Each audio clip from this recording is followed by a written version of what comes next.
Alright guys, hello, hello, hello. How are we doing? Welcome to the stream. Just a little slow to get started. As we just getting ready to go onto our WardiTV Korean Royale. It is finally here, the main portion of the tournament. We had some qualifiers last week, and now we have 14 players split across Group A and B. Today we're going to be seeing some Group A games featuring 5 of the 7 players in Group A. We are going to be missing out on a couple, so today you'll see games from Kua, Ryung, Rainor, Solar, and Nightmare. Percival and Zam will be playing next time. So yeah, that's what we're going through. And we're going to start off typically with a bit of a mirror matchup. We're going to start at the TVT, and then we're just going to go from there and continue through to see where we can get to and see what happens. So that is what is happening. That is the Planarinho. And we are going to get ready to rumble in a couple of moments. Just waiting for some videos to come down, and we should be able to kick this off in the next couple of seconds. So,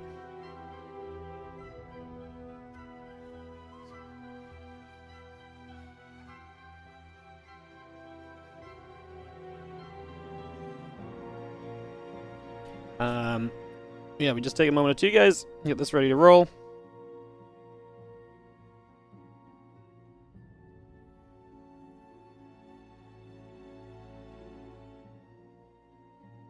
Just waiting for some videos, like I say, and we should be off and away.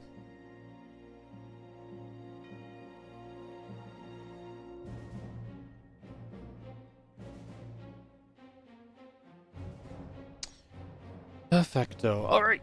How's everyone doing? How's everyone feeling? Hello YouTube, hello Twitch. Good to see you guys.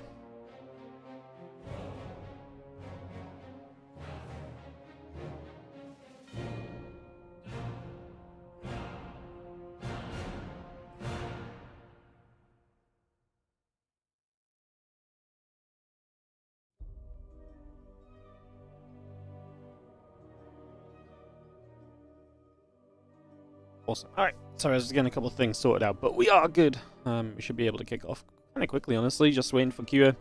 The video, we were waiting on Kua, which is the reason we haven't started already, to be honest.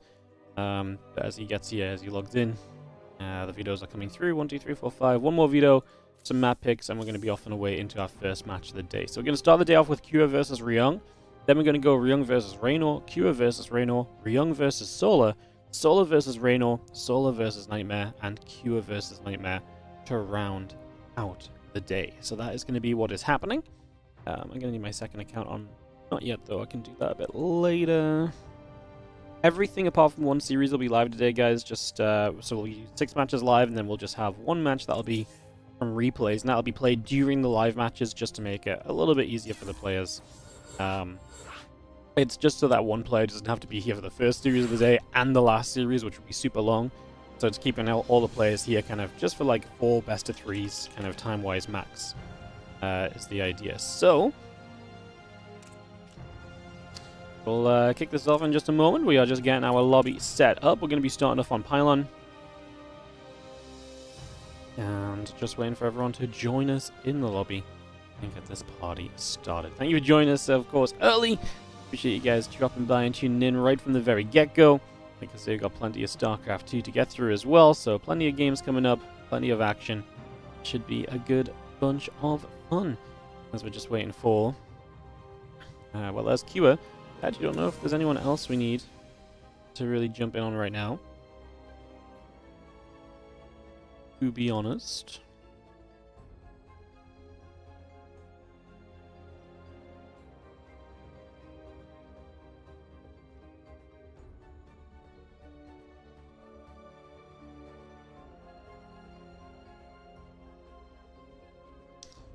Alrighty, ready? I think we've got everybody here. Let's do some StarCraft here, guys. Let's jump into some Terran versus Terran. It is going to be Kua versus Ryung to start off our day and to get us into all of the action. Super excited to get this rolling.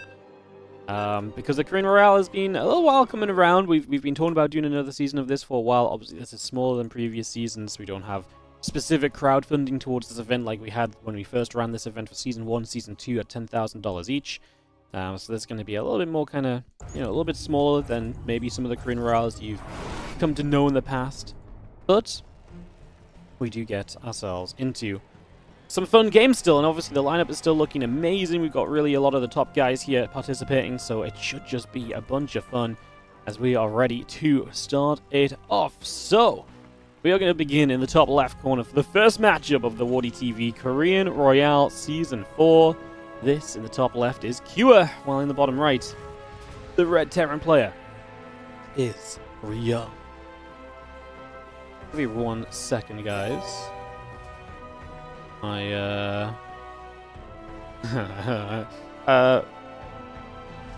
logo is missing. Where is it gone? Where are you at? WardiTV, tournament logos. I have no idea where it is. I must know where it is to some extent. Oh, there it is.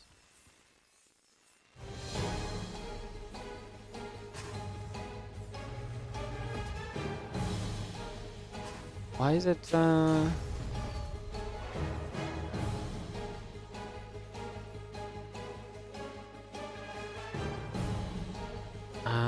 okay, I see. Does this work? It works. Beautiful. Let's get that Korean Royale logo on the screen. Let's relocate it a little bit, guys. 1 second.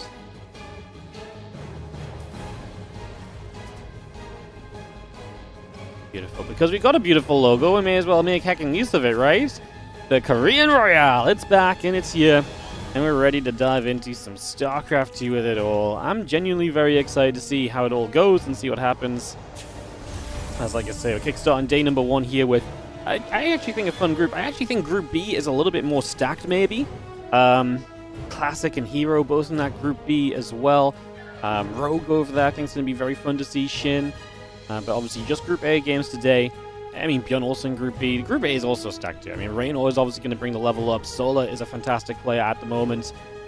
It might be a group where 2 Zergs are kind of the favorites even, which is not something that happens all the time, as we have a very weird scenario here where both Reapers bypass each other and will get across the map to put some damage in and delay the command center. That is so unusual. Usually the Reapers don't go across the map because it's very risky to do so in a TVT. But here we actually run across the map, and because they just take different pathways, we both end up killing the SCV there, and that's, like I say, it's just a little bit awkward. It's not really what I typically expect. It's not really what you would... It's just weird, because like I say, it's not really what's meant to be happening. It's a very minor thing, and obviously it trades out, so it's an equal trade out as well. It's just usually the Reapers are scared of each other, and so they don't get across to that point of making that kind of a move. So interesting that both did go across the map like this. High ground is going to help Ryung a lot here, and Kua is going to take a Hellion loss right off the bat. Now the Reaper going to be chased away as well. Starport coming online as we get that going as well. Reactor going to be added on, and a couple of Reapers and the Hellion will both try and make their way over here, heading to the top side, heading into that natural over these next few moments and looking for a chance to try and get some additional work done. Command center will finish, and as that command center finishes, the orbital will begin to morph. Reaper Hellion will come straight through. Another grenade going down. The Reaper and the Hellion continues to give chase for a little bit, and for now Ryong will have to back away back down to the bottom right side of the map, just getting away from there for the moment. Raven Cyclone, a couple of Marines all coming through, adding on the orbital command as well, so everything looking pretty normal on both sides. We're still kind of mirrored to each other here at this point of time. The units produced have been mirrored. They're actually just exact same build. Leslie Interference Matrix in both too. So we are just in the exact same build order right now. There's a little bit more gas available initially for Kua, then Ryung starts a siege tank here, so just a bit of a difference in what we're timing out and what we are going to keep on building as the Cyclone and the Raven continue through. The tank, Marine, Raven coming over as well. We're just going to see the Cyclone stepping down to the low ground, which you can see the spread kind of collection of units here is going to be a good defense for these early stages. As we get that underway. Does the Korean Royale logo not make the WardiTV logo redundant, since it also has WardiTV? I mean, it does. But then I'd have to delete the WardiTV logo off, and then it kind of gets awkward, because then I have to remember to put the WardiTV logo back on and stuff. Would you guys rather me reduce it down to just the one logo? Honestly, so few people look at the logos anyway. I don't think it makes any difference personally, but I just like it there because I actually have the logo, so I just thought I may as well put it on screen. But if you guys think it's taking from your experience, I will happily reduce it down to one logo. I will go through the effort to make it a one logo kind of stream. Couple Vikings going to be joined by a second starport, and there is the aggression here from Ryung, as we are going to have him going double starport. That means you're looking for air control, you're looking for this big feisty push with air dominance, and using that air dominance to get in position and just get sieged on your opponent's natural, and to make it extremely, extremely difficult for the opposition to then break out of there and then, you know, basically go and do anything else at that stage. We have 3 Vikings and the tank on the way at the time, and that is going to be the, you know, the majority of what we're kind of aiming to play with here. I do like that Ryong is kind of leading on the map with his kind of cheaper units, just kind of keeping an eye on anything coming forward, and also gives you the chance to maybe clean up like this Marine, for example, before Cuba realizes exactly what's coming his way, perhaps. So, yeah, just, I like that initially. Now, everything collects, and obviously we're very close to this base. It's going to be interesting to see how Kyo gets in position at first. Ryung will scan ahead to see what the scenario is. That already feels like an aggressive scan from Bjorn, because if you're scanning that, you're truly figuring out, hey, can I get there? Like, why else would you scan right there? As Ryung's current issue is going to be trying to take position. 3 Vikings at a time may be able to zone his opponents and the opposing Ravens out, and that might give him the chance to get the Matrixes down, to get on top of those siege tanks and break through into that location as well. That's going to be one of the big things we can continue to look for here. As a couple of those tanks get sieged up, Vikings are going to land. Oh, he's just going to dive in. He does get all Matrixes, and Q does not get a single unsiege. Oh, this is pretty bad, because the Vikings are going to add so much damage to this. The tanks are about to come free of their Matrixes. We get rid of one pretty quickly. The other 2 come out.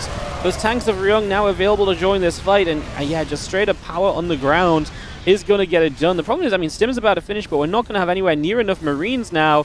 Tanks will siege this natural. The Vikings can play from afar and just slowly put the pressure on Cure right here, who again will have Stim, and I love this load up, because I'm thinking he's going to go across the map with it, and that might be the best case scenario, try and deal some damage, try and force Ryung into a follow-up here, which focuses on, you know, focuses a little bit on defense rather than just straight up offense right now.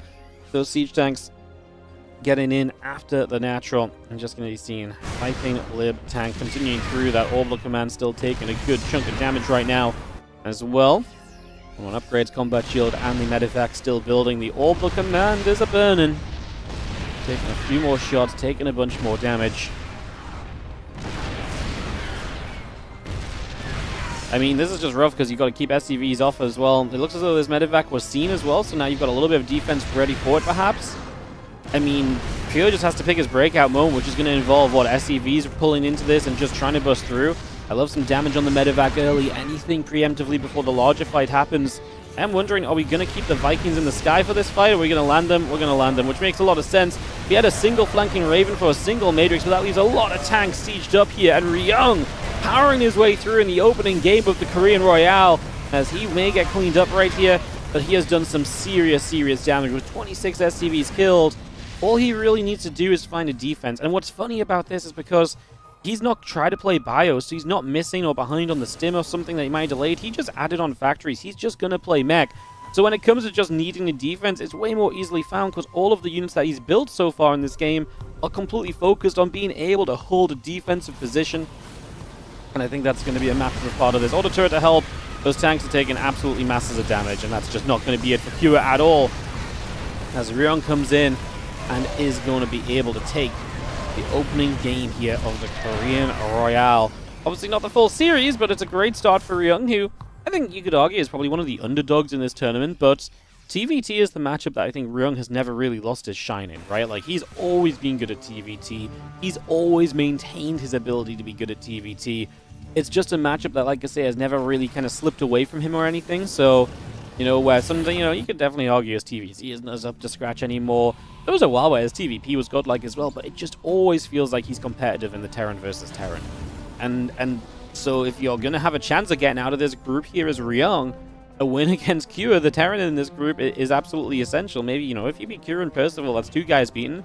Only 2 players get eliminated from the group stage. Groups are very important because finishing first in your group bypasses the majority of the playoff bracket. So every match in the group is super important, but if your goal is just playoffs, just winning the TVTs could be a route there for Ryung, and obviously he's not quite closed this game out just yet, but it is a great position of 30 workers.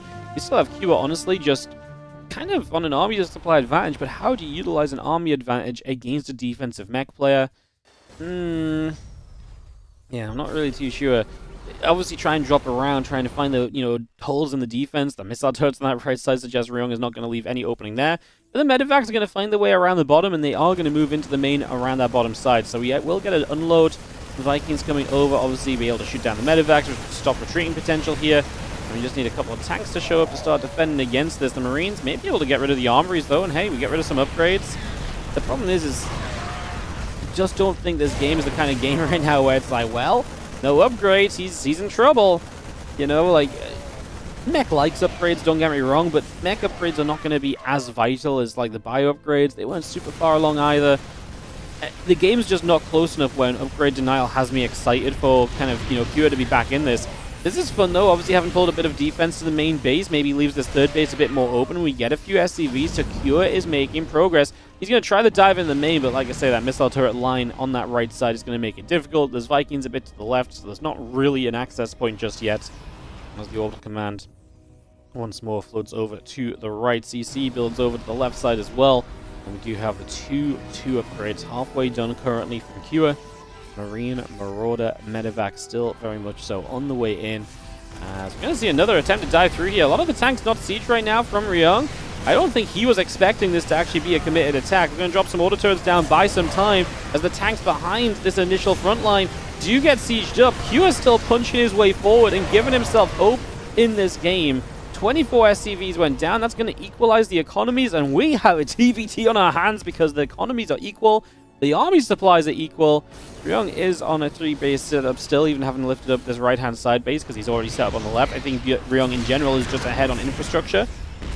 But that was the kind of move from Kua that's going to keep this game alive, rather than him just kind of falling into kind of, obscurity, basically, in this opening map. This is absolutely a matchup at TVT right now. And like I say, I still think I like it for the mech play, who's going to still get back to 4 bases quickly against a bio who is much slower to 4 bases. But the numbers make it look a lot more playable now than it did before, right? And I think that's the best takeaway you can have right now as Kua. Where maybe, again, if you look at the intricacies of the fact it's mech versus bio, you don't love it so much. But you've got to love the way that it is now. At least looking at the numbers alone just feels that little bit better for sure. Bio coming down the left side. Going to come stimming up. Missile turret, sense tower. Both going to be easy targets there. Obviously, as we try and take more bases here as Ryung, you do essentially open more pathways for Kua to try and take advantage on. Some different positions and locations for you to kind of move around at the moment. Infernal Pre-Igniter, 1-1 vehicle weapons in play, all coming through. The smart servos coming up. Tanks will shoot and fire back in the other direction.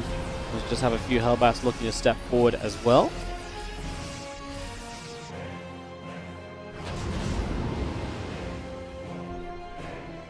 All medevacs are going to load, and they are going to go around the right side of the map. So they're going to go around the far right. We're going to see the barracks floating out there, a couple of command centers coming through, siege tanks coming online, plus 2 vehicle weapons in production, as we do have the couple of command centers coming by also.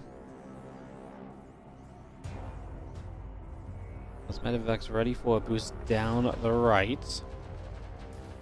Going to head into the main base. They are just going to fly through the missile turrets. We don't actually... Okay, we killed 1 medevac, but it did quite a lot of unloads already. As Ryung sets up the Liberators. Obviously, the Vikings will have some work to do here. Using his medevacs to drop a couple Hellbats into the fight quickly. Now we have Kua hitting on the left-hand side as well. And Ryung just moving so much to kind of deal with some of these attacks. He is going to take damage again. I mean, the main base is just completely under attack. He did not leave enough here at all to deal with this. It's just Marauders left, so eventually these Liberators will play cleanup, but yeah, we have some factories in trouble before that moment. And this Planetary Fortress in some issues as well. Ryung's had enough. He's like, I'm sick of playing kind of defense mode. He's going to go across the map, and that might be difficult for Kua to kind of stop or deal with. Okay, now Ryung's hesitant. No, you just got to go, Ryung. Like, if your decision is to go across the map, your decision is to go across the map. Your benefit right now is that Kua is, okay, and the main base is going to be held off. That left side army is not being super effective just yet, so your benefit right now is the chance that you can go across and make serious damage happen, while Kua then has to commit to going a bit more committedly forward and so on. Matrix on 1 tank, there's going to be a tank on the left side as well. We should be able to get rid of that fairly quickly, and we do. Kua has pulled back. He's looking to come in from the other side, but again, it's a lot of siege tanks he doesn't have a great way to really deal with them. We are going to see the Vikings going to shoot down those medevacs. You don't know if they're full or not, trying to set up a flank, so it's definitely worth prioritizing, getting across and shooting those down. In this case, they were just empty, so it's whatever, but like I say, if they're full of units and they get to the bottom, that might be the flank that kills you, right? So good to just jump on those medevacs and just presume that they could be, you know, as much of a danger as they're seeming. Q Hellbat stepping through. Tanks are going to get their work done as they are going to fire onto this bio-arm, and you just seeing Q being forced to basically actually fight into the army is going to absolutely flop. And that's exactly what Ryung was hoping for here, because back on the other side of the map, Q was picking the fights where Ryung was not set up. He was forcing Ryung to move, and Ryung just said, no, no, no, enough of that. I'm sick of playing that game very quickly because it was going very badly for him. Let's just get back on track and go in a bit of a better direction. And that's exactly what he does to take the opening game of the competition. So Ryung opens with a 1-0 lead over Q. We'll be heading into game 2 here in a couple of moments. We have a shout out to make. We had a donation coming in to start things off. Just let me get started on hosting as well, and we can try and keep the games running smoothly because we've got lots of different players playing today and lots of schedules to keep to. So let me just do that. But Matt Jack Chen, thank you so much for the £8 donation. I super appreciate it. Thank you so much for supporting the stream. And thank you so much for donating today. Thank you so much.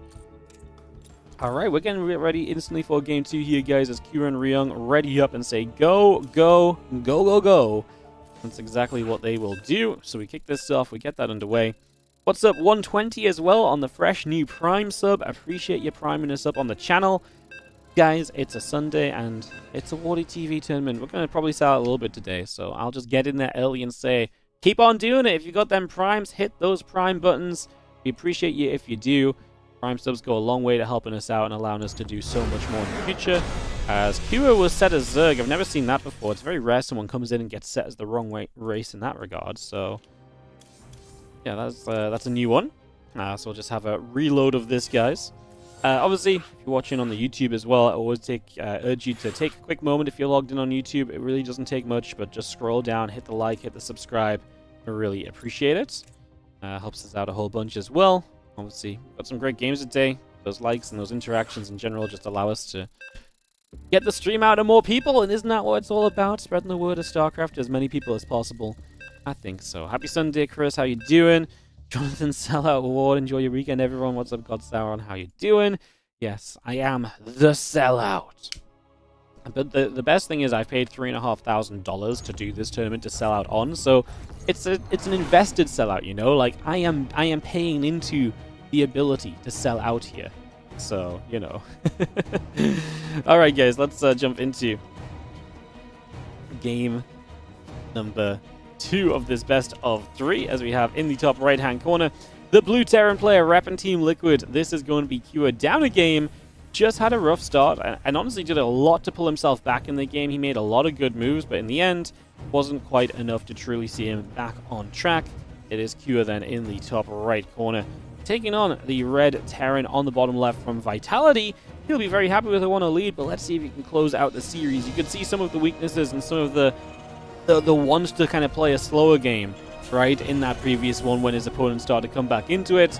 We'll see if Ryong can build his way to a 2-0 win in this best of 3 to start off the WardiTV Korean Royale Season 4. Always watching on YouTube, but hopped on Twitch just to give you the prime. I love the commitment, 120. Thank you so much. I appreciate it. Thank you so much.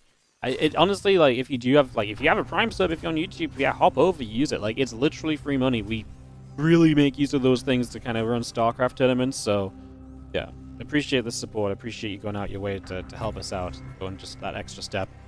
Yeah, super appreciate it. Thank you so much. YouTube doesn't have the free sub gifted by YouTube Premium or something, does it? That would be a thing.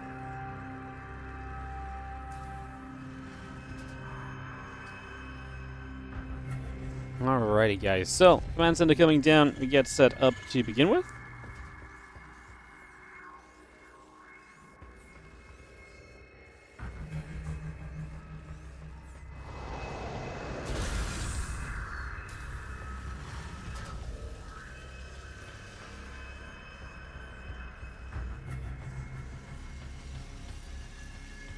Alright, where we at? Proxy Rex, and it's scouted as well. Sorry, just reading some chat and stuff, but yeah, we have a couple of barracks out over on that right-hand side, so that's going to be a couple of racks stepping forward, getting into position here.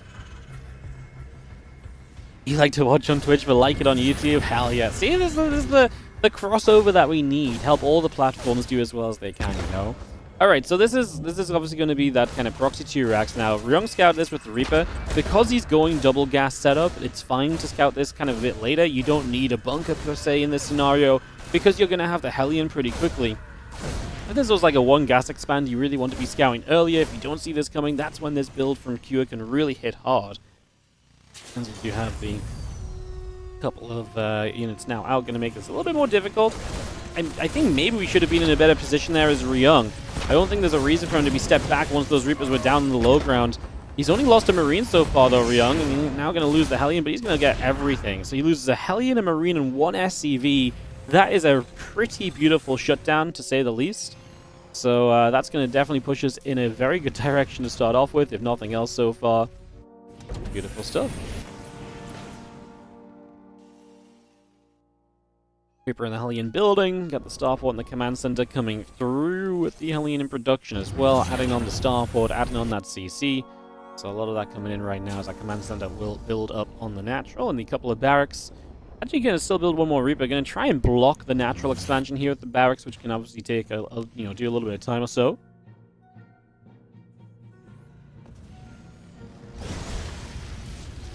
The 2 Reapers just going to poke it back. Oh, what a grenade! Oh, that's a sick grenade. Comes in, bops the Hellion the other way. I love it. That's absolutely spot on what you won from your flanking Reaper there. Yeah, that genuinely did create the kill as well, so very nice as we are going to get everything back. We just obviously want to pick through that barracks and open up this space so we can land the orbital here in the next few moments. Cyclone going to be building through the medevac building on the starport. Again, Cyclone is just a few moments from completing. The Reapers, the Hellion, the Marine continue to nibble through, and that barracks is like, hey, can I land again?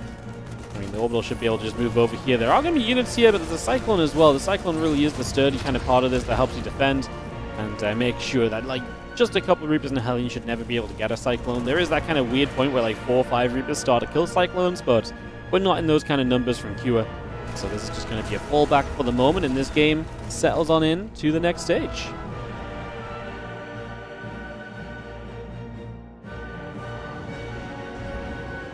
Again, Banshee and the tank continue to produce through, so we're going to have that Banshee as a little bit of harassing potential from Ryung before he goes into Raven production. That's going to be a little bit of a factor here. Let's just see the medevac loading up, Hellion and a couple of Reapers coming through. Just going to see the Raven on the way over. And we do have our interference matrix building from both players, which that part is definitely not too much of a surprise. Obviously, Q has built a little bit wonkier because he built the 2 racks proxy to start things off rather than just going into a more regulated build to begin with.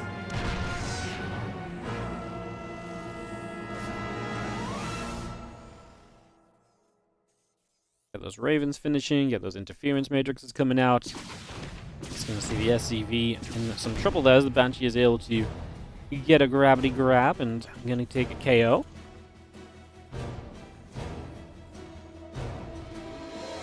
And Raven coming up on both sides, a couple of Marines and that siege tank all coming through, so we bring that up. Just going to see the Banshee still stepping forward as well.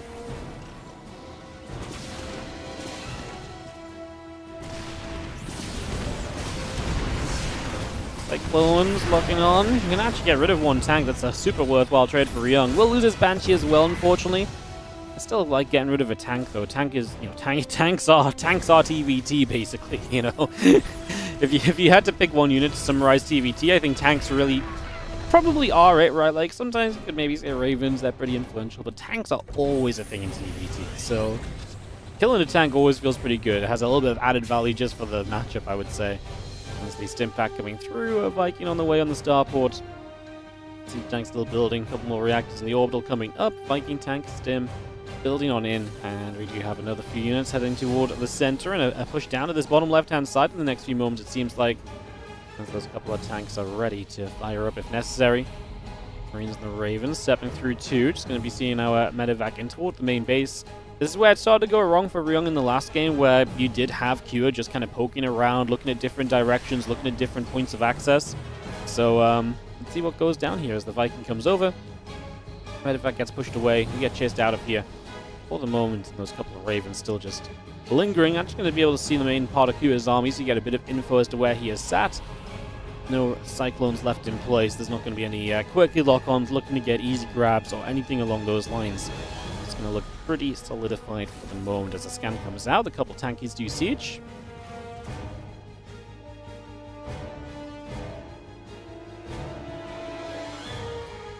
One upgrades and stim pack building up on both sides. Going to be seeing the Marine tank medevac still coming through, so we continue to get that online as well.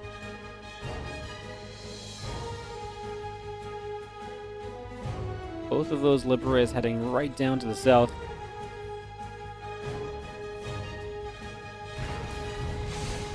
Let's see. Oh, Matrixes do get to come through. There's two new tanks here. They're going to siege up now. How are we going to be looking? We do get the later. Matrix is out from Ryung. Matrixing late is usually better, right? Because that means that your tanks are going to become free sooner. I think he's going to have a defense here. This looks comfortable. The few Marines going to be looking good to break through there as well. Stim is done already from Ryung, so he actually has that advantage. Funnily enough, usually the 2-Rex player has a faster Stim, but obviously in this case we actually lost the the two barracks. We sent one forward, so it wasn't really 2-Rex the whole way through. So it wasn't like an expedited bio play. Viking will fire a few shots off. Just going to see the scan still coming in. The Ravens overhead. Marines gathering and just going to be able to get rid of the Viking there in a moment.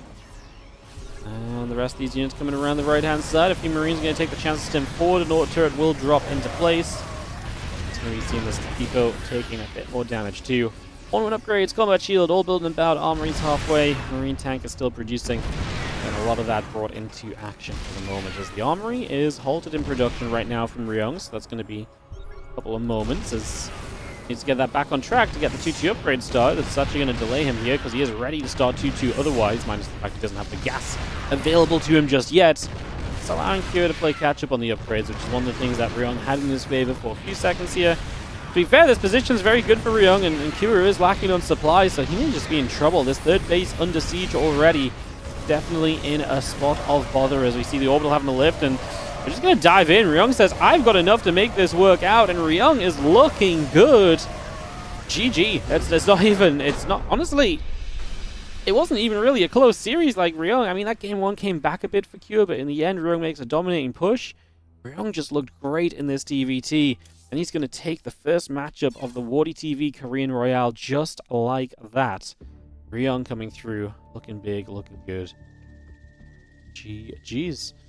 Alrighty, we're getting Rainor in here, guys. Get him set to go. It's going to be Rainor Ryung up next for us as we get ready to rumble in just a few moments' time.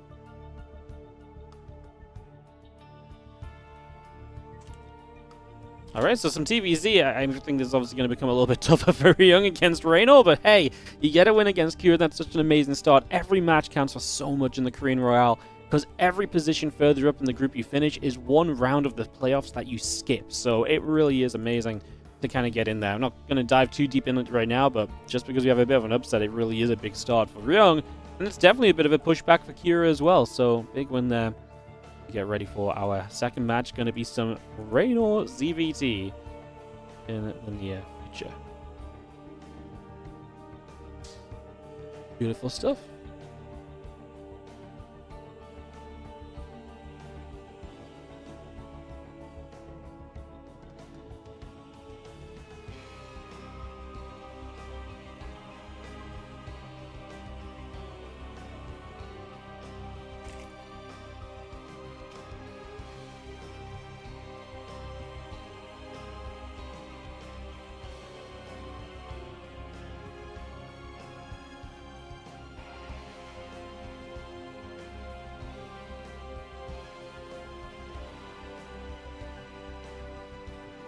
Alrighty, couple of map videos coming in early, nothing too crazy just yet, guys. And like I said, just running some ads while we get ready for some Rainor ZVT, WardiTV Korean Royale Season 4, Day 1. We got 6 days of groups, couple days of playoffs.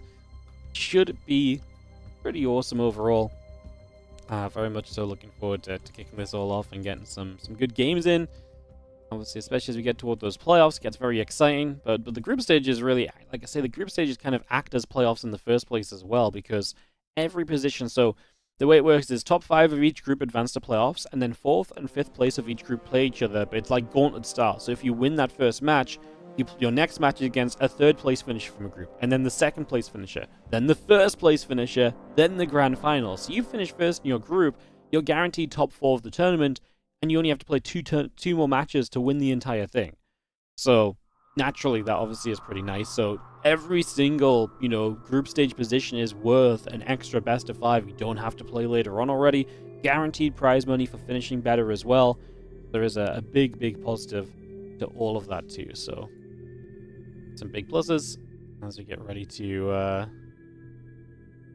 kick off into this next series. So what's happening so far? Persephone, Ruby Rock, Taito Citadel, White Rabbit, Torches getting vetoed immediately. What's up, Black Bear? How you doing on the YouTube? Hello, hello. Again, hello everyone. Welcome to some Sunday StarCraft. Isn't that what you love to hear? Sunday StarCraft. It sounds good to me, right? Sounds good to me. Might sound good to you. Sounds good all around. It's a busy week, man. We've got obviously Korean Royale today. We've got front page Twitch double Monday Cups tomorrow, so that's going to be like an 8-hour stream tomorrow.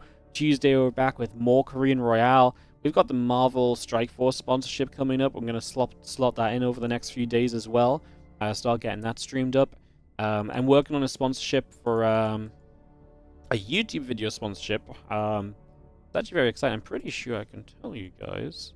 I'm going to be playing the new Anno game, so Anno 1.17. If you guys remember, we actually played Anno 1800 on the channel like a couple years ago. It was super fun, but we're going to be doing specifically a YouTube video for it, but when it goes up, I'll link in the chat and stuff, because that's super exciting to just have a sponsor that is like YouTube focused. is kind of crazy in my eyes anyway, so I'll be putting that around and spreading some love to it, and hopefully you guys can help spread some love to it as well, because sponsorships help pay for tournaments. It's actually one of those things that actually allowed us to it was one of those things that's allowed us to put the prize money into the Korean Royale, because I was a little afraid I was going to have to do some shuffling of events and stuff, but didn't come out in the end. Leyline's going to be our opening map here of this TVZ, as we'll get this hosted up and ready to go momentarily. Kick this off. Beautiful stuff. Pre-ordered the Governor's Edition for 160 euros. Aye, aye, aye.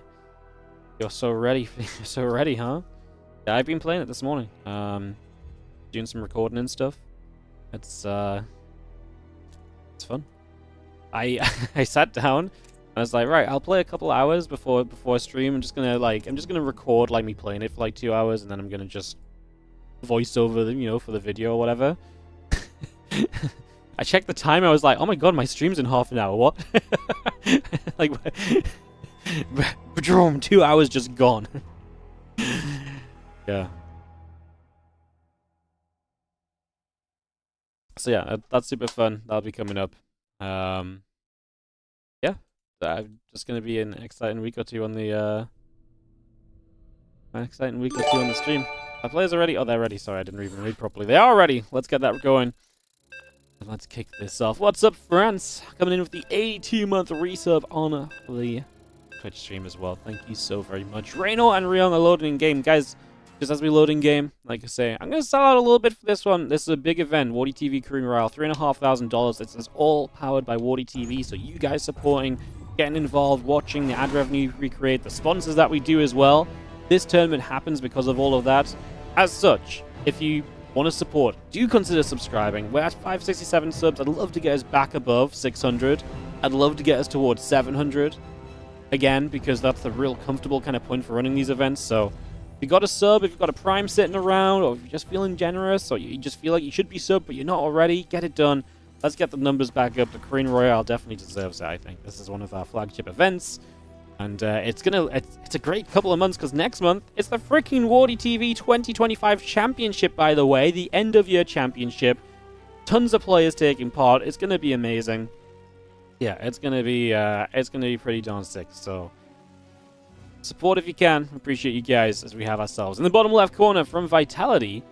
It is going to be Ryung taking on the red Zerg. In the top right, we've got Rainor, and Ryung's going to open this match kind of, honestly, how I'd expect him to. A couple cheeky little barracks over on the right-hand side to begin with.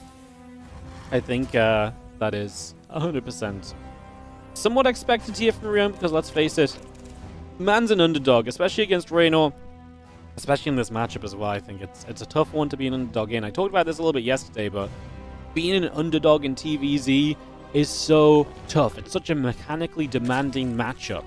It's so difficult to find cheeky little ways to take advantages in and so on. I wouldn't be surprised if Ryung played 2 racks into like mech even, kind of on a follow-up or so maybe. So yeah, interested to see what his plan kind of becomes here once we get up and running. Lumonnom, thank you, or Lumonum 2. There's so many ways I can say it now. I'm going to stop before I just keep on repeating it repeatedly. Thank you so much for the Prime sub, fresh and new on the channel. Appreciate it. Thanks for priming us up. Thank you so much. Hey, Roddy, a little early, I know, but just curious, will there be Christmas Day games this year? Absolutely! Especially because we've just gotten a couple of sponsors come in recently, so yes. Money has been a little bit of an issue this year for tournaments, but we're getting a couple of sponsors like I've just been talking about. They are helping us to kind of do away with some of our money woes. So we are able to run the Christmas Day games again this year. I'm not sure if it'll be $2,000, it might be $1,500 instead. But yes, the Christmas Day games will be back once again this year. And the Christmas Eve games as well. 2 of the sponsors, no one I need to mention right now. You guys will have the links and be mentioned as soon as I actually do the content for them. But TLDR, we're just playing a couple of games and doing videos on a couple of games. Bunkers are up, by the way. Guys, stop distracting me. We got bunkers up. Triple bunker comes online. Rainor decides not to fight this early. He's going to move the spines forward. Now, spines can get in reach of the bunkers without the bunkers reaching them with just marines inside. So that's what you're starting to see here. You see the marines trying to jump out the bunker to hit the spine crawler down. Queens have plenty of energy, so they can transfuse that spine. It's not exactly a fast process, because the marines are not exactly hitting every time. That spine should turn and hit that marine a little bit, gets a kill. Everything's going to count for a lot here. Reynor will not have ling speed as he just continues to poke. Is he going to try and save his hatchery? You would imagine that that's probably a goal. So he's going to go before this hatchery goes down, and now we're going to have the damage output. The queens go after the SCVs, stop the repairs. First marines going down here. Lings will get rid of those while we can. That's smart, because the sooner you get rid of the marines, the less damage output that's coming. And I think Reynor is making a pretty beautiful breakout of the triple bunker contain. And he is going to attempt to salvage that. That's never going to happen. Not in this day and age. Damage does cancel a salvage nowadays. That bunker was very close to going down anyway, so it was a very hopeful, maybe even a muscle memory kind of thing from Ryung. Obviously, we can see that that's not really going to go anywhere, and nothing wrong with that as well. The main issue is obviously that this has been held off. Now, Ryung is expanding. He's going into the factory. That hatchery is so low, by the way. Reynor really, again, he just waited as long as he could, just until the hatchery was about to go down. I wonder if it would have been better for Ryung. You know, those couple of times he jumped out the bunker and tried to hit the spine. I wonder if it would have just been better if he just kept hitting the hatchery. Because then maybe Reynor has to commit a moment or two sooner to save the hatch. I'm not saying he wouldn't save the hatch, but you might have killed more lings in the process, because there might not have been as many lings to begin with, so there's not as much damage output. I think Reynor still breaks out, as this overlord goes on a wander and will die because of high ground vision being provided anyway. So, you know, I don't think it would have made the difference in that regard at the very least. But yeah, we'll see what happens here as the marine pull back over to the bottom left. A ling going to go nibbling at the SCV, so we will come across right there as well. And the command center landing onto the natural, morphing into an orbital. Couple of Hellions on the way through. The ling speed is building up as well. And we do have ourselves a couple of dronies producing through 2 to get us established on this one. Right, now we can get distracted and talk to chat again. God, these players, man, doing things and you're making us talk about the game. How dare they? Don't they know this is a WardiTV tournament? No. Kind of a fun breakout, though. Like I say, well established by Reynor in the end. As you do see the Hellion going to come across. He's going to get a little nibble, picks off a Zergling. 18 more lings in production. We're adding on the Evo chamber. We're adding on a Queen. We're well on our way to just the next stage of this game in general right now. But the Ling's actually going to catch a couple of these Hellions, which is really nice. The game state is honestly pretty equal, right? 37, 36 workers. It'd feel a bit better for Ryung if he still had those Hellions, because 2 more Hellions here would really help to kind of deal with this higher Ling count right now. That's quite a lot of Lings. Oh, there we go. 4 Hellions. Just let's not get them surrounded. Reynor going to try and pressure. He's already doing a good thing, which is he's buying himself time. Hellion's going to run to the corner where the Marines will support. He gets 1 Hellion, but I just don't think that's a good trade. I think it's time to back off. The Ling count's getting low. The Hellion splash is adding up. So I think it's time to move on and focus on other things here. And Reynor seems to be agreeing. Pulling back with those Lings. He's just been droning for now. He's not really had a reason to do anything but drone for a little bit. As Ryong gets that stim pack started, so we'll bring the stim online, getting the Cloak Banshees set up as well. So wants to get some harassment done with the Cloak Banshees in the near future as well, you would imagine. Again, the Marines and the Hellions continue to move back and forth a little bit. The Hellions still gathered together. Just see our Carapace upgrade, 20 more Zerglings. Baneling speed, all on the way through. Single Zergling runs in on that bottom side. The Baneling nest is going to finish up. Still got 1-1 upgrades. We still got the stim. Coming through for the moment. Zerglings move out over to the left. Where are we going to go from here? Those few Hellions recollecting themselves back over the left-hand side, joining up for the moment.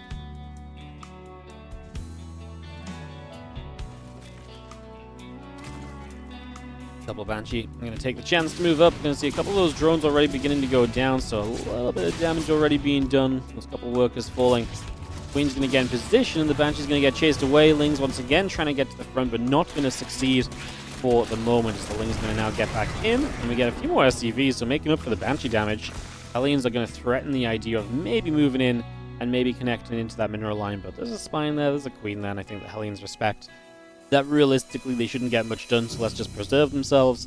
Because they're still providing map control, they're still providing the chance to knock down potential creep tumors that are spreading outwards and so on and so forth as well. So continuing in that regard, as the 1-1 upgrades and combat shield will continue through. Siege tank, a couple of barracks and a couple of depots all continue to come around. Also, as that baneling speed comes through and the carapace will continue to build. The Overseer still producing, the Lings and the drones still building. And that armory is very much so on its way to coming up as well. The 5 additional barracks going to be a part of this.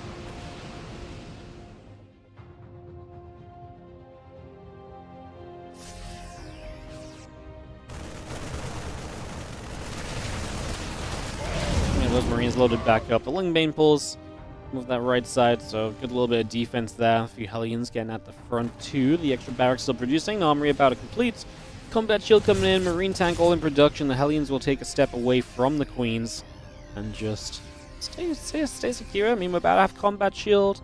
The upgrade advantage is there from Ryung with an attack upgrade over his opponent currently. Just needs to get 2-2 started as well, you would imagine, as Ryung has added on. Barracks 5, 6, 7, oh sorry, 6, 7, and 8 typically already on 5. So he is going for the 8 racks. Unsurprising because it's Ryung. This is kind of how Ryung plays. You know, if I'd truly being a good caster, maybe at the start of the game, I would have told you this was his plan. To be fair, the Proxy 2 racks, I actually thought he might go Proxy 2 racks into mech. I guess my alternative plan for him would have been an 8 racks. Like, Ryung is a timing-based Terran versus Zerg player. I think he knows he doesn't have the speed and the commitment to kind of keep up in the super long game. He can't do all this multi-prong kind of dropping and lifting and microing like someone like Clem can against these top Zergs. But what he does very well with the timing windows and obviously, like I say, the mech play that can slow the game down naturally as well. So we'll see if it works here. There's a lot of creep from Rainor. That's going to slow Ryung's approach down. He scans the main base, so once an idea of if Hive is on the way, it gives him kind of a bit of a timeline to work on here. He recognizes that tank's in trouble, lifts it up, gets 2 tanks over that far right side there, round the corner, so it's going to be a little bit tougher for the Zerglings to get around there and to shut those down. And they're in a good position to support the push, so it's a great spot to be working from here on ley lines. As this is going to be the target base for Ryung to knock down. You can see the Ling Bane bottom left of this army, ready for the massive wraparound, ready to make some plays here. Question is he going to go for it? That's a lag spike. Who is it? We don't know. Just going to continue through for the moment if the Ling Bane tries to connect in again. Ah! Game paused. Is it me? Love that.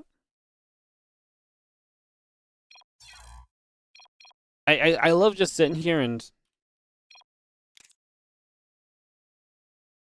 watching myself disconnect from the game. That makes sense.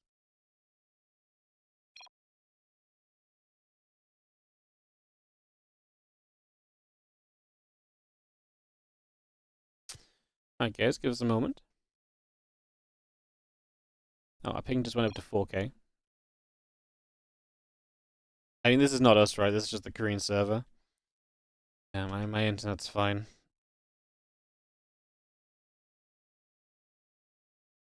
It is dropping down. I think we're going to be good in a moment, so...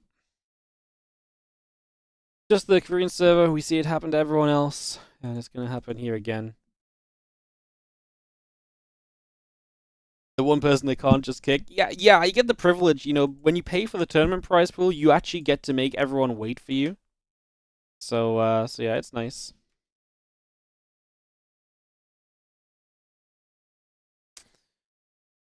Alright, I think it's just fixed already. It's just the ping itself is taking a couple seconds to come down still. But yeah, connection to Korea sucks all the time, guys. I mean, everyone on different days just randomly has issues with Korea. Like, if you're not in Korea, basically. So it's just a little bit rough. And yeah, Reynor's in Korea, guys. That's why he's in the Korean Royale. I wouldn't have invited him if he wasn't living in Korea right now.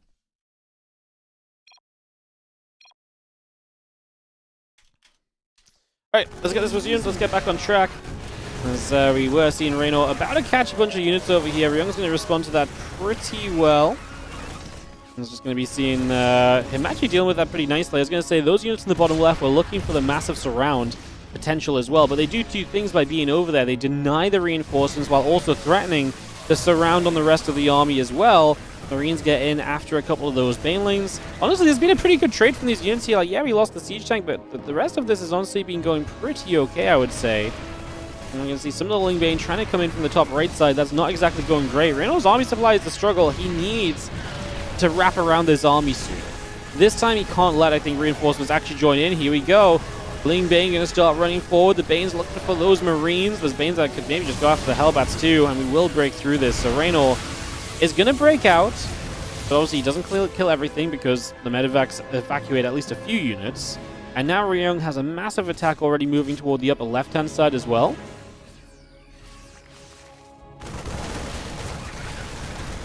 Ryung's going to get there. Marines will go down. Just going to see the medevacs still chilling. We'll be seeing a couple of Danes connecting as you have Queens in position. Medevacs will get turned away.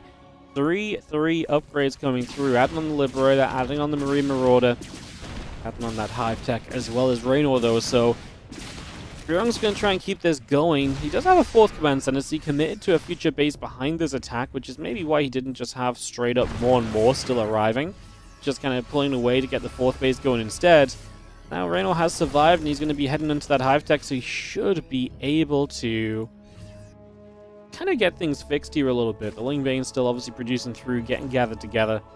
We do have our Ultraless Cavern in the upper right-hand side. A few drones, a few Vipers coming up as well. Marine, Medevac, Mine moves across to the right. You see that single Zergling burrowed up over here. Going to be taking a little bit of a chill for a couple moments. We drop a couple Mules down as well.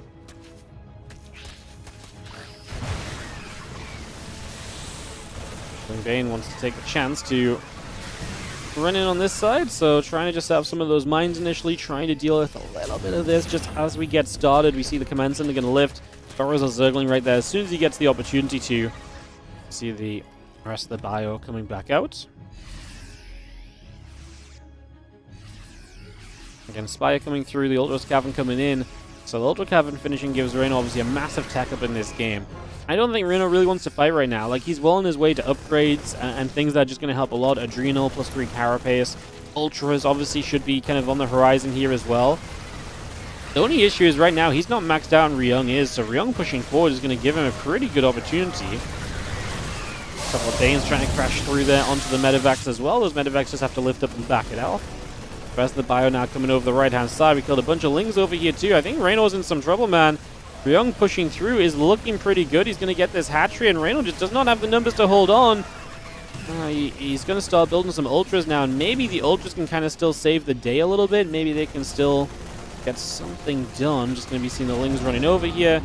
Just try and burrow up and save some things wherever he can. But Ryung is in a good position, man. He is pushing through, and it's looking good for him. 4 more Ultras in production, 4 more Lings on the way up. Ryung is... What if Ryung just goes like 3-0 on day 1 and we're just like, this group is already tipped upside down before we even really began, before some players are even back in Korea like Zaun in Canada right now can't participate today.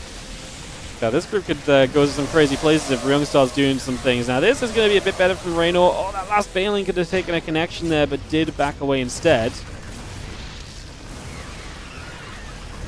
Two more Lings trying to run through. The tank will siege up. The rest of the bio keeping on fighting. Just going to see the bio just going to continue to hit the hatchery for a few more moments. That hatchery will go down. The few Zerglings will still come across. The drones are going to move over to the sides. Marine, Marauder, Medevac still producing, and we just see the rest of this Lingbane Ultra army back into the center for now. I mean, you just lost a bunch of bases here as Rainor. This is definitely not a great scenario for you. Things are definitely looking a little bit troublesome, and the Ultras obviously have a very good chance of coming through and maybe kind of taking a good fight here. These Ultras have to carry. I mean, basically just tech versus no tech is your reliance right now as Rainor, as he will survive for the moment. He has got the base in the bottom right that I think Ryung has just not identified yet, but that's where that drop should be. Parasite Bombs will claim at least one medevac there. That's just too low HP to get away from. Again, Ghost Academy finishing very soon. Command Center about to finish. A couple more Winter Mines building in. Marine Marauder coming out. Line still building. Just for the moment.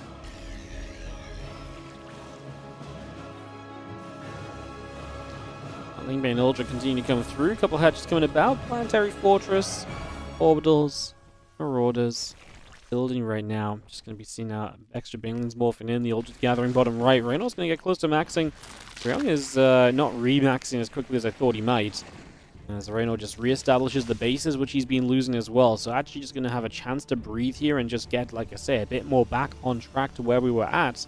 And give Reynor a chance to kind of properly be positioned well in this game. Bio gets in. We play a little bit of cleanup. A couple of mines will burrow. That Starport, Medevacs, and the Marauders still coming through. Steel framing coming up as well to just and high stack auto tracking, just all the things that are just additions at this stage. Obviously with 3-3 done, those engineering bays are free, so may as well make some use of them. Upgrades will help, if not the most meaningful of upgrades every moment of the game. It still will be an aiding hand.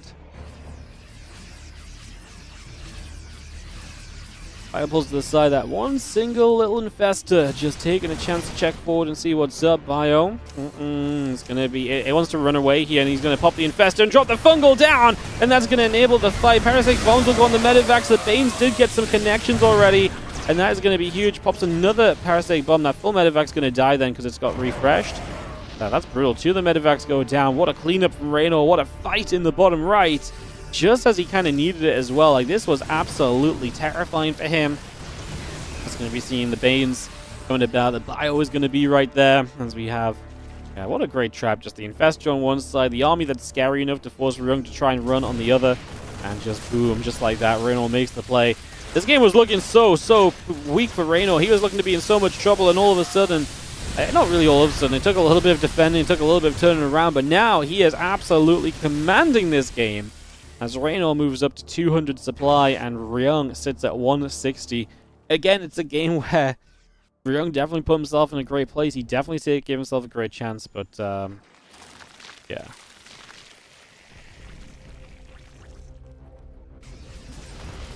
I'll gather around. A couple of creep teamers will go down again. We're just going to get the command center brought back over to position. We do have 10 Banelings producing, plus 1 flyer attack on the way. And again, a little bit more coming up. Marauder, Liberator, Widowmine building through. The vehicle plating coming over. Again, Lingbane Ultra just setting to make a bit of a move here.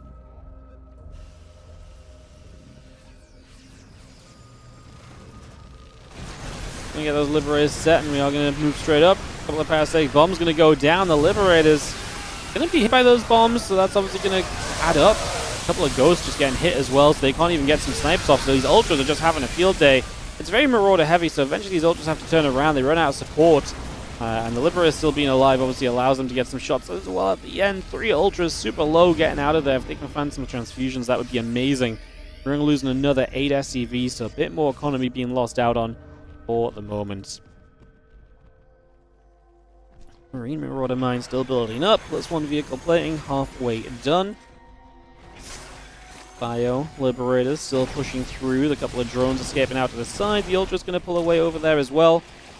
And some energy back on these Vipers. We will lose this base, and there's a little bit of harass in the bottom right.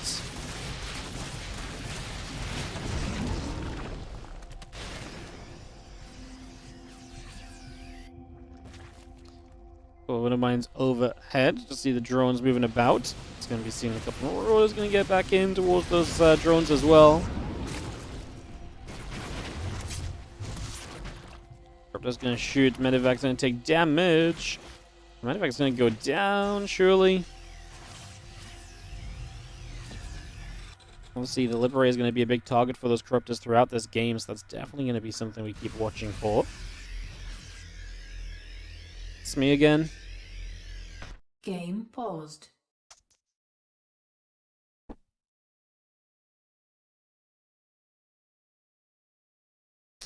It is me again. Oh.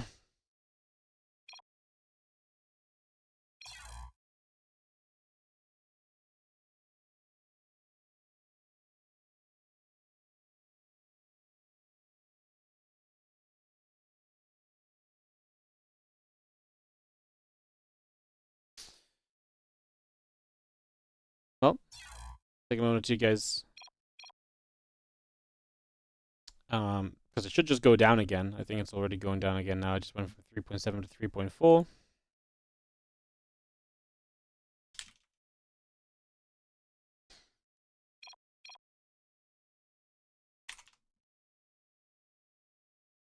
Ready, go. Alright, let's get back to it as we resume. Just going to be seeing a couple of Banes going about. Corruptors on the way through as well. Just going to take a chance to settle here as... I mean, Reynor maxed and ready to go take some fights as Ryung settles in the center. Triple hatch coming up from Reynor. He's had issues keeping bases alive. Ryung has had some good stabs, but when you build at 3 at once, that's obviously pretty darn neat, right?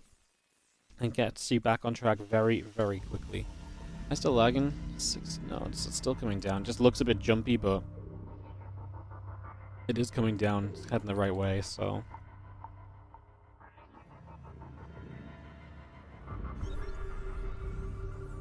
Well, scan coming about. Army on the bottom side from Rainor. Positioning. Rainor's not going to feel super confident about attacking, right? Because he's in this kind of weird position where he doesn't quite have enough economy behind it all to just kind of throw units at the Terran and just rebuild and go again. Especially because the Terran's been pretty rich and has been pretty base heavy throughout. And that Corruptor coming through. The +2 fly attack upgrade coming by as well. So just continue to get that into place. CC going to come down as well as we just have Infestor burrowing up for the moment. Lingbane Ultra all the way up to the top side. Just going to see a little bit of that Lingbane splitting around over to one direction. And yeah, +2 flyer attack is still coming through as well. A few of the Libs coming by, the Ghost coming up.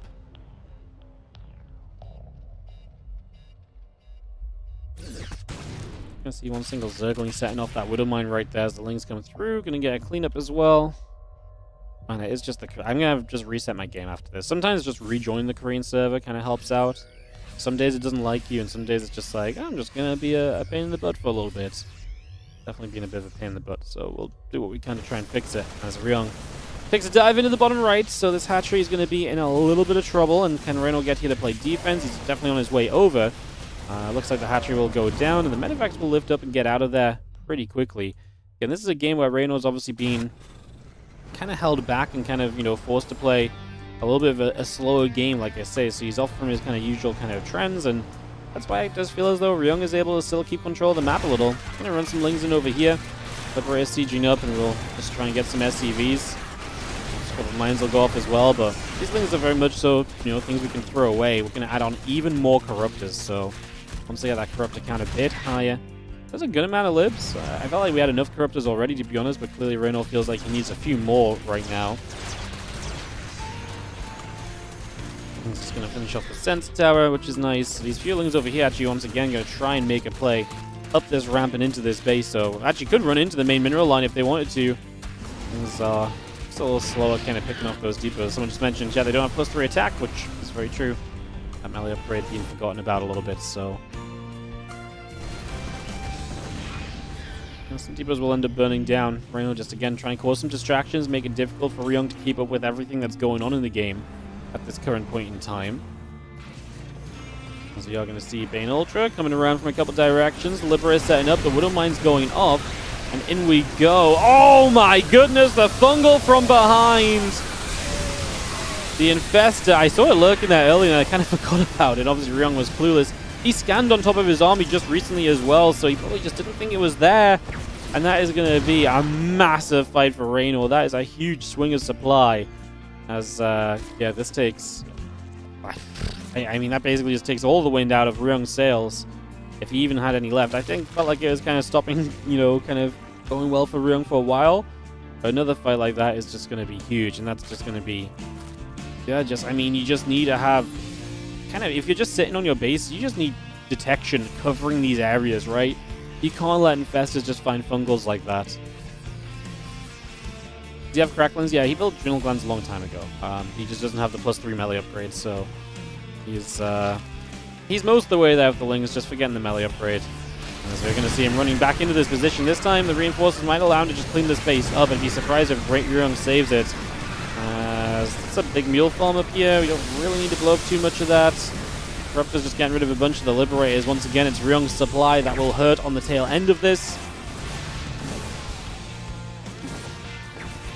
Bane Ultra Corruptor continues to run out for the moment, just escaping out of there. A lot more Lings on the way, 80 additional Zerglings coming by for the moment, just bringing all of those through. See the CC. I'm going to try and get back to the top left-hand corner. A couple of missile turrets and the Sense Tower going to be placed.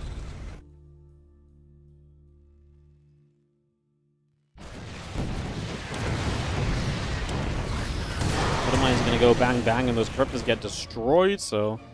Not ideal. We are rebuilding Libs as well, so you kind of want to keep the Corruptors alive because they are going to be your answer to those Liberators. A couple of Widow Mines that we want to try and set up early here as the bio comes back to that top left side. This is a 25-minute game now on ley lines, guys. This one has been pretty hefty to say the least. As the extra Libs coming through, the +3 vehicle plating coming online as well. The rest of this army from Reynor still stepping through the middle of the map. Ling Bane Ultra moving straight through over there for the moment.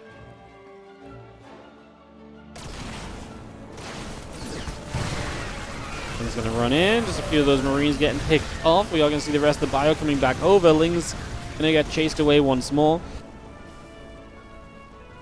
And 4 Liberators coming over time. Reynor is going to have to go back into those Corruptors to deal with that. Going to get through a little bit of a surround. A few Lings actually slip by into the main. And again, just annoying, right? You just have to run after that, and it's going to distract you from over here, for example, where there's this big army looking to come through. Reynor's a little afraid of it, though, and I don't blame him. It's been a rough game. Like, he's definitely had some downward swings in this game, and getting back on track and figuring out that he has enough to just keep sending it here. He's going to see it now, right? But he just wasn't sure about it before. You see the Ultras. They will get rid of this base. The Banelings don't really even have a good target.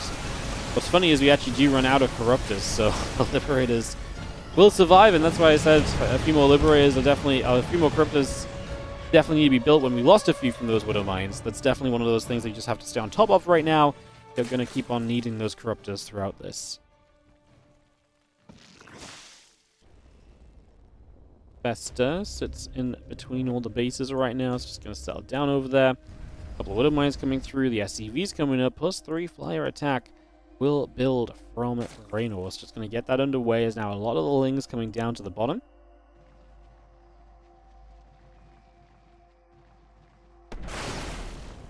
Mines. Bang, bang. And a couple of Lings go down already. Rest of the bio coming through. Just clean up a mine. We're just going to run out of that. Again, it's more of a distraction than anything else. It's buying you time for everything else to come back online. Corruptors and Ultras to make another bid at this base, which, I mean, at this point, there's enough Corruptors just to fight this, which is going to make a big difference. That's a lot more Liberators would show up, though. Maybe it's not enough Corruptors. Maybe we do need to take a moment still. My goodness. Rainor max still, and his bank account, to be fair, is drained of gas. He could do with throwing a couple of extractors down on some of these bases just to make sure he has enough gas, because he has a lot of minerals banked, but the gas bank is at absolute zero, so yeah, he needs to stay on top of that a little bit. It does limit what you can build as well, right? Because you're very Ling heavy specifically because you don't have as much gas, but it's not that he doesn't have gas to mine from. He's just not put the extractors down is all. More shots. Ling's getting taken out, getting pushed back to the center. It's fun to remember how this game started. Yeah, cheeky little 2-racks opening. Honestly, every aspect of this game was pretty crazy. There's been a lot of fun moments thus far on this one.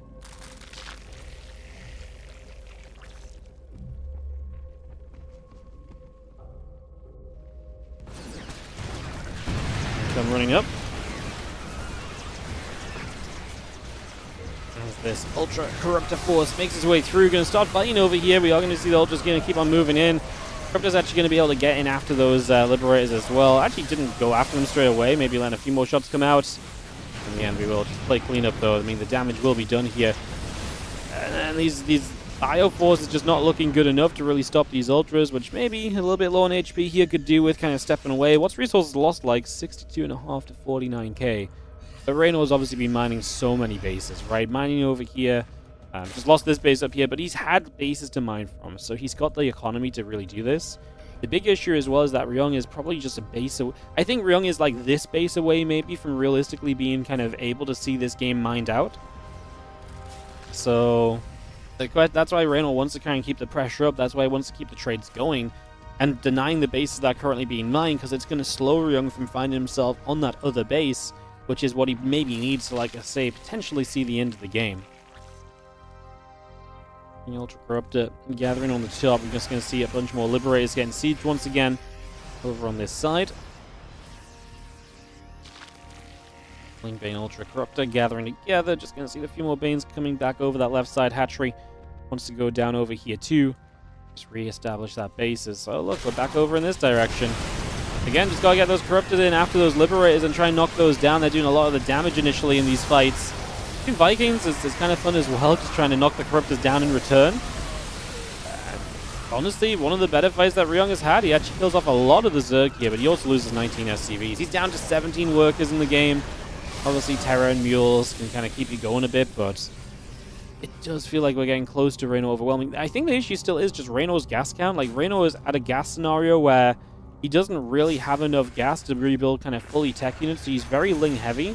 But man, like, Ryung is low HP Marauders kind of running into the front right now. These Lings are just going to take this fight. The few Corruptors that are here are just going to go for this. The Infestor is going to show up from behind, and the Fungal once again is going to be huge. It helps a lot against for these Lings just trying to work their way through this.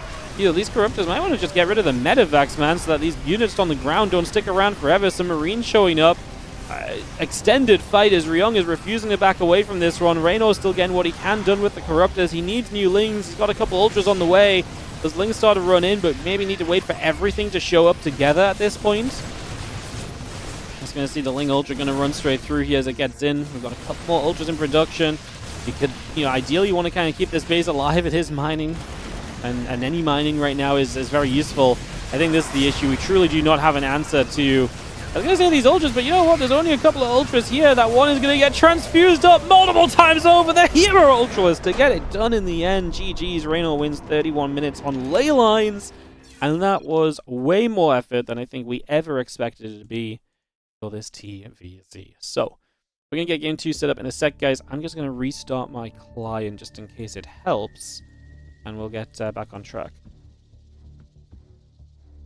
So, just double check 2, okay, 3, so. Alright, let me just restart my SE2 just in case it helps the Korean server being shit. Sometimes it honestly just changes game to game, but restarting can never be a bad thing, right? Like, I don't think logging out, unless it doesn't let me log back in, then restarting is not a good thing, but I think in general, I think where a log out and log back in is only ever going to give us a helping hand. Cool.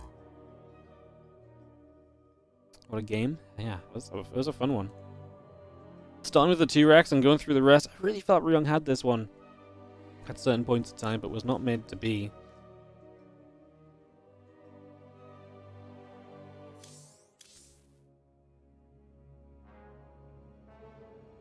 Alright guys, it's going to be 10,000 feet for our second map here.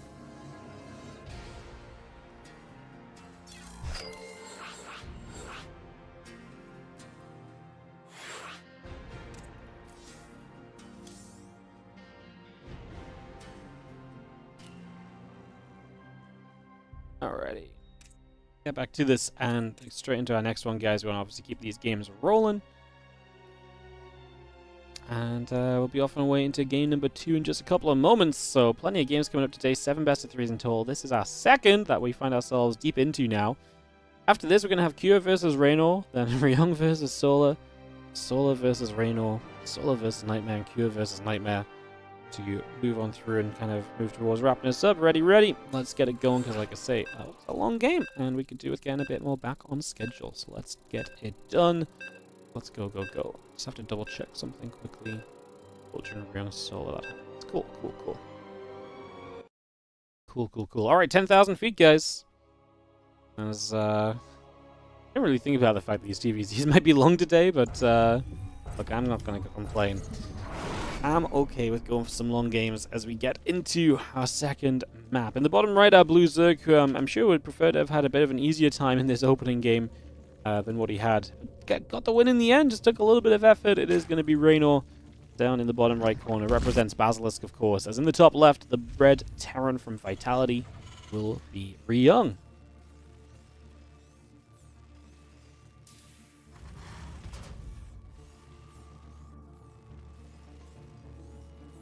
Hey, Wardy just found you 2 months ago. Love the stream. Your Scarlet super fan was that she only had one game in the Crank Cup. Is there a place to watch her play regularly?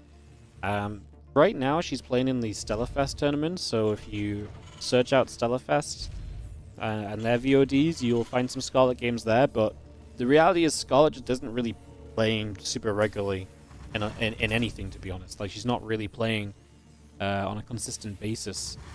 Yeah, like I say, pretty much just anywhere. So yeah, she's not really been... honestly, she's been looking really good lately in terms of the games she's played, because I didn't even think she was still playing competitively at all. So, yeah, unfortunately, I can't really help you apart from the fact that she has... Literally, this weekend is Stellarfest. It's still ongoing. So if you search Stellarfest, you can find a Wikipedia or something. It'll probably link you towards the streams and so on.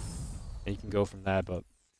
The answer other than that is she just doesn't really play very much, unfortunately. Scarlet practically retired. I'd say yeah, she kind of stepped away from StarCraft, but she's clearly still playing a little bit right now. So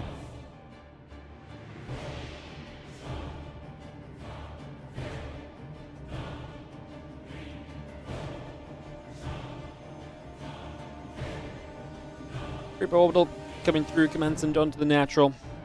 We get set up and just see where we're gonna go to. SCV gonna wander about for a couple of moments as we go back and forth. And yeah, we just take a few moments to settle ourselves on 10,000 feet. One of the maps from the TLMC. Very fun map, looks very cool.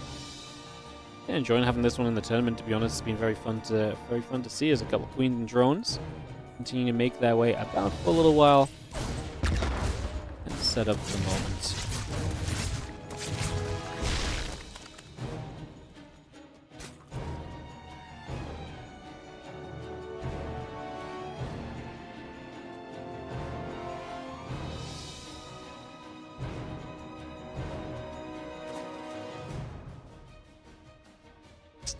Alright, reactor coming through. Factory will finish. Couple CCs will be building. Yeah, Queen's drones and the Overlord coming up. Extractor on the way over. Grenade goes down to let the Reaper get into this mineral line, but I'm not sure how much more it can do. There's a second Queen nearby. It's going to jump down.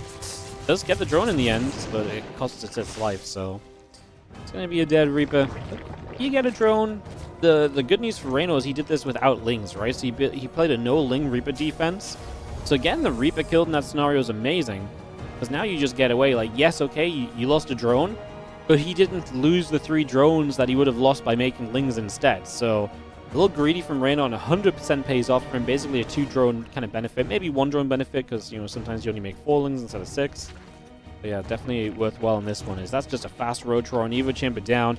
You'll see no Ling speed. This is just a straight kind of Roach play. Kind of gasless for a little while to kind of boost the economy and the setup at first, and now moving into the Roach Roar and just going from there with that Evolution Chamber coming up as well.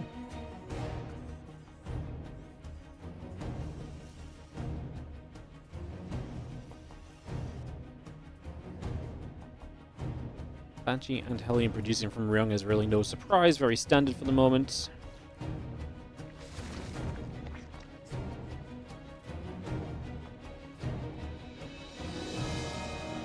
Now Banshee Hellion coming about, just going to move over for a little bit. We go stepping through for now.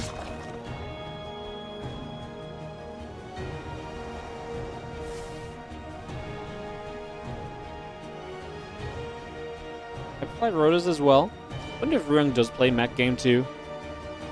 I mean, he was in a good position game 1. He's going to play Stim. Because he's in good position game 1, so he might be afraid to kind of play Bio again, because are you going to get into that good of a scenario once more? And if not, then it's going to be even more difficult for you to really do anything there, right? It's kind of going to be the issue, so... Hey, Limbold, if you want the bracket on YouTube, just, it's in the pinned message at the top of the chat. It's there constantly, so we don't have a command for it. You can just click the top of the chat at any point and find it there. I just don't have a bot really set up for YouTube still, but honestly finding that we don't really need it, to be honest, so... There is a stream elements bot, I just haven't bothered to update all the things, like, to be honest. The thing with stuff like bracket commands is, like, I've got to update it every day, right, so... I guess if I go into the habit of it, it wouldn't be so bad. Anyway, we got a couple barracks, couple engineering bays coming through, Banshee Marine Stim all coming up. Just going to be having the few Hellions back into the center.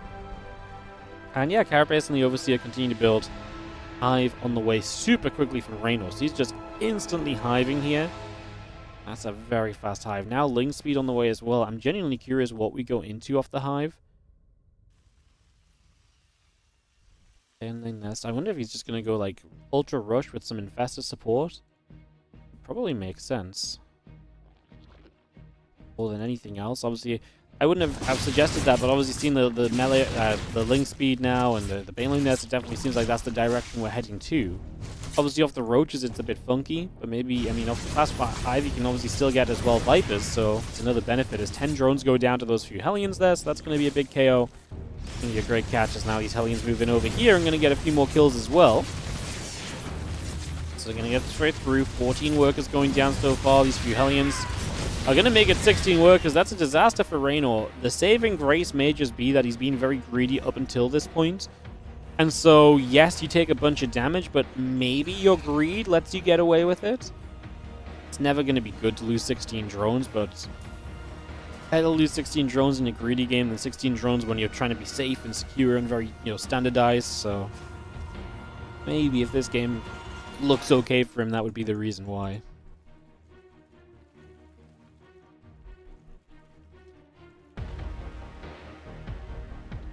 And the speed is continuing up. Couple drones coming about. The Banshee's going to go and make a dive back into the mains, just adding to that worker kill count. The speed of those Banshees allowing them to get in, get some kills, and just get out safely.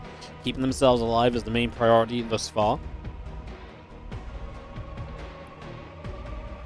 Now Medivacs and the Marines are going to gather down to the bottom side. Moving across the left at the moment, in fact, but going to be aiming to that bottom left corner soon as the couple of Roxy could be taken out. It's going to knock those down and get ourselves a chance to hit this bottom left base. So, in we go.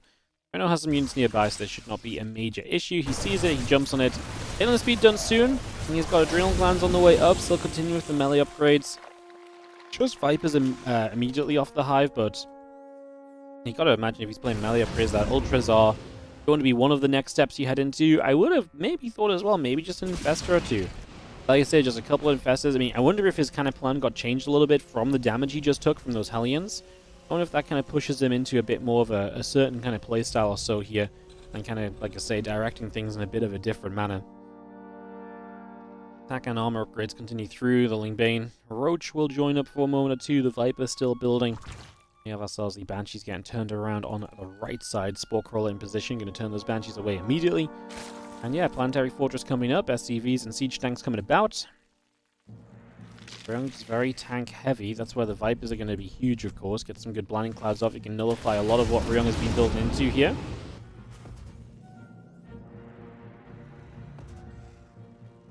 Two on those melee upgrades, the Zerglin's building as well. Again, tanks, Marines, Marauders, all the upgrades coming about right now, just getting so much up and ready to rumble. And Reynor just sat back home, taking a 5th hatchery, building Lingbane, getting 2 upgrades. Not really still. I feel like doing as much off the hive as I thought he was going to. I wonder when is going to be the trigger point to kind of add extra things. He's going to add a Spire now. Maybe he just plays pure Lingbane, no Ultras, and then kind of goes from there maybe. Figure out what you can do at that point. Ling, Roach, Bane, Ravager making a little bit of a route. A couple Banelings are coming over. Marines are going to get jumped on. Bio gathering in the upper right-hand side as well. So we got those 2 upgrades coming about. The +1 vehicle weapon is going to be a part of this too, getting those siege tanks added onto as well. For the moment, CC floating across, a couple of siege tanks coming over to the right side, a couple of them are already going to begin sieging. Spire will complete, hatches building as well, and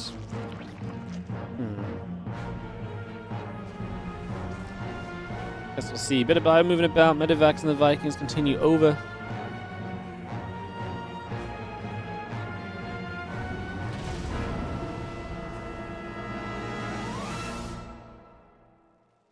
As Medivacs load up, going to get over to the right.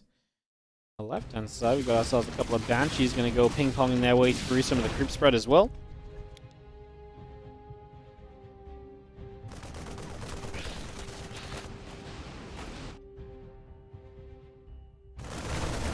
So Ling's going to take the chance that there's a couple of Medivacs as well. They're just going to lift off back away. Crucible coming down. Great Spire and Spire on the way through.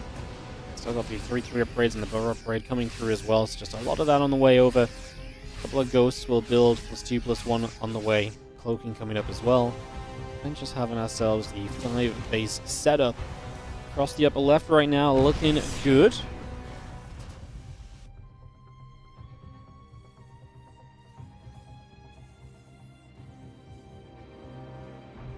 Our army just gathers up and we just have just another late game kind of developing here. Guys, I'm just going to say this now. If this goes even slightly long, like if this gets to 20 minutes, there's going to be unskippable ads on Twitch. Because we had a super long previous game, I had to use all my snoozers already. So I've got no way to delay the ads. So if this gets to 20 minutes, then I'm sorry that you get ads mid-game. Yeah, I mean, we'll see. It looks like it's going to go long, but maybe it's just a case of we have one big fight from Reynor and he just sends it and then it dismantles very quickly, which could happen in 3 minutes time instead, so there's that possibility. Parasitic Bomb's just going to get Medivacs low. Actually going to try and hunt for the secondary bomb, which is going to be a full Medivac dying, so that's actually pretty neat. Nice job from the Vipers, realizing there's no threat to them there, so they just chase. And with the Lings underneath, it stops the units from coming underneath instead, so the Vipers gather some more energy. Some Lings are going to run through. The siege tanks are going to get jumped on. And the Ghost still gathering together. Lib tank coming through. 3 more factories for this late game. Could I run ads now? I could, but if this was like 100% going to go for like 10 more minutes, I would. But like, I still think like if I run ads now, it could actually still end in 2 minutes too. Like, I feel it's that kind of game, so I'm going to run the risk and just not run them, I think. Let them run naturally if they have to run, I suppose. Sling's going to come running through. A couple of siege tanks going to get jumped on immediately. It's going to be seeing the Infernal Pre-Igniter coming up, +2 vehicle weapons coming by, Liberators in production. I'm just adding on some investors. He's figuring out what he wants to rebuild with his money. He's got a massive bank, so the fact he's only at 165 supply right now is clearly just a case of him thinking, more so than a case of this being an actual problem. And +2 melee upgrade, +1 flyer attack, +1 carapace coming over. 3 will be building on the side of Ryung. Still a couple more piles, just hitting the refinery for now. Tanks and libs all building up. Get that sense tower coming through as well.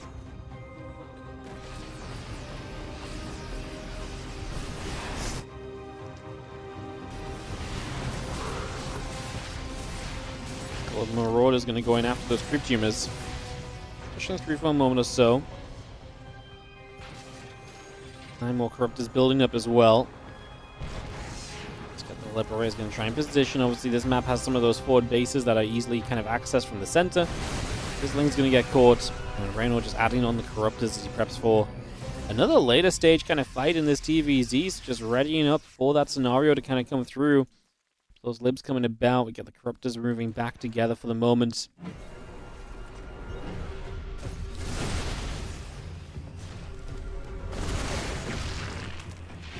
Surprised that with how big Reynor's bank is, there aren't more upgrades in the production tab. What would he be upgrading though? Like, he could prep chitinous plane if he wanted to go ultras maybe. He already has flyer upgrades on the way. He doesn't need missile upgrades. Hero Parasite, there you go. I mean, yeah, I mean, that sort of stuff obviously makes a bit more sense. Just things off the Infestants, so, stuff he already has access to. I love all these medevacs flying around with low HP, just medevacs that have completely eaten a Parasitic Bomb at one point earlier in this game. Roach is running up there as well, probably just looking to give themselves up pretty soon. As a few Marines continue to get active and trying to be a little busy here. We're going to have ourselves this Queen going down, so that will fall, and now this push onto this location, maybe a little bit troublesome. A couple of Banelings coming through, and a little bit of army getting a little scared. There's a lot of run-bys coming up to the top side. Going to catch a building tank already. I'm going to get rid of one of the orbitals that's nearby. I mean, honestly, not bad just for a few Lings that are still going big. The tanks are the reproduction right now, and they are getting killed quickly. So this turned into a disaster over here. Meanwhile, Ryung has not really got anything else going on. He is pulling back with Ghosts to come and deal with this, but Reynor abusing what was being made and just abusing the fact that Ryung was very out of position, so gets in for a good run by. Obviously, again, this looks like it's going to be a longer game, so this is not going to be, the be-all and end-all right now, but this is huge, man. He just denied the +2 vehicle plating as well by killing an armory. This Ling run by has been incredible. Way more successful than you probably expected it to be. Ryung losing that vehicle upgrade is, it's a bit rough. He's still going to have the attack upgrade at least. Going to see some Lings running in over here, just finding some tanks left on their own as well, and right now, Lings are putting in work. Spire coming through. I do wonder in this game, are we actually going to try and make the Broodlord switch? You can see Ryung is prepping for it. Thor's already on the way out. They know they can be the answer to this scenario, so we're going to see the Thors already coming up. A couple of Hellbats stepping over. They're going to get rid of a couple of Lings as well. Just going to clean up there as we continue to build up. Guys, I'm actually going to run the ads now. Screw it. I'm going to send it.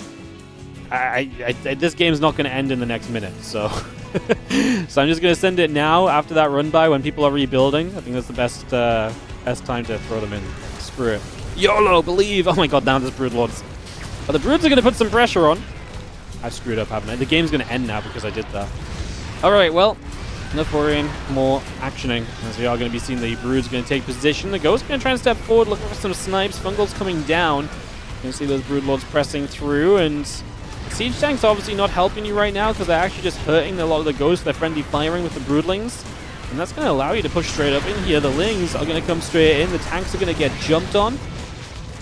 That's going to be a little bit of a cleanup from Rainor over on the left side. We do lose a hatchery on the right as well, though. So Ryong is going to succeed over there as the rest of the Ling Bane moves back across. We're going to leave the Corrupted on the left side. They're going to look at the Planetary Fortress, but they're afraid of the Ghosts. They have to step away respectfully as, oh, this Infestor walks into the scan. Oh, he probably didn't notice that. Oh, he has actually scanned ahead. He accidentally got the Infestor on the edge of the range, so he does deny that Infestor. That's obviously pretty huge considering where this game is at and where we're going to.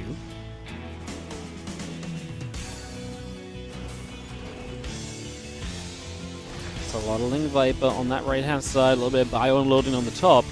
Ling Bane back to the left, Corruptors gathering together. I'm just going to be seeing this army joining and readying. Storm, Medivacs, +1 ship weapons all coming through. Got a couple missile turrets coming up as well. As the Broods are going to drop down and just going to go in after a couple of those siege tanks initially. The Broodlord's trying to get a little bit more done as you see the Ghost trying to get some snipes off. Broodlord's still going, and the Infestor there trying to get through for the Fungal. That was a little bit brave, just wandering straight in unburrowed. Ghost's going to try and come back and get over to this side once more. As you see a couple more shots coming in. Got the Fusion Core, the Starport, and the Liberator still building up. +1 ship weapons coming over as well. Now the Zerglings will go back around to the right side. Rainor staying max. Honestly feels like Rainor's in good control of this game. Like, he's playing the game he wanted to play, which was he didn't initially move out and make anything happen. He didn't try and get out to kind of, set anything up super early. He just took bases, he established a bank, and he just kind of went from there. I see the Broodlord's trying to get a couple of the Ghosts initially. We're actually going to dive in with a lot of the Banes. Actually pulls back the Banelings, decides not to go too far. Corruptors come forward and they get some damage done. The Broods are left to do their thing for a few moments as well. The Liberator still pressing in. Nice little snipe, gets rid of a Viper. The Broodlord's turned back around. Gonna drop a Parasitic Bomb down. The Ling Bane still coming across as well, so still moving through. Parasitic Bomb is going to fade away, and it's a little skirmish there. 70 Lings instantly being produced on the other side. So bringing all those Lings up. There's a couple of Ghosts and the Advanced Ballistics for that Lib range coming online as well. launch the nuke up into the sky, so we're going to start nuking.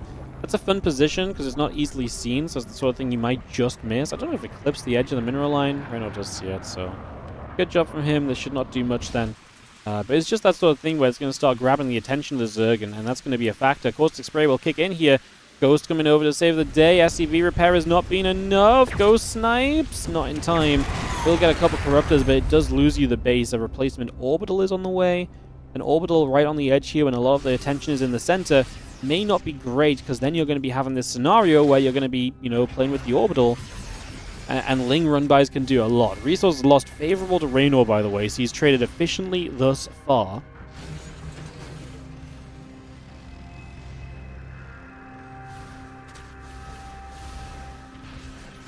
The SCV's going down. The Ling's actually going to run by a few up into the main base as well. Again, it's just distractions, right? It's just being annoying. We burrow, we unburrow.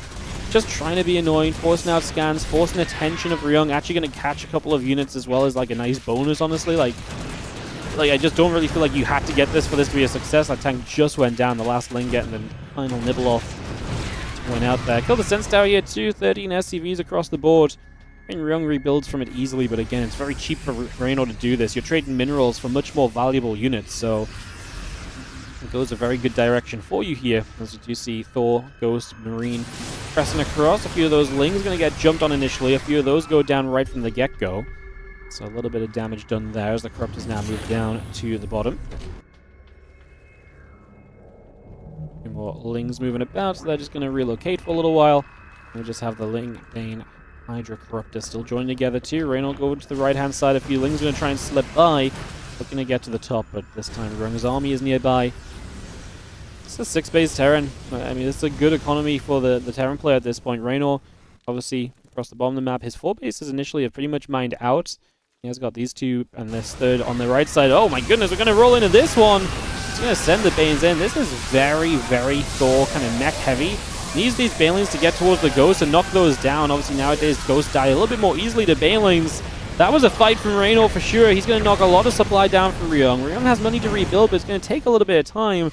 Adding in Hydras, we're adding in Lings. Reynor instantly rebuilds and uses all of his lava to reproduce here, so that's pretty much just enough. And he will have to morph Banes in again. Again, he's super rich right now. Resources lost 29 to 33k. That won't account for some of the Banelings that got used, so even still, though, typically you're expecting to see this being like, you know, thousands in favor of the Terran player. The fact it's even slightly in favor of the Zerg is a very good sign that Reynor is playing a very solid game right now. The Ling follow-up here is going to be huge, just jumping on units that aren't really prepared for it. These SCVs in the middle of nowhere too. Corruptors getting in after the Liberators. Ling's alone right now. It's going to be freaking scary. And then the Banelings show up on top of it. I don't even know what the Banes want to roll into right now. I guess the mineral line, kaboom. 28 SCVs dead in recent history. And Ryung, I think, is going to be dead in very current history. As you just see the Corruptors looking overhead to do a bit more, but GG gets called, and Reynor will confirm the 2-0 here in the opening match for himself in the Korean Royale. I did not expect it to be, you know, a 50 to 60 minute series, to be honest, but there you go. Reynor does get his first win of the competition, as we're going to be moving through into Kua versus Reynor up next. So we're going to get that Kua Reynor series ready to roll, and we will go from there as soon as we have everyone here with us. Where is Reynor gone?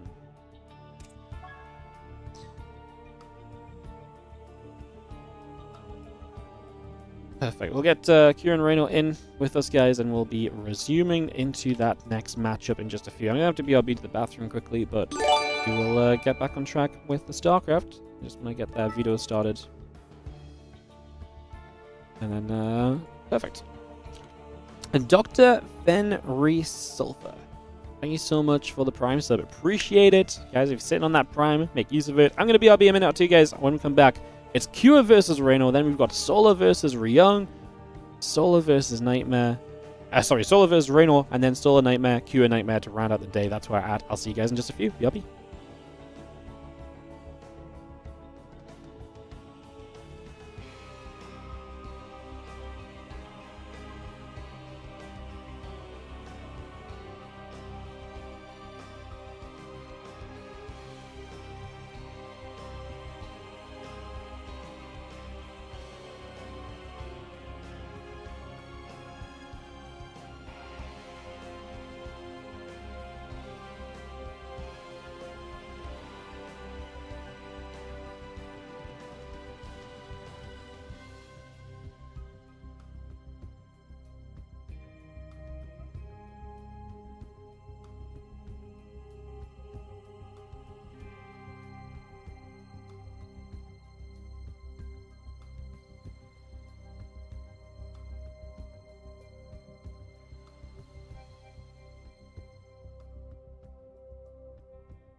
Hello guys, how are we doing? Thank you for your patience during a little bit of a break as we are vetoing through Ruby Rock, Red Rabbit, Pylon, Tidal Citadel, Torches, Reynor BRB after his final veto, waiting for Good to veto one more. We'll get a map pick and we'll be off into some action here to continue the Korean Royale today, our opening day of the main event for the WardiTV Korean Royale. What's up, 21 Bam Bam? Thank you so much for priming us up during the break as well. Appreciate it. Persephone's the final veto, so we'll have some map picks soon between Tokamak, Ley Lines, and 10,000 feet. Pretty much the exact same as what we just had in the last series.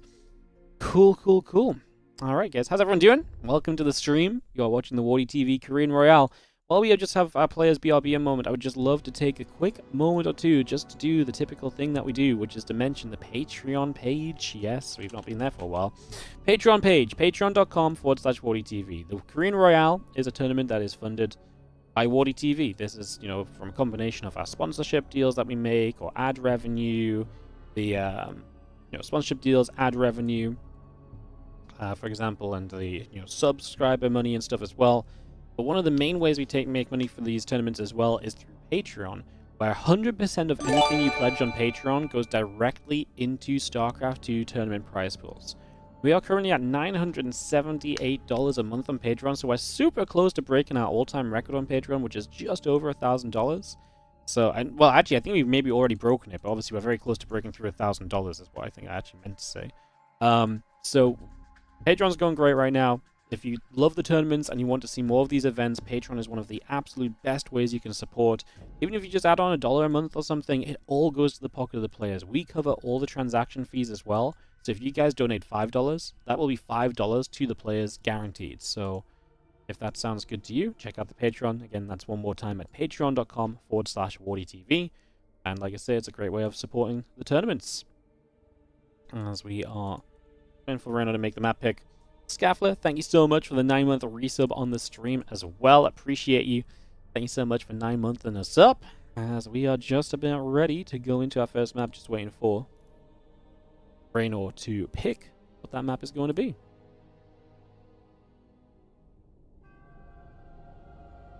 Exciting stuff. 10,000. It's going to be the map pick. Second map, Ley Lines. Third map, Tokamak. Let's get this underway.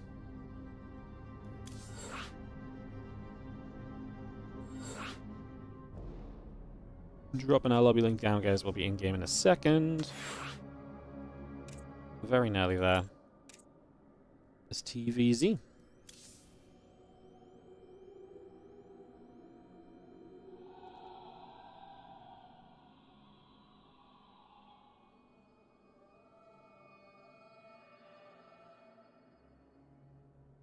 Ryung joining us. Sometimes he joins us and has a chance to come and see what's up.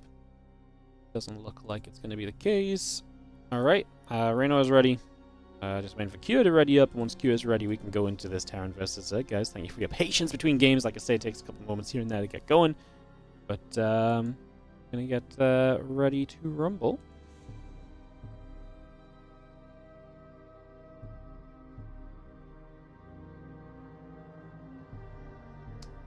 Let's do it. Alright, the player's ready up. Away we go. Kick off into 10,000 feet here for map number 1. Get this ready to go.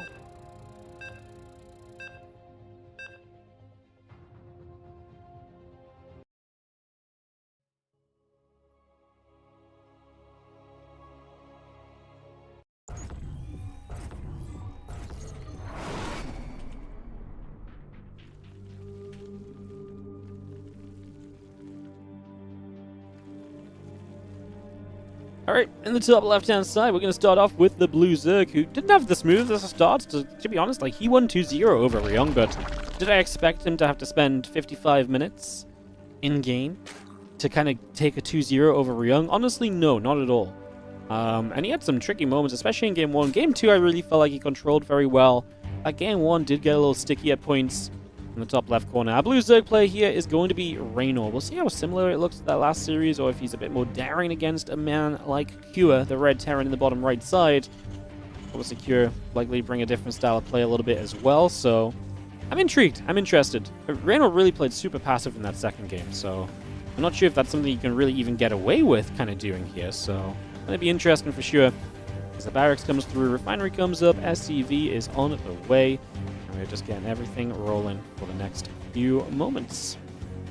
So SCV coming through, the barracks coming by, hatchery and the drone coming up as well as we take a few seconds to settle into what will be our third series of the day here in the Korean Royale, guys. So we got Reynor versus Cure, and then, like I said, we've got Solo versus Ryung. Lots of TVs in a row.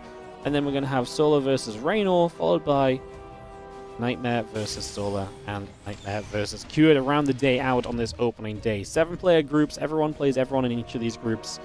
And there are 2 groups.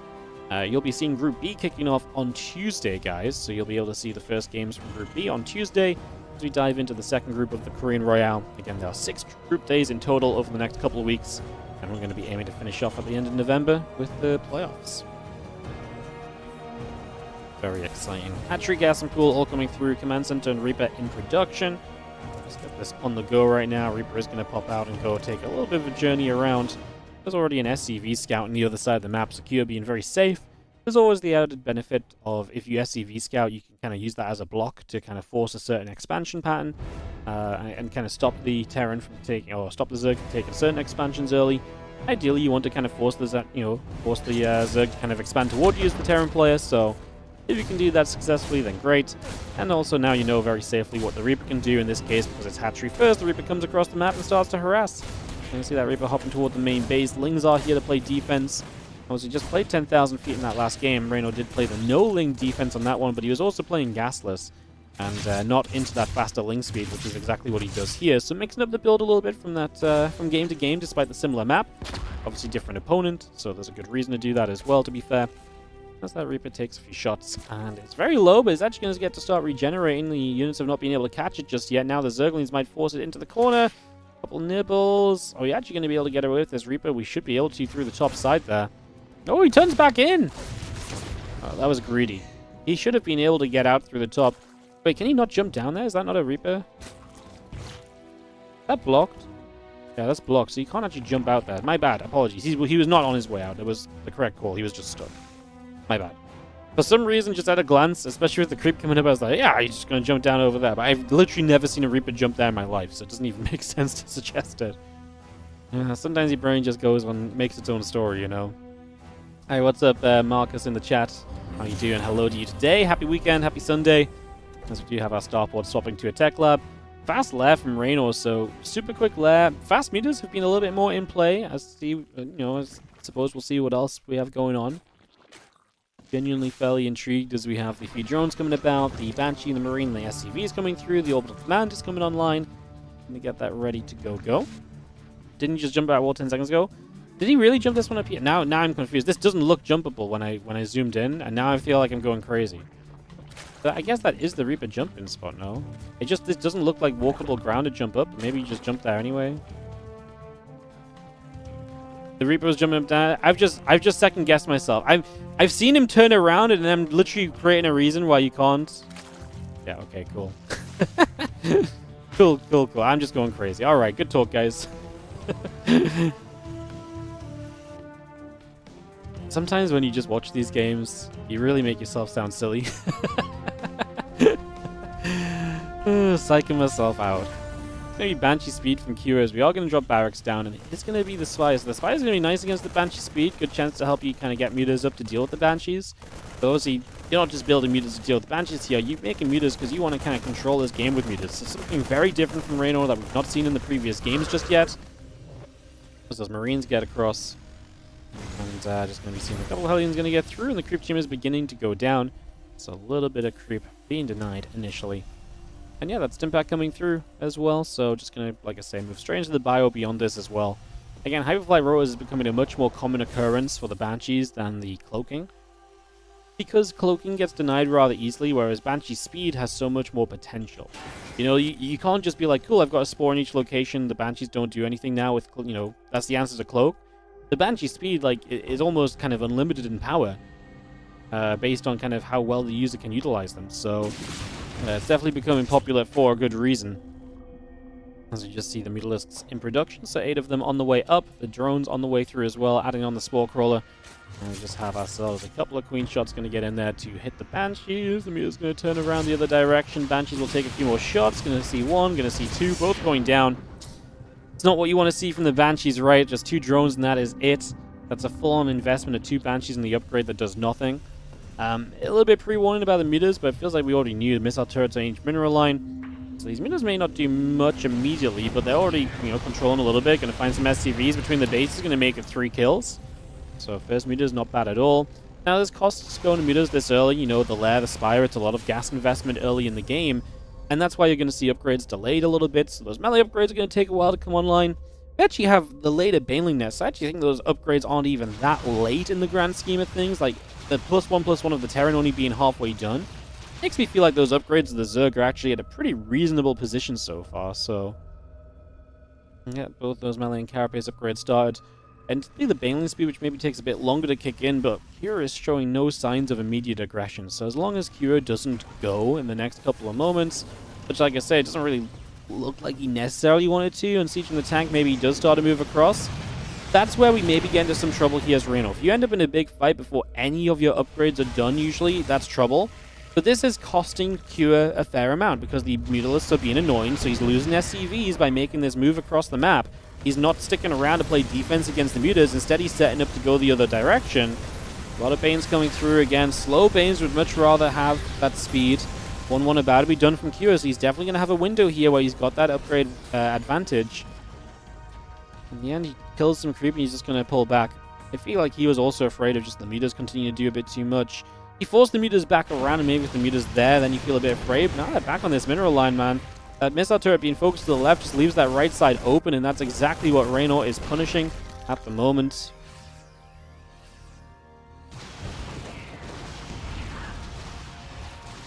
Here's into the main base. 13 SCVs going down. Just going to be seeing the... yeah, it's really doing their thing. There's, yeah, Kua, he came in, he denied this hatchery, so this 4th base goes down. So the hatchery goes down super easily. Reynor doesn't even really do much to defend it. But he's making up for so much of the damage he's taken by doing so much damage to these mutalisks. They've been very successful. And to me, I think we've passed one of the scarier phases of this game where the mutas were the investment early.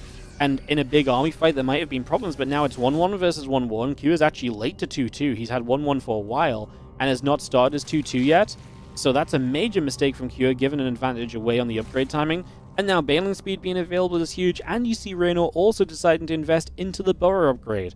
That burrow is going to be a major factor as well. Having burrow can create so many opportunities for you in a ZVT, where obviously if Marines are continuing to run across you and so on and so forth, there's just so much possibility for things to go wrong. If your Marines step through, the Ling Bane going to settle down, the Queens are going to gather together. He is going to fly in once again, a couple of shots onto the missile turret already going by, the Hellbat and the Marines trying to step up, a couple of Queens coming forward. The Ling Bane is going to take a chance to step through here as well, as we see the mutas back in. I see that missile turret still going, and the SCVs going to come in to play the repair. The Banes roll into the front. That wasn't really a successful kind of first run-in with the Banes. I wouldn't say they got too much there, and the Hellbat's looking to tank. They'll be somewhat happy with this. We are starting to lose this base. Losing that right side on 10,000 feet is scary, because the next thing that's open is just your access to the natural and then main base. Got to try and step through here and play a bit of defense. Mutas from the backside going to get rid of a tank quickly. They're going to justify jumping through there and taking Marine damage. A muta or two going down. Now transfusions on the hatchery, buying more time. Reynor walking the tightrope right now of just saving this base and waiting as long as possible to get units out and to do as much as possible. 40 new Lings are joining the fray. We do have mutas picking off reinforcements from Kua as well, as Kua continues to settle to the top side. There we go. Looks as though we're going to go for a bit of a bigger push through now. Mutas on the other side, getting rid of a siege tank, though. That's going to be a success story, and Reynor still doesn't fully commit, which is absolutely A-okay. Because not committing right now, I feel like, is going to end you up, leave you in a pretty good position still. Because as long as you keep the base alive, you're golden, and he is going to do just that. What a defense from Reynor. Really love what he's been able to pull off on that one. That's genuinely a very good save. I mean, this hatchery was low. He transfused it. He did everything he could to buy time. Kua still has advantages up here. This creep has been carved out of the map, so you're not going to have as much creep in front of those right side bases. That's going to make it a bit more of a target still, somewhere Kua can step to more easily in the future at this point. and for, forevermore in this game. Well, maybe not forevermore, but for the near future of this game until Reynor replaces some of that creep. Obviously, some queens have been in trouble. They've had to use energy on transfusions, so creep isn't being replaced there instantly either. Kira does finish up his 2-2 as Reynor finishes his own 2-2, so upgrades even right now. Obviously, Reynor will be slowed going into Hive Tech. With Lingbane Muta, you do usually stop on kind of Lingbane Muta for a while. You do kind of stop on this kind of composition. And you move into Hive much more slowly. Just because you kind of need to kind of have as much invested into the army as possible. You're kind of reliant on the mutas doing a good amount of harassing damage. And I just missed the double Widow Mines going off and splashing some of those mutas, so apologies for some missed observing there. As I'm busy looking over here, the Zerg army. Infestation Pit finishing up. We do have the Hive then on the way in. And where do we go with the Hive? I mean, Ultras are usually the big stepping stone into your late game because they're just so good. They accompany the Ling Bane Force so well. You've got the upgrades already. They're something that arrive more quickly than everything else too, and they're a bit more substantial. And because of that, again, it kind of it complements all the weaknesses of Ling Bane Muta, which is that it is a little bit weaker, kind of straight up army composition. So the Ultras really patch those holes in this comp. And kind of let you play into the later stage, and you can play Lingbane Muta Ultra for a long time. But it just gives you that kind of stepping stone to then play into kind of, spellcasters and so as necessary. So take the chance there, gets a single Widow Mine picked off. The rest of the bio coming up the right side. The Muta's taken a step away, still got the 3-3 upgrades. In production 2, as we have that hatchery in that top right corner. Going to come under fire very shortly. You're just going to see the Marines stepping over to the left, and now this hatch on the right taking a lot of damage. The Banes are going to come crushing through, aiming for those Marines. Going to knock through a bunch of them already. On the left-hand side, we settle down as well. Just going to see the rest of these Banes wanting to take the chance to roll forward right there. Bio going to try and split. Now the Muta's just going to fly in. There's not enough to really support the Thors. At least that's what Reynor is saying. So he's just going to fly in on top and start playing cleanup. The Ling's underneath, and now we're going to play chase the Medivacs. As soon as they run out of boost, it's going to be dangerous, but Reynor doesn't see the incoming Marines. Those Banes are going to come in. Now we can continue to chase the Medivacs. They didn't keep moving. They stopped joining the Marines, but with the Banes showing up, now those Medivacs are all exposed, and a bunch of them going down. We lose the base on the left side at the same time, so the Marines over here are able to kill off a hatchery. That's a major positive, but that is really about it. As the rest of the Marines come toward the upper left, we see the few Zerglings coming through. The Queen is going to get picked off. Veiling still gathering together, 10 drones going down. As you see the 3-3 upgrades still coming about. A couple of Banes crash through. Marines taking some serious damage here. The Lings all getting across. The Muta's going to play cleanup. Medivac's already going down. Queen just going to take the chance to jump in and pick off that Medivac as well. So that's going to go down as well. So, I mean, just so much going down for Kira recently. He's rebuilding pretty quickly. Still kind of more of the same, so we're not seeing kind of anything super cool coming through. Obviously, the Thors are a great addition against the Mutas typically, so that's why we've seen some of those still being added on. And similarly, though, from Reynor, he's not really going anywhere off this Hive Tech. I mean, 3-3 just started. Adrenal glands should be one of the next things we prioritize here, because we're still very Ling heavy. That's going to be a big factor. So yeah, Adrenal glands, he needs to get started ASAP, because right now it feels like he's maybe forgetting it. He throws down the Ultra Cav. I'm happy to see that too, to be fair. I really felt like that was going to be the instantaneous thing once Hive was done, but he's been caught up in some of the fights and rebuilding off of those fights.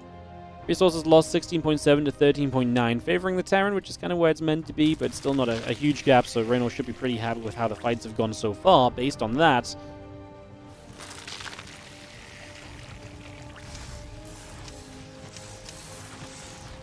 Here we go, as we have a couple of Lings trying to split up initially. Widow Mines, not doing too much. Actually going to be splitting very well initially from Reynor. Now most of the Banes are gone. We're going to see the next Banes halted by this Siege Tank. 11 kills on him, and he's a big boy. Just in a great position to stop more units rolling down and reinforcing. Just what Kira needed to just stabilize that location. Keep this 5th base up. There's a 5-base Terran right now. Is a very happy Terran. You've got access to all the economy you could possibly be wanting at this point. Units peel away over that far right side. The rest of the Lingbane Muta up to the top. Still got the 3-3 upgrades coming through. The Thor, Marine, Medivac building. Widow Mines on the way. And another hatchery on this 9 o'clock position right now, just gathering up over there as Marine, Marauder, Medivac. We'll take a little jaunt to the left side, and that might be a 9 o'clock base kind of drop in the near future. Nice scan, get some of the Burrowed Banes. Mentioned Burrow a long time ago, yet to really have seen that be effective at all. But these Mutas are going to say they can fight this drop. I mean, it's a lot of Mutas. I'm not going to say it's efficient, but they do indeed play cleanup. There's the bio on the right side looking for a push in. There's a lot of banelings over here. We obviously have the creep threat to kind of launch into this army with. Widow Mines trying to get their shots off. Finally gets a connection. The Marines did a great job of pulling back. So most of the banelings have to go off on Marauders / the Thors, which is, again, creating an inefficient trade. However, you can kind of see the supply for Kira has been just dropping down. Now, Reynor's been losing supply too, but Kira's drops a lot more. And now the big problem is that these mutas get back across the map, so escaping from this is going to be difficult. The Thor finally goes down. That last medevac trying to play getaway. A couple of new medevacs are trying to reinforce here, so that's going to leave you in some issues as well. And the chase down is going to be massive. It's the problem playing against Lingbane Muta. Running away is so infrequently an option. It just puts you into such a tough spot. I mean, Kira was very committed up there, and obviously at first the mutas were elsewhere, but once the mutas joined back up, it became a very different scenario. Hey Zygo, thank you so much for the gifted subs. I'll shout those out properly after this game, because those are pretty deep and heavily committed into this one right now, and it just feels like there's drama around every corner. Because as we reset for a moment or two, Reynor is maxed. I can't imagine he's going to wait long before continuing to make plays here. Again, adrenal glands forgotten about. That upgrade we mentioned, just still not having it is a big factor. Could make those Lings so much more deadly, which is amazing later in the game, especially because it really puts it to this point where Lings are going to be so good when it comes to kind of running into mineral lines and just shredding structures. The run-by phase of this game is coming up, realistically. The later this game goes, the more you start kind of being, hitting the 10 with run-bys and just kind of throwing Lings away. So adrenal glands would help to make those, trades that are coming through soon much more effective. Obviously, fighting against Marine Marauder would be nice as well to have even better Lings. No one's ever going to deny that. This was a great moment from Reynor. 22 SCVs killed as the bottom side base takes a lot of damage. You're going to see the chance to grab a Thor here as well. These mutas have not been messing around when it comes to just keeping control of the game. That's one of the things about playing mutas as well. In fact, they're a bit more viable again. If you are a fast player, if you are a very active player, such as Reynor, you can really make good use of the Mutalisks, and that's exactly what he's been doing. He's forcing Kira to play quickly, he's forcing Kira to play around the map, onto his units, and just staying on track of everything as well.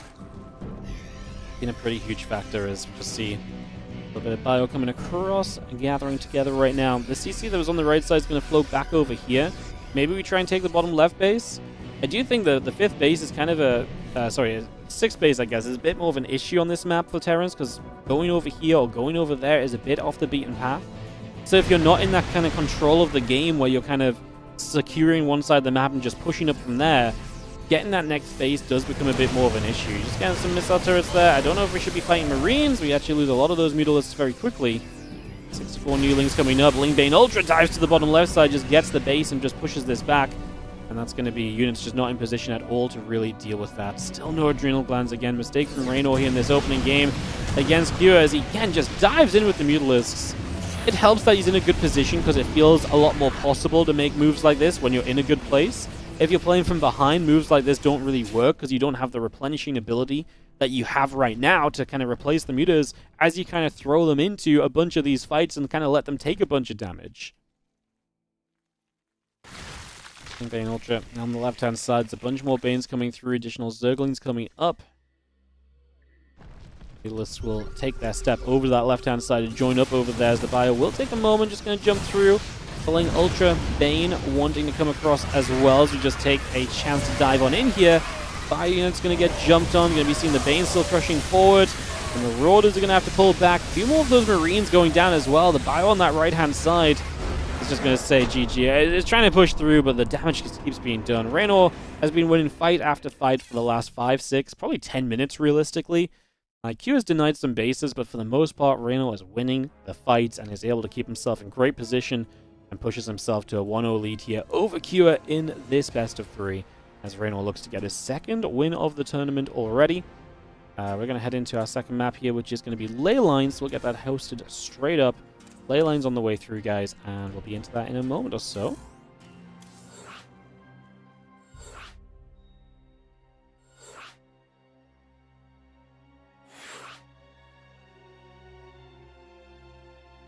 Oh my goodness, Inu is here. We can steal some real observing, guys. Oh my god. Incredible. As you might know, I'm just like 2 seconds behind on the observing a day. Like, suddenly a base is dead, and we see the aftermath, but Inu here now, we can get some proper observing going. As we ready this up, Get set to go. Kua Reynor, map number 2 in a few moments. You're watching the WardiTV Korean Royale Season 4, Day 1. Let's jump into this second game. The ley lines, Reynor looked very comfortable in that game. I really think Kua just struggled with the mutas. And Reynor, what it really came down to, I think, as well, though, is that this was not easy for Reynor. It looked easy for the last 10 minutes, but what you have to think back to is that defense on that right side base out of his natural. That hold where that hatchery goes super low. He doesn't lose it. He stays super calm. He maximizes Mutalisk damage before he comes back to play defense. That, like, 1 to 2 minute defense from Reynor, I think, really established what this game was going to be. Because that's where Kua... That was the last time Kua really had a good, solid, scary push. That's when he last had the opportunity to kind of take full advantage of what Reynor was doing, and it didn't work. Reynor getting that defense was an absolute turning point in that game. And then some mistakes from that point from Kua. 2-2 was much later than it should have been, right? He should have had maybe more timing windows where he had upgrade advantage. They never came about because he didn't start his 2-2 straight away, for example, so... yeah, GG's are now into game number 2 as Reynor up 1 against Kua. And we head into this... second game to see where we're going to go and to see what will happen next.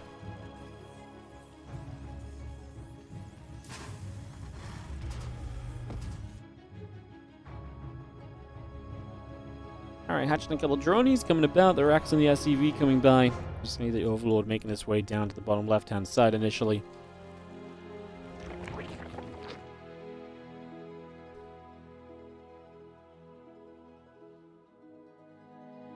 A moment to breathe. Honestly, it's been some pretty hectic games. Like, you know, Ryung Reynor was a little bit slower to begin with, but eventually got going too. I mean, some great games on this opening day. Like I say, you maybe say Reynor Q is the highlight. I'm super excited for Reynor Solar. We don't see that much CVZ nowadays, and while it's a mirror matchup, it's between two great players, maybe even the favorites of this group.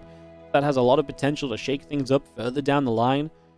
We do obviously have Nightmare will give us some Protoss games. It's very rare we go so long without Protoss games on the stream, but we will have a couple of Protoss games to round the day out as well.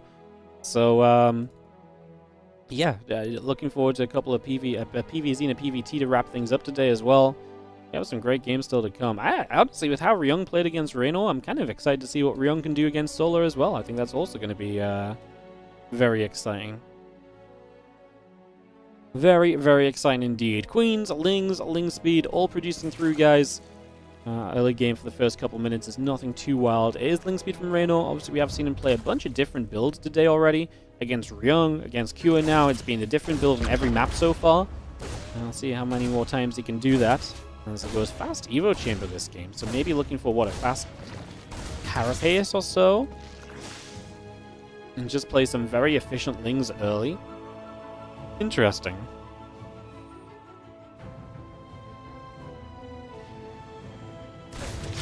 Well, Queens will be there. Reaper gets turned around. We have the factory about to complete.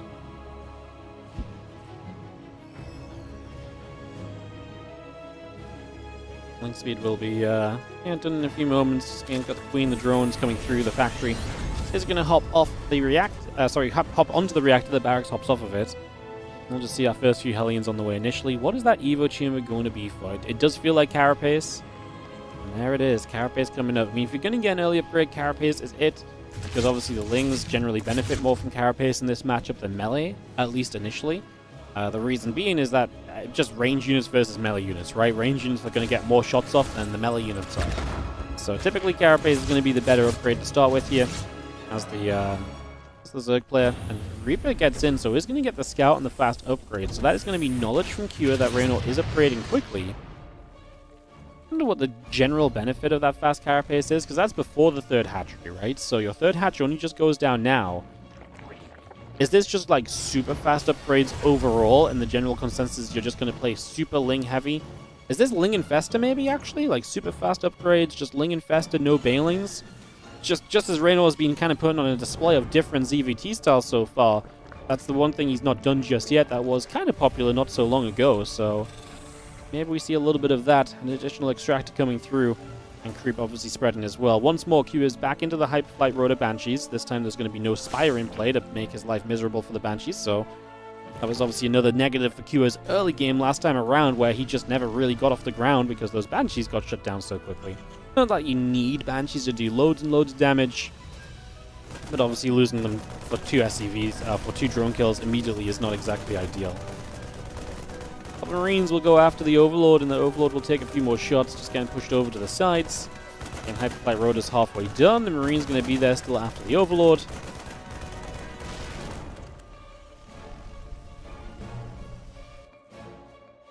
So got melee and carapace upgrades building through. The Zerglings get up to the top side. The Lair building on the natural. We have a few more units coming across here from Kua as well.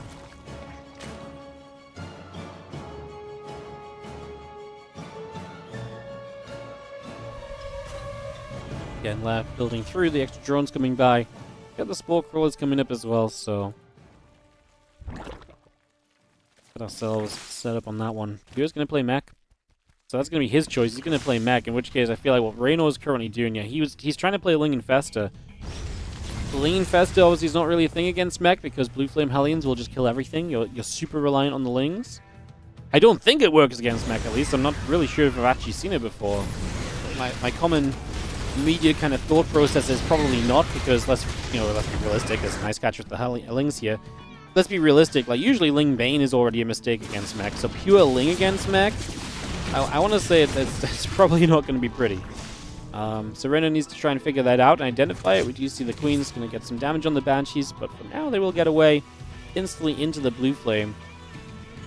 I mean, you do have a fast hive here from Reynor. I mean, maybe fast Ultralisk can actually just shred this still. Like, what are you going to have up immediately to really deal with Ultras? Like, tanks are great against Ultras once you get enough of them. Like, this is going to be a case of we might just have, like, Ultras out against a very low tank count, and maybe we could just run in and take some big fights. You're obviously going to be on hive quickly, so you can invest into Vipers and get Blinding Clouds available. So that's going to be a big option as well for you, so that's definitely a factor we can consider. As that +2 Carapace continues through on the Evo Chamber, just going to throw an Inject down with the Queen. And again, the Hive ticking along for the moment. So that Hive coming through, Infesta coming up, a couple of Banshees currently escaping away through the top side of the map. And yeah, Hellions, just one vehicle plating and weapons on the way. Blue Flame coming up. Hellions going to move to Hellbats. This hatchery is dead, but there's nothing nearby. And with only Lings on the map, I don't imagine we're going to run straight into headfirst into Hellbats. Unless we really have to, so just gonna let the hatch go down. Some creep team is being cleaned up. There is the question mark of, well, what do we do against these Hellbats? Because, like I say, there's not really anything else to fight against them with. Some drones go down on the left side as well. Like, we are just gonna have to fight these with Zerglings. Fungal Growth will add some damage to it. Blue Flame kicks in at the perfect moment as well. That's one way to lose a lot of Lings very quickly. This is very quickly becoming a build order losses. We don't even need the mech. It's just Hellbats. Like Hellbats alone are working right now, and if that ain't a sign that this is, again, not really meant to work out for Rainor, I don't know what is. Like, again, in concept, maybe if you can just get up to Ultra super fast, maybe there's a possibility there, but you got to survive until that point, and that involves keeping your 4th base alive, which will do for the moment. Banshees are now on the natural expansion. Rainor down a lot of supply. Ultra Cavern on the way. He's going to commit through to it.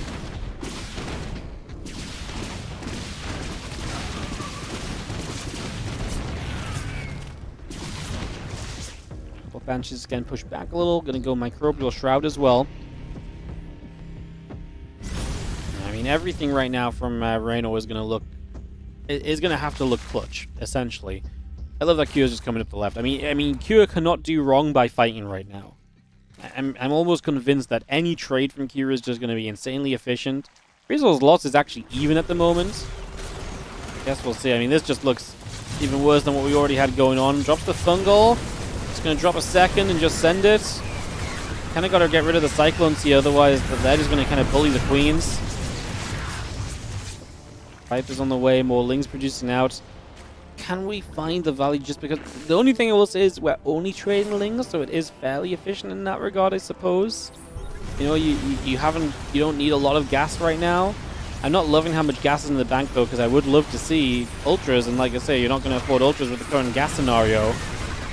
Maybe seeing the Queen count has to be a big factor here as well. 2 more Infestors on the way up. Rainor back against the wall. Mech knocking on the front door. Will he answer?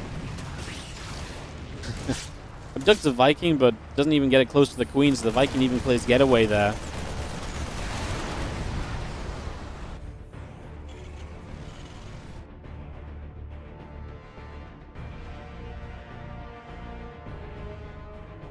Hellion Cyclone over to the left.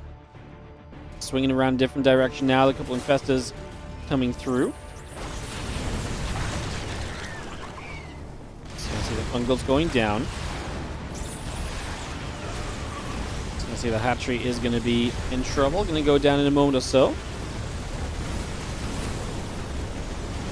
And this felt inevitable. I mean, the Ultra's on the way, but I just don't think it's going to matter. The Cyclone count is good enough that we're probably just going to be able to deal with the few Ultras that are coming on the map. And here, again, like I said, I don't think you can do any wrong by just attacking. The Infestors are throwing whatever Fungals they can out. Microbial Shroud goes down as we try and help in any way possible.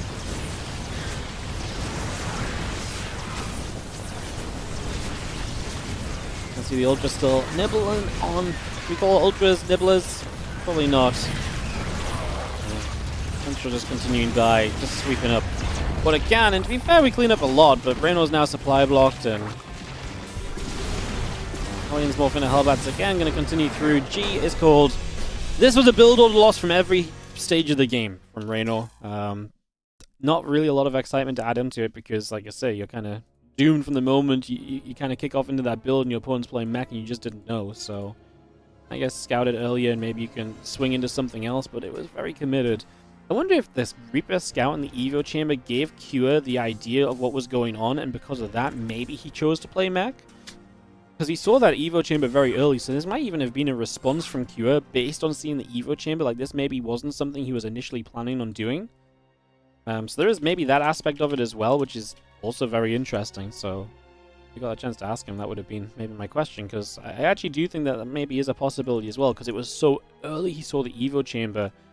And what else is it going to be if the Evo Chamber is that early, right? The one thing that really does make a lot of sense.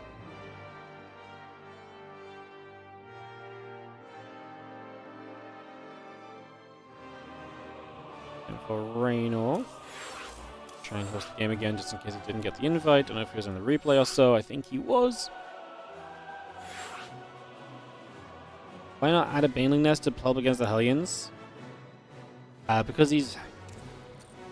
I mean, yes. But I think the scenario is just that he's too far behind before we...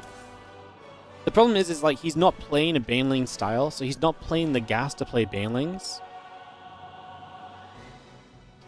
I mean, I think he should have done something else. I don't disagree. Why not? I don't know. I'm trying to answer this as like, why did he do what he did? And all I really have is speculation, and my speculation is just that he was committed to what he was doing, and he didn't think he could realistically have the gas to kind of go elsewhere. Especially off of what was already an expensive early game, where the hatches taking a bunch of damage, etc. Clearly, he felt his best option was to try and get to Ultras. I think the problem is if you go Bane Nest and Bane Speed, you're still taking a bunch of damage, and by the time you finally have Banelings to help, are you actually ever going to be able to have enough Banelings? Because I just don't know if the economy is in an okay enough place, because you're essentially playing a very kind of limited 4-base economy, tough to get to that 4th base still. You might even lose the 4th base trying to tech away into Banelings already, and then your 3-base trying to play Ling Bane. You're not going to win the game playing 3-base Ling Bane. So... maybe you throw the Roach Roaring down instead as a response once you realize it's mech. I just think he didn't know it was mech until the Blue Flame Hellbats were hitting, and the moment that happened, he's just caught up in playing defense, and then he probably feels like it's too far gone, right? So yeah, I think I gotta imagine that that's his mindset there, and that he's just basically relying on Cure to stop attacking, but Cure just didn't stop attacking. So yeah. I imagine it's just a lot of the intricacies of the setup that he had that made it kind of awkward to switch. And honestly, I wonder how much Reynor's even played kind of that style against mech as well, right? Like, this might be one of those things where he also didn't quite know what his best kind of plan was going to be, so...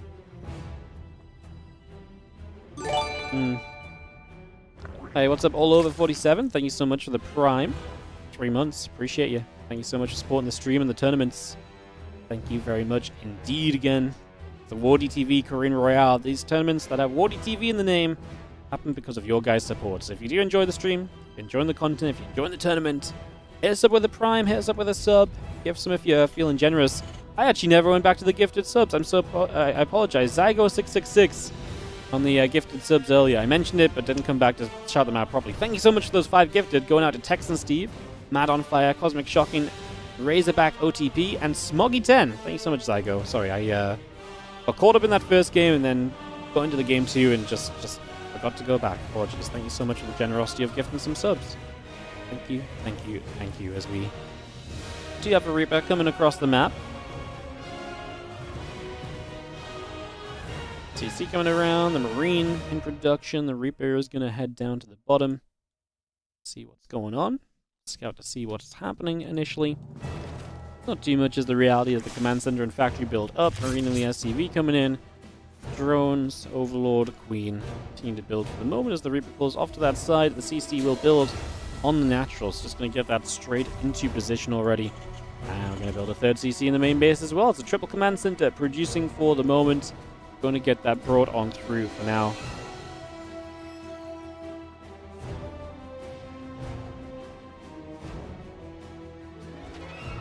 I feel like I need at least one unit to address the Hellions. I mean, yes, but his entire game plan is based on playing against Bio, not Mech. Like, the entire situation is like, yes, what he did was never going to work. But if he'd known it was Mech sooner, he would have made more adjustments sooner.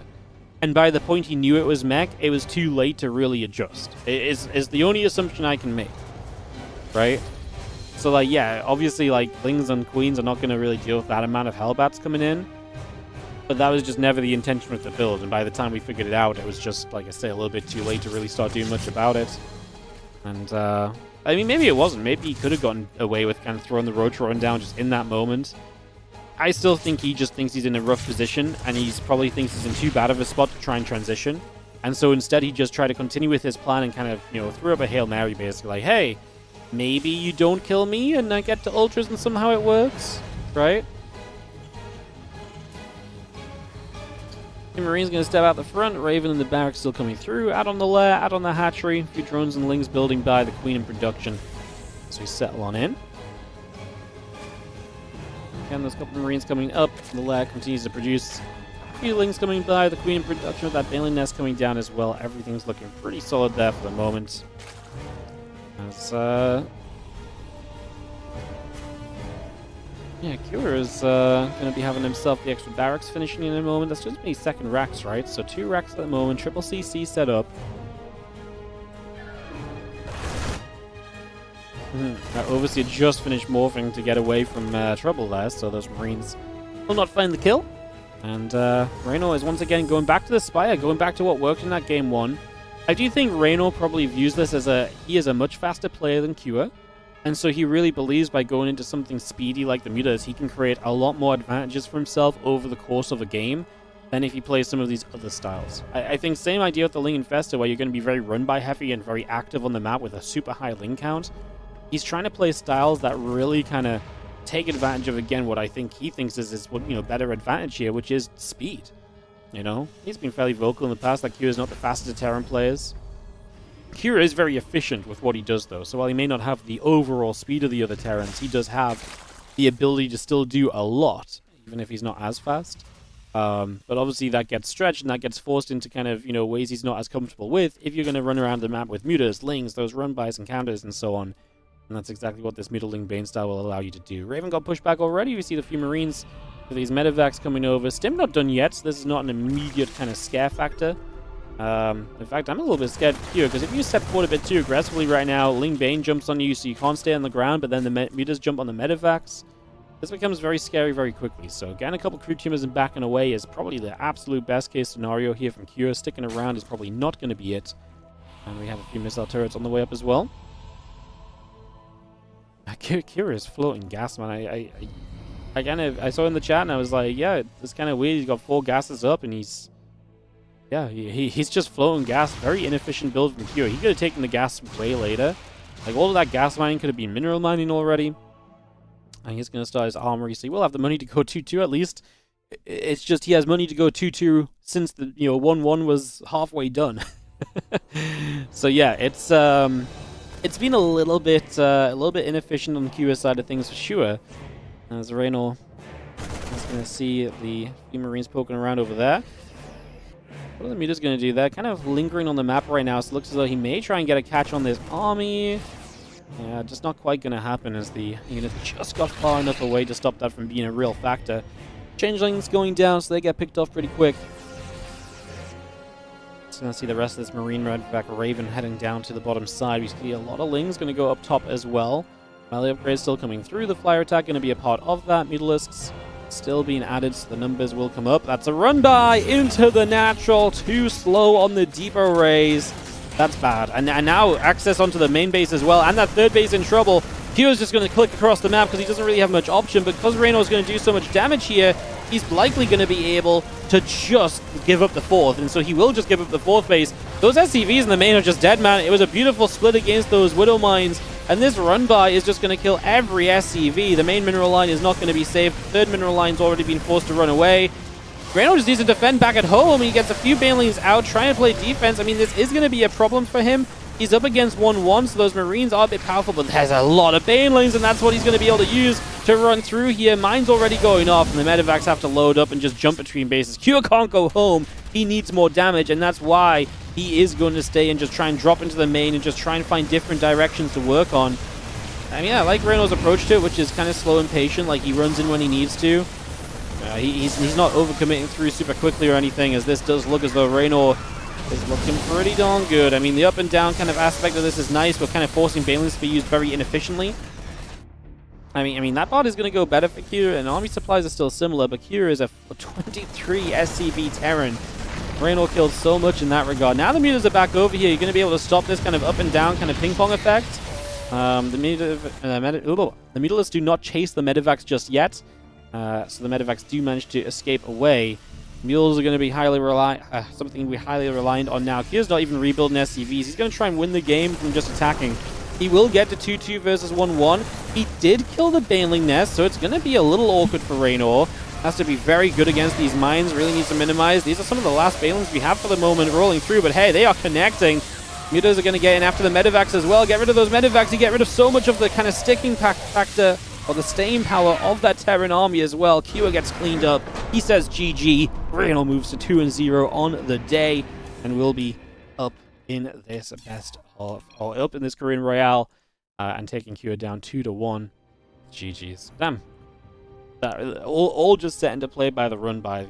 I mean, Kua doesn't commit in as aggressively as he does if the run-by doesn't connect like that either. Like, he pushes and pokes, but he probably doesn't commit. GG's, and that is going to be Reynor taking a big win right there. So we are going to go into our next matchup, guys, which is going to be Ryung versus Solar. So we're going to get that ready to go. So are they in the same chat channel? Do I have to invite them? I have to invite them. We'll get that ready. I'll come over here and just sort out the other matchups. So right now, we're going to get Q and Nightmare playing on the other screen, guys. We're going to cast that last, but that's going to play now. So that's the one series today that will be from replays. So just a little note on that one, because people are very particular about it. /4. So yeah, just to let you guys know that Q and Nightmare will play now and will be casted later.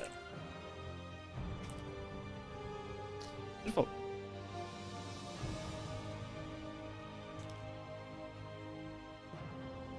All right, we're gonna get Solar Ryung ready. So we're gonna get a bunch of solo games back to back now. Solar Ryung, Solar Reynor, and then Solar versus Nightmare.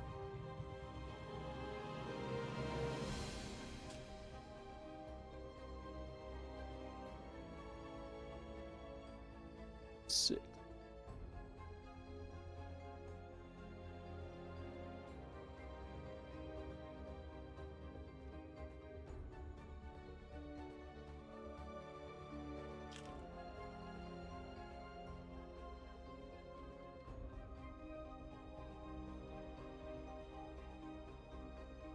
Sick. All right, we're gonna get videos coming through them, get this rolling, and we'll be underway. Just gonna be a bit of focus for me because I'm setting up 2 games at once, guys. So excuse me for a moment.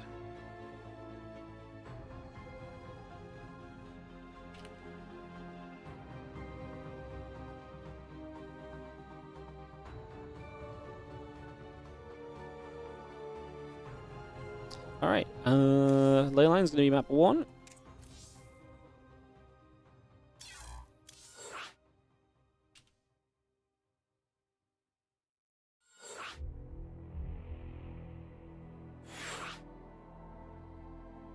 Alright, players are going to be eager to start, I'm sure. So Solar and Ryung are already spamming each other to go, go, go. We did see a bit of Solar and Ryung during the qualifiers.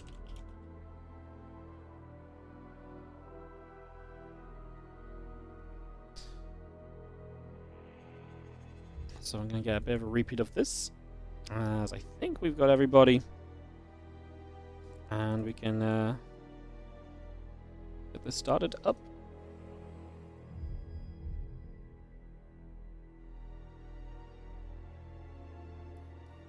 Alright, players are set. Let's do this. Solar vs. Ryong coming up. We get into ley lines.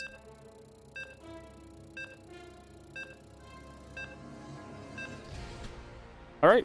I didn't realize when I made this schedule, by the way, just how much ZVT we got, like, back to back to back. Just 3 TVZs back to back, and just so many Zerg games today, man. Like, 6 Zerg games in a row. It's freaking crazy over here. This never happens. Alright, in the bottom left-hand side, we are going to have ourselves the blue Zerg player. I gotta say, he's just a heavy favorite here, no? Solar from Falcons has been great lately, looked great against Ryung during the qualifier as well. So definitely gotta be saying that we feel that a little bit. As we get a rolling against Ryung. In the top right corner, I mean, honestly though, Ryung looked really good against... Ryung looked really good against Reynor. Like, way better than I expected him to be, so... I kind of have hope for this to kind of maybe go any which way, so... Yeah, this should be fun, if nothing else. If Ryung keeps playing how he's played so far today, then I'm a believer. Man, Q is 0-2 to start the group is brutal as well. Obviously, one loss to Ryung, a bit of an upset. Took Rainor to a game 3, but doesn't get a win. It's not been the start that Q has been looking for this far. As, and we take a moment or two. It's going to be seeing our hatch, gas, and pool all coming up. Barracks on the way. Peaceful opening, no proxies to start us off. This day's been long so far because of Ryung, really. He played the long games against Rainor. That's like a 1 hour best of 3. He actually made pretty short work at Q. If you joined us a bit later on, you didn't catch the initial TVT on the day. Q versus Ryung was actually pretty convincing stuff from Ryung. Game 1, he got, like, you know, Q started to fight his way back into the game when Ryung had the lead, and then Ryung said no, enough of that, and just killed him. And in Game 2, Ryung really did just kill Q. So, yeah, Ryung's had a good day so far, much better than I immediately expected, to be honest. Let's just have this SCV scouting down to the lower left-hand side, looking to see what's going on for a few moments, and we will go from there. Marine in the command center coming up, SCV being added. We get a couple of queens and a couple of zerglings all coming through, and you have the Reaper just going to go back down to the bottom left-hand side.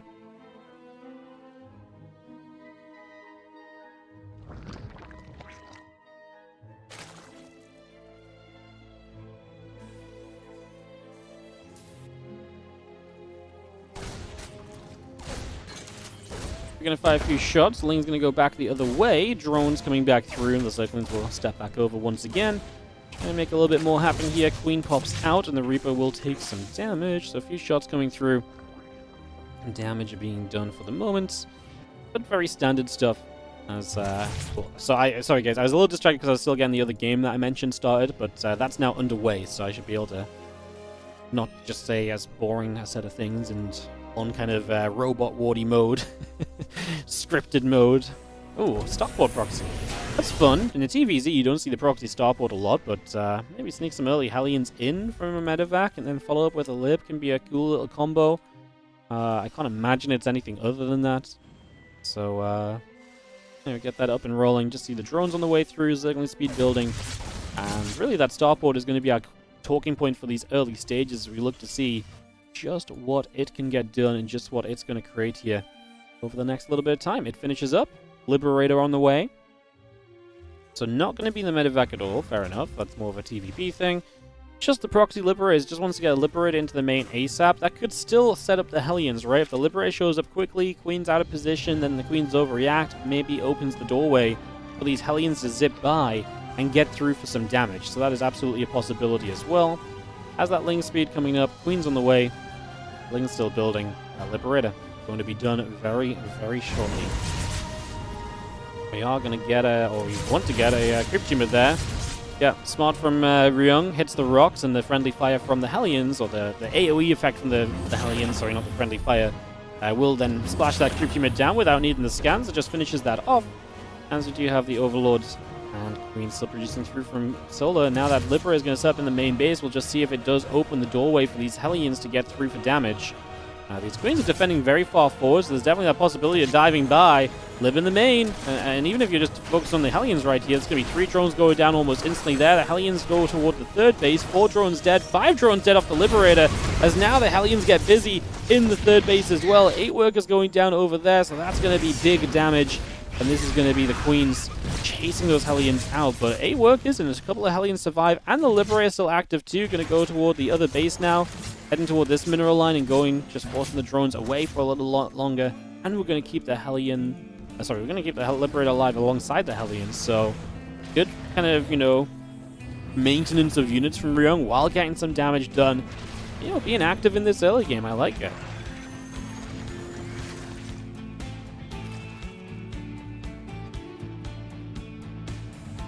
We'll see, just going to be seeing the barracks and the engineering base coming through, the command center, and the SCV is coming up as well. And he's still back in the +1. On the way as well, as we just have those few extra lanes still building, and the single lane across the map will go down. Queens will join just in front of the third base. The couple creep team is still spreading out for the moment. A couple more depots going to get placed down and getting set to go.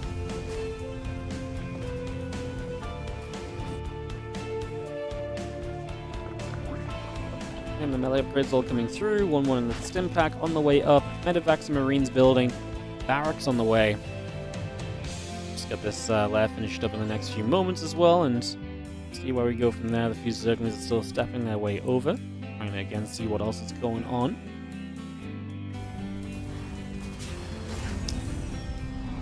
Well, things are settled for a little bit. You have obviously the mines, the medevacs, the Marines still building up in good numbers here. 1-1 and that combat shield coming up as well.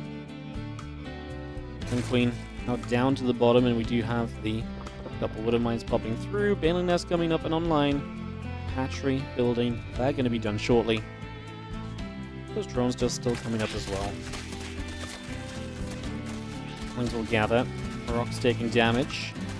1-1. Combat shield. Building through for the moment here. Armory and the factory still building by. I'm just going to see the Zerglings still producing through. The Banelings coming up as well. And that infestation pit going to be the next step along here from Solar. No real surprises there. Playing a very defensive game and just teching through.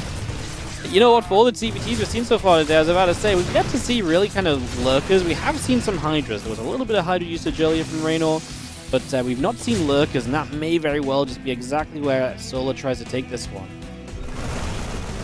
As the Marines will knock down a couple of creep teamers, we knock that through. I mean, honestly, really good creep denial as well from Ryung. He's going to push Solar's creep all the way back towards his base.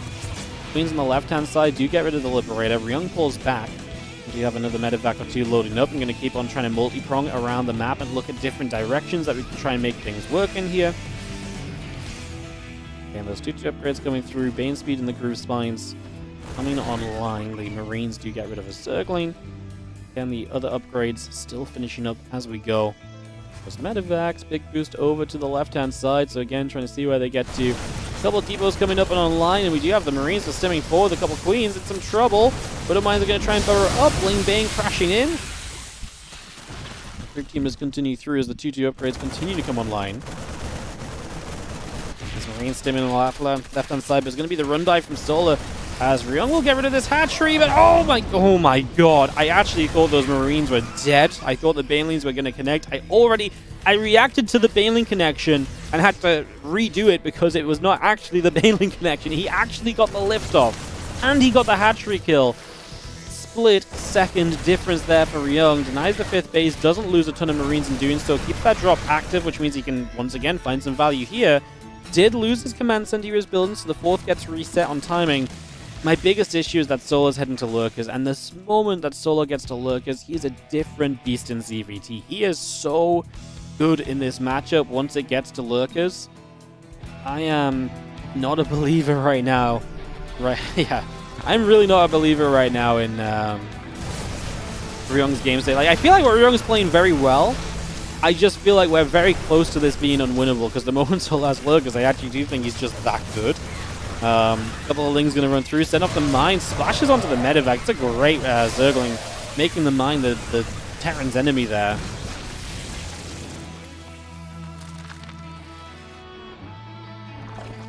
Still got 2T finishing soon, drilling close finishing up, plus 1 vehicle plating coming online. Marine Marauder, medevac mine coming over, Lingbane Viper coming through, just gonna have our Seismic Spines on the way up. Adrenal Glands, plus 2 melee, and the Overlord speed still producing by for the moment.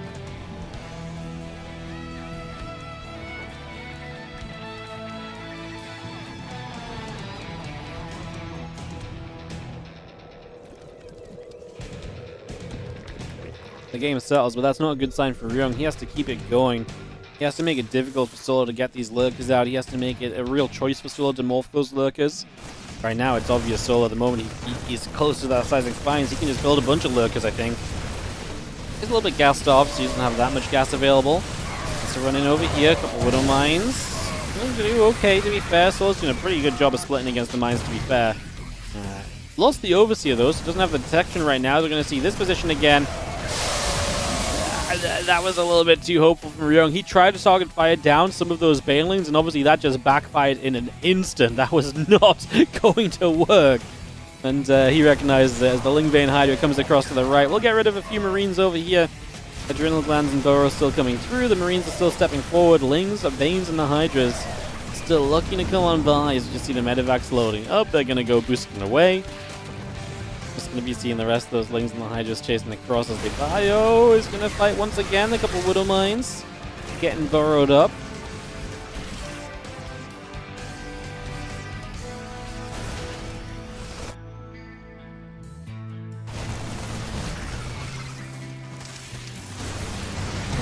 Trying to get a wrap around there again. Just going to be seeing the medevacs loading up, backing away.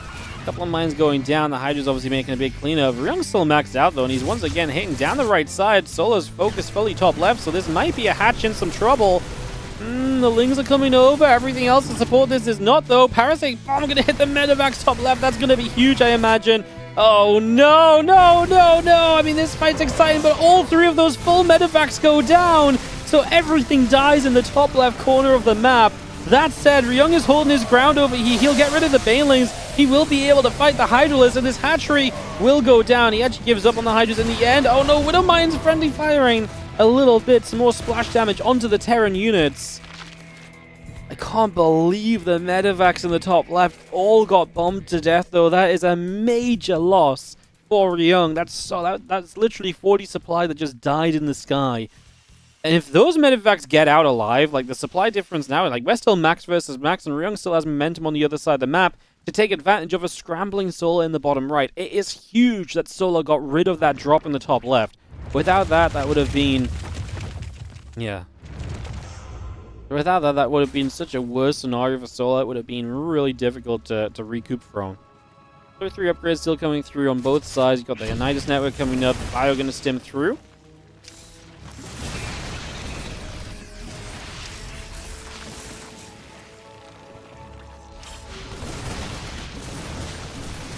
Victor's getting picked up. Just going to see the Lingbane Hydra stepping over.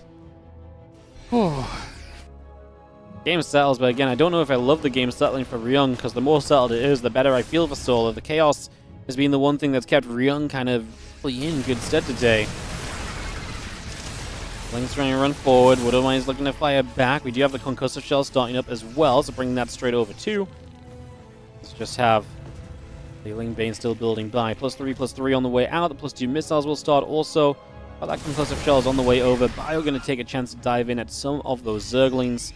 Just going to be seeing a little bit of Bio there. Going to jump onto the Nidus network. But it's not going to be enough, and so these Lurkers are going to get out. And that is not going to be pretty as Solar gets Lurkers exactly where he wants them.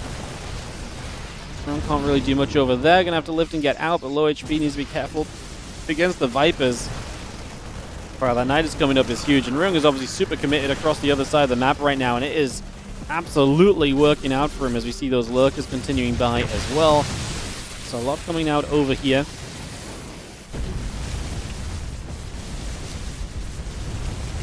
Lurkers all across the board, that orbital up in the sky right now as well. I mean, this bio army is also just low HP at this stage, which is also becoming an issue, right? Like, the medevacs are low, there's no energy on them. I just decided to lunge back the other direction, but Solar, the lurkers in the main still going uncontested is really going to be the story we need to tell right now. That's really going to be everything that we need to know, because Ryung's just not recovering from that, and what a great game from Ryung again, playing honestly very solid in the TVT, just missing some of the extra little touches or the ability to keep it going for a little bit longer to truly see himself through to victory in the end of these games. Crazy business. Those lurkers come through, we see the structure still in some trouble, taking some more damage. We have our +2 missiles coming up, Lean Bane Spine Crawler on the way over as well. There's a bit more Zerg just coming through the center, just going to step forward. Hydra's going to get onto the Planetary Fortress. Hydra Bane wants to come through after the Bio Army, just to need those medevacs in trouble. Parasitic Bomb going to go in after the Vikings. Medevac still taking shots here, as you just see Marine Marauder Lib all coming through. Medevacs, extra mines coming by. Ghost in the main base playing cleanup as well. Just going to see those couple structures burning. We're finally cleaned up, but now Solar is the one who's making the moves. Instead of Ryung picking and choosing the fights, it's Solar as the lurkers show up elsewhere. The Hydra's pushing on the right side while the lurkers are sieging the left. Again, it's left, it's right, it's all over the map. It's difficult to recover from. These Hydras continue to make their moves, and they look to clean this up. GG gets called, and Solar will take game one. Great effort, Ryung. I gotta say it, man. He's playing some great games today. I'm glad he won against Kier, because I don't think he's going to get a series win against the Zergs, but he's looking way better against the Zergs than I thought. Like, he's actually playing some tip-top tier StarCraft right now. Like I say, he's impressing me massively, so yeah, very, very impressed by what Ryung has brought to the day thus far. White Rabbit going to be map number 2, so we're going to get that underway as well. As soon as Ryung hops out of this replay. Man, it was just that Nidus really sent it the wrong direction. The game was competitive until that, and that's just the one thing that Ryung could not find an easy recovery from to get back on track. Readies and Go-Go's being spammed from both players immediately, so they're very set to get this going. Get game number 2 here. Underway for you guys in just a second as we are loading in to White Rabbit for our second map of this best of 3.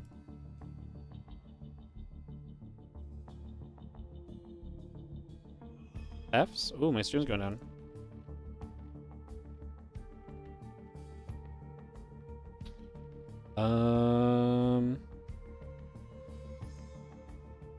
That's weird. Is YouTube still up? If you're on the YouTube stream, guys, can you hear me?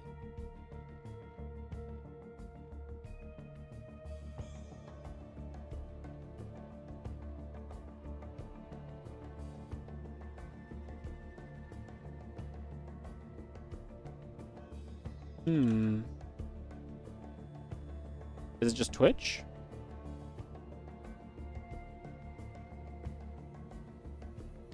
You guys can hear me on YouTube, so YouTube's fine. Just Twitch. Just Twitch had a nightmare. It's just Twitch. Okay. That's all good. Yeah, I think there's... apparently Twitch can hear us again. Yeah,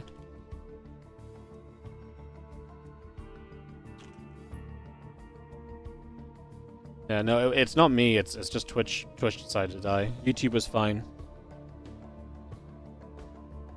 Alright, in that case, we're gonna get ready to go back into this next one, guys.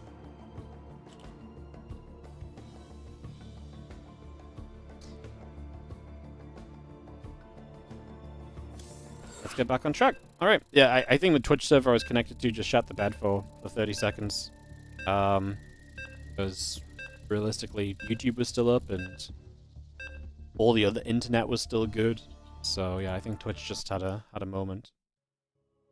So yeah, all good. We're back. Hello, guys. And we get back on track as we roll on into the next game here. So you missed absolutely nothing. It happened at the perfect time between games, because I'm pretty sure it happened when we were already out of games. So yeah, I even asked the players to wait a moment just to make sure we got it resolved, and they did. So we are absolutely Gucci, and we are back on track. In the bottom left-hand side, the blue Zerg player here is going to be Solar. As in the top right, from Vitality, we have Ryung. He was down a game, but man, he really is playing just such good SC2 today. Like, I am genuinely so impressed with Ryung. He's been playing awesome so far. Yeah, awesome.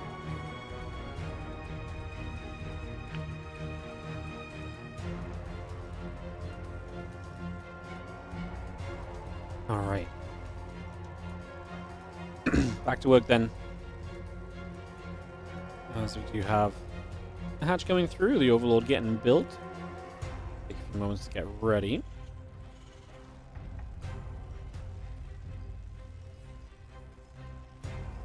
I find a news camera. I'm peering desperately at my dropped frames and stay in case it happens again. I should just chill out. It's probably going to be fine, but I'm just ready for it to happen a second time, man. I'm like, uh-oh. Scary time right now. I think we're going to be okay. Alrighty.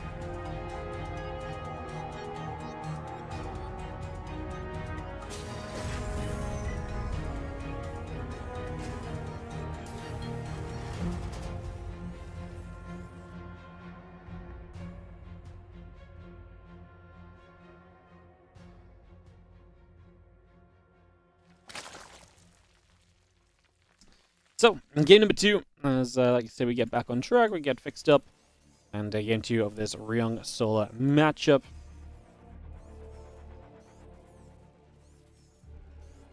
Just have ourselves the, obviously been very exciting so far. We do have ZVZ coming up after this, of course, in the form of Solo versus Rainor.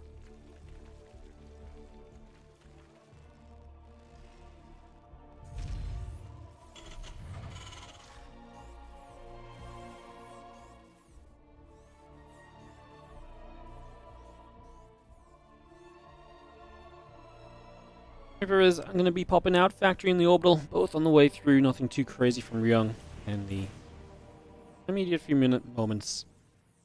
And just see a hatch drone and Overlord all building about. Just going to get that on the way. Reaper hopping back to deal with these couple of Lings which found themselves across the map. Little grenade, and that's going to be an easy cleanup. The Ling gets into scout. What are we going to see? Nothing really too crazy. We are going to throw the third CC down now, so it wasn't super crazy there either. So yeah, pretty regular stuff, honestly. Don't think anyone's screaming, shouting, or going crazy about this just yet.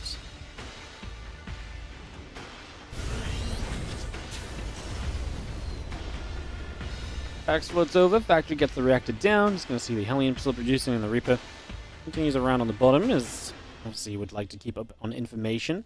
A third hatchery finishing soon. And yeah, we'll see what Ryong does with that starport. Again, Ryong started well in that last game, got some good damage done, created some good opportunities of harassment for himself as well, so enjoyed that right from the very get-go.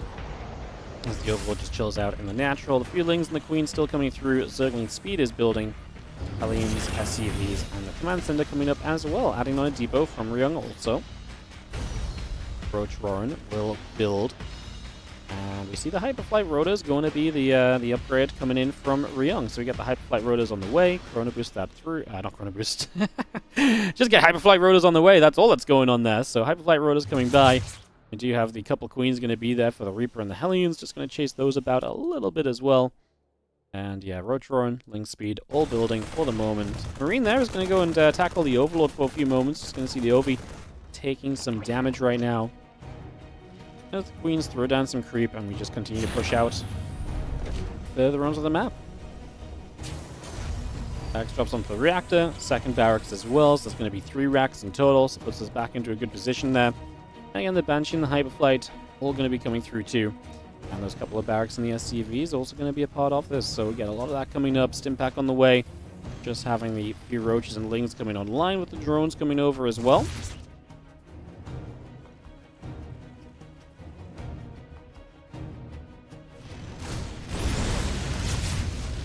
Lings get turned around, not really going to find anything on that one. Orbital Command lifts off, just going to move toward the third base, just going to move that straight over. Hellions and the Reaper are going to be about. The Queen's going to throw down some creep tumors. Lair is building, drones on the way. And this Orbital will land on the third base position.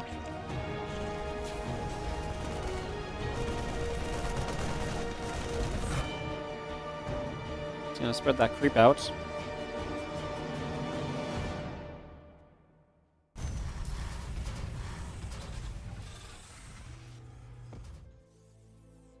Banshee, just going to go and speed through. Obviously, again, Hyperflight Rotors has been a big thing lately in this matchup, and again, just Hyperflight gives you so much mobility with those Banshees, so much opportunity Still has the roaches, gonna step those through and actually hit this natural.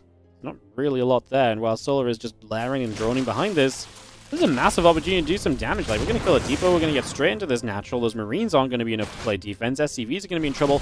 Lings are gonna follow this up, and okay, the siege tank is arriving. Sieging right now.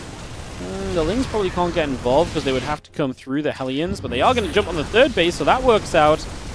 I know, an awkward kind of game to kill. Awkward map to take the triangle base on because it's a bit far away.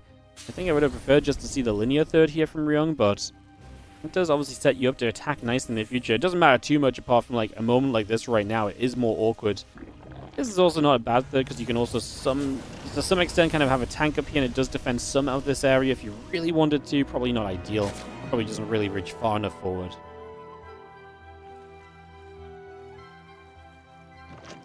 +1 missiles, roach speed, and carapace. All building through the infestation pit is going to be finishing. And we have ourselves the access through to Hive if we wanted his Solar. I mean, he's still playing missile upgrades for now, but he will add the Baneling Nest behind this. And what I've loved from the Zergs today is they've all come in with different builds each game, man. Like, there's been so much variety in what the Zergs are doing in these CVT. It's been super fun to watch. Super different stuff. Let's just see the 1-1 upgrades on the combat shield. Still building by. Marines in the tank coming up. Armories in production. And, yeah, a little bit more Roach Ravager coming through. The Hive is going to build, and the 6 drones just going to keep on building as well as the, again, upgrades continuing by. Hive on the way. A couple Overlords coming up. The Queens will step over to the left for the moment. Marine tank medevac gathering together as we get ready to dive towards this upper high ground location. A couple of creep tumors will come into place. We are going to scan up this ramp. Marines are going to step straight through there, so a few creep tumors already going down. The Queens are going to try and step over to the other side as well.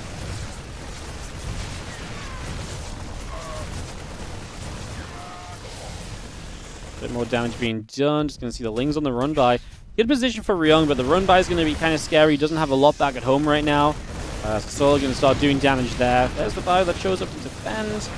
Is Solo going to lose the base is going to be the question. I mean, he really shouldn't. I don't think with the way the game has gone. He should have plenty to defend with. He was being very patient about pushing in.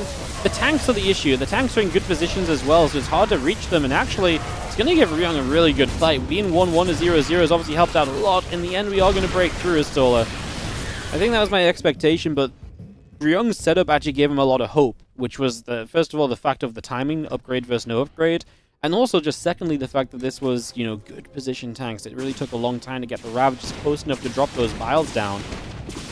In the end, Ryung gets pushed away, but a very good effort. And again, considering his early game went, you know, badly for him, it's not a bad effort to try and get rid of a hatchery that could have helped reset this game a little bit. 5th hatch currently in trouble from some Banshees, but Queens will show up, and that will probably be the end of those quickly, so they're just going to get pushed away. So the hatch lives half HP, though. I mean, it does make it an easier target for the future. We saw in a previous game when, you know, Ryung lifted up just last second against the Banelings. Hey, maybe that happens here because that hatch is half HP. It just is less time you have to spend hitting it before it's cleaned up and you're done.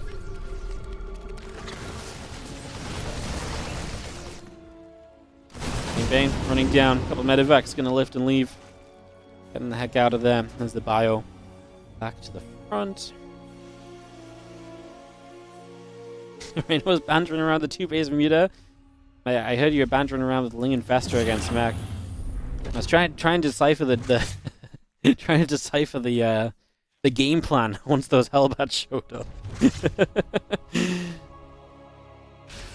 We do have Chitinous on the way through. A couple Ultras coming up down. We do have ourselves the melee and +2 carapace coming by. Knock the rocks down. I'm just going to be seeing the Marines going to come through and get after the rest of the creep tumors. Unfortunate scout on the Evo. Yeah, you think he just scouted the Evo and he reacted? That's what I said, so I'm only confirming because it makes me sound smart, don't know. Actually made a good call for once. Who knew? As the Roaches going to step through. Did Ryung get combat shields? Nope, those Marines do have some little shields up with them. As you see, the couple of Roaches are going to be there. It's going to help to defend against those few Roaches right now. 3-3 upgrades from Ryung starting up. And it really feels like Sola has good access, though, to pretty much everything right now, right? The few Infestors coming by. Ling's coming up. The upgrades are looking good for him, so we're really just getting to where we want to be right now as Sola. We're getting to pretty much everything we want to see. Ling, Bane, Viper continuing through. The couple of Infestors coming up. And again, there is the bio taking a chance to stem across. to the left-hand side. The grippy units pushing straight down. Bio settling. Tanks will get sieged as Ling Bing going to take a chance to run forward. Oh, Blinding Clouds of tanks instantly unsieging. The problem is you're now running. Running is not dealing damage. Another Blinding Cloud going to step back away from that, and I think Ryung kind of knows he sort of needs to fight. That's why he's turning and fighting a little bit as Solar comes around the corner. Honestly, well handled by Ryung. I felt like that was almost disastrous, but he actually gets away without losing much at all in the grand scheme of things. Obviously, Ultra's coming up does kind of encourage you as Ryung to kind of get to your next set of tech, which in this case is going to be extra starports and liberators. No Ghost Academy in sight. So going to go for the libs. Libs have become more of a stepping stone to Ultras again, more of a stepping stone against Ultras again as you get towards Ghosts later. Just because those Ghosts have a bit more issue with the Banes now, people have been back to kind of playing, Liberators a bit more heavily as their initial kind of tech. Beforehand, you just rush Ghosts in every scenario now. Terrans actually stop and think a little bit before building the Ghosts. I mean, they still end up building them. They just stop and think about building them a little bit, where in the past that really was not a factor. 3-3 is really not far from finishing up here as well, so that's going to help Ryung out. No +3 carapace for those Ultras, so they're chitinous, but not +3 carapace, so they're still a little bit weaker than you'd expect them to be. As we do see Ryung trying to deal with these Banelings, has enough of a Marine count to shoot through them, and Solar has to step away, and now an attack on the bottom side. Don't know if we actually have ourselves a defense here. This hatchery needs a transfusion because Solar realizes immediately he's maybe in trouble. Ryung doesn't actually go after the hatch. He gets some drones. He doesn't really target fire it. He just lifts, and he's ready to just move along. I love the drop back into the same hatchery, though, right? We've already kind of moved along and kind of thought about going elsewhere as kind of Solar, so the defense is not there immediately. And then Ryung hits in 2 locations, gets a bunch of drones out of this, getting some good damage done. Oh, eats a big fungal, though. I was going to say it's been looking pretty okay for Ryung, but that's a good fungal, and that maybe opens the door for Solar to push through here. Couple Widow Mines going off. The Ultra's tanking damage. The Baneling's still trying to connect. Ultralisk trying to run after the rest of this army. Bio is going to be there, just getting away for the moment. Let's see, the couple of Infestors are going to burrow underneath. I'm not sure if that's a good long-term plan, but I'm sure we'll find out in a moment or two. As for now, it works out. Those Infestors get to the other side, but Solar Supply is struggling here. The couple Ultras still chomping. 16, 17, 18 drones going down. The Bio taking a chance to jump onto the hatch. We'll see a few Marines going to sit tight as the Lings come around as well. The Widow Mines want to get to the left-hand side. We're going to get rid of a couple more units here and there. This drop's still just ongoing, just extended outwards here by Ryung. As we are going to see now an attack down the left-hand side, and we're still attacking the middle base as well. Like, Ryung is all over Solar right now. The only issue I have is some of these units are super low HP. Widow Mines, friendly firing a little bit. Some of them not burrowed up, wandering forward. The Ultras will save the day on the left for the moment. We are still elsewhere. These units could do with a moment to heal. It's been going on so long, those units are just super low HP. That Queen could really do with being killed off. Get rid of its transfused energy might be nice. I mean, we just continue to play the left and right kind of ping-pong game. As we do grab that Ultras, that's going to be a nice grab. Solar gets the +2 melee upgrade. Set up again here. Lost an Evo Chamber earlier, which I believe slowed that down. Widow Mines off on the Overseers, drop a few engines down just as we go. And then we'll take a second to clean those out and get another base built. That's huge. Get a base online, go to a 5-base Terran scenario. It's going to be much more comfortable for you to play out the longer game if you can play those 5 bases. Fire steps away for a couple of seconds. We've got an Infestor lurking. Infestors have been a big issue for Ryung. We saw that in the earlier series as well. So the last thing we really want is for him to kind of run headfirst into a fungal, but I do get the feeling we might not be far away from a headfirst kind of fungal headbutt happening. It's not really a headfirst fungal headbutt because the Infestors come from behind, but sure. Headbutt the other way. I don't know. Retreating headbutt. Something like that. Whatever. Lose the moment, Wardy. Move on. As the Widow Mines will take a chance to get in over there. Once again, I feel like Ryung is constantly running away. Constantly running away, but also right there, up there, doing the damage and dealing the shots. There's a fungal coming in from the side. Just going to see these Marauders going to try and take down the Ultras anyway. I mean, they don't really have much choice. That's going to be a good cleanup. Everything goes down in the end. Was that Biles to knock down the Medivacs? Again, Chaotic didn't even fully see as the Bio comes through for a couple of Troop Tumor kills. So Ryung loses a lot on that right side, but he's still got rid of some Ultras. And as long as this game stays scrappy, it's tough for Solar to really build up into anything else apart from the Ultras and to really move away from what's been working so well for him so far. Ultras coming around the left, couple CCs setting up, the Fusion Core coming in, Sensor Tower in production. Gonna get some more vision available on the map. The Ultras do take a chance to come stepping forward right now. The Bio stepping about as well. We see the Infestor peeling away to the right-hand side. 24 Lings, 3 Infestors, plus 2 melee upgrade, all coming through. Plus 1 flyer attack upgrade as well from Solo, just to prep for later in this game.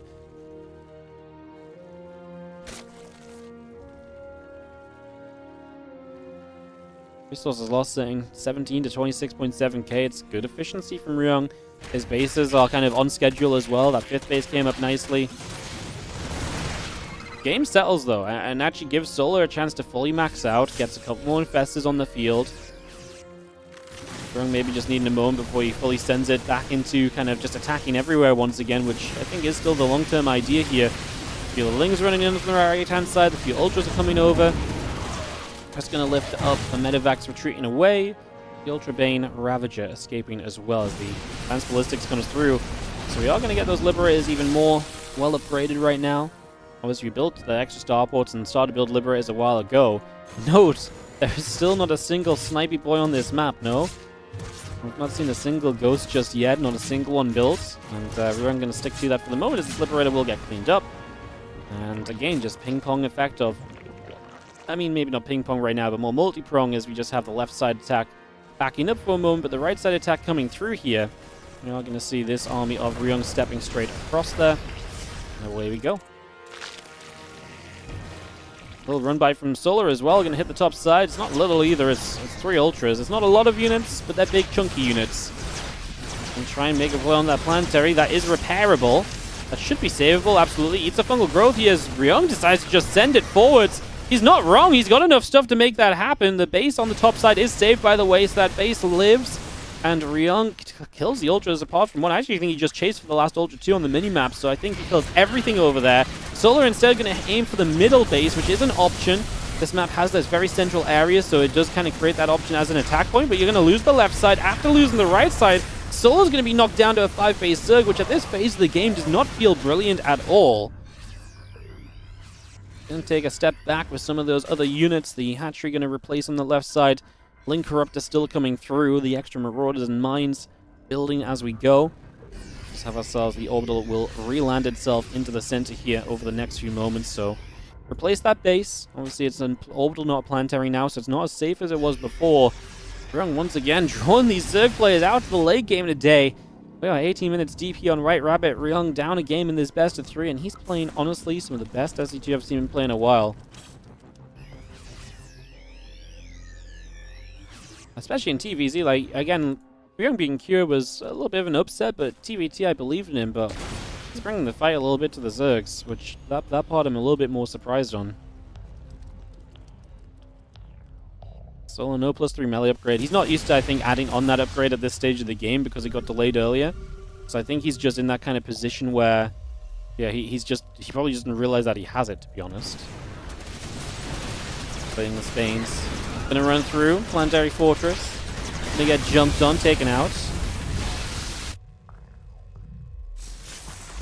Wooden Mines Burrow Infestor. The front goes down. Does get the fungal off. The Corruptor's trying to chase. Honestly, knocking the Medivacs down might be a big deal overall, as those few Banelings need to be dealt with. Try and burrow the mines. We do pull away over here. Still being chased through. For once, Solar is actually winning a fight. Oh my god, it's the ghosts! Hello! It's nice to see you guys. 2 of them instantly die as we try and get some snipes off. Fungal growth is going to stop them from sniping for a few more moments as the Ultra has a party in the mineral line. 18 SCVs going down, and for once, it is Solar that's winning the fight. Coming out of this feeling happy about things. Ryong loses 20 workers. Army supply takes a hit. And still has some Corruptors flapping around somewhere. Just seeing if there's any more opportunities for caustic spraying. But units step over. Again, the Ghosts actually making an arrival into this game. And Ryong, once again, getting to the later stages and just kind of fizzling when he just needs to keep it up. Couple Snipes Corruptors take some damage.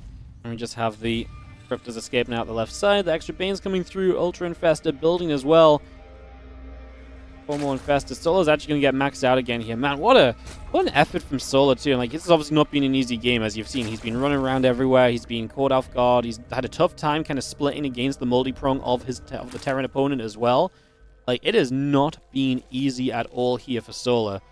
But yeah, things settle down, and now Well, it feels very different. Now, it also feels a bit different because Ryung is going to get ghosts up. So he will have that aspect to kind of, help him as well here. He's actually going to have some snipes to get the ultras down low. First one takes a bunch of snipes, but doesn't go down just yet. A couple of bar units to the right, but this time there's Lings in position. Solo, with a little bit more comfort in the game, is now much more on top of these kind of running around units, these running around drops. And he's just trying to expand aggressively everywhere as he tries to get the economy to make sure that he can continue the trades in the way that he has done. He has 9,000 resources lost behind. It's honestly not terrible, especially when you start to see the bases he's trying to take. If he gets successfully towards any of those, he's going to be in a pretty darn okay place. Fire coming about, Medevac and the Ghost coming through. The Ultras there going to get taken out. The Infestors going to unburrow and step forward. Man, a couple of Banes hit those Ghosts, and they went very low, but they did not go down, so a bunch of the Ghosts do get to live here. Gets a cancel on this upper hatchery. Doesn't let this one come online just yet, so Ryung controlling the attempt from Solar to just go into a big stage of this game, into a big move forward. And the Ultra going to take a run at the orbital at the frontier. A couple of Widow Mines going off. A lot of those Lings taking massive damage off the mines, actually. Oh, nice fungal growth. He's going to let the Banes and the Ultra on the top side of this fight come through and deny.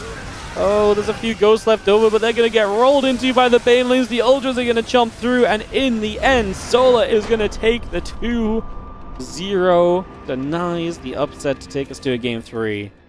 A little sad we didn't see a Game 3 just because Ryung actually was playing some great TVZ, to be honest.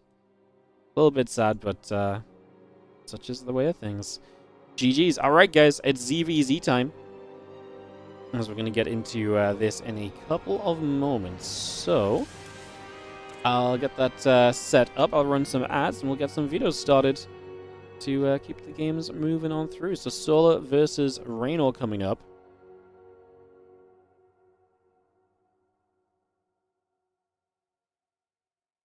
And yeah, some ZVZ. And so in the last half of the stream here, guys, Reynor versus Solar, and then Solar versus Nightmare, and Nightmare versus Cure.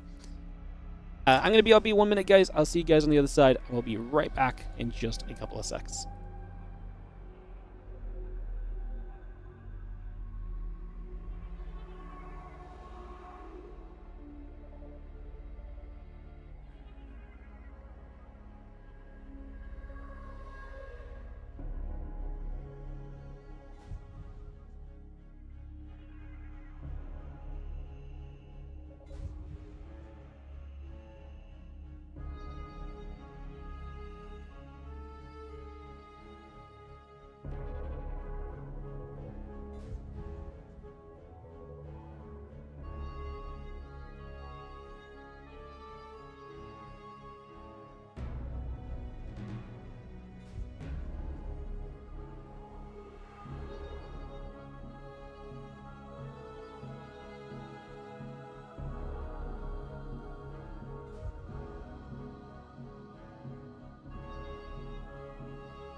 Welcome back, guys.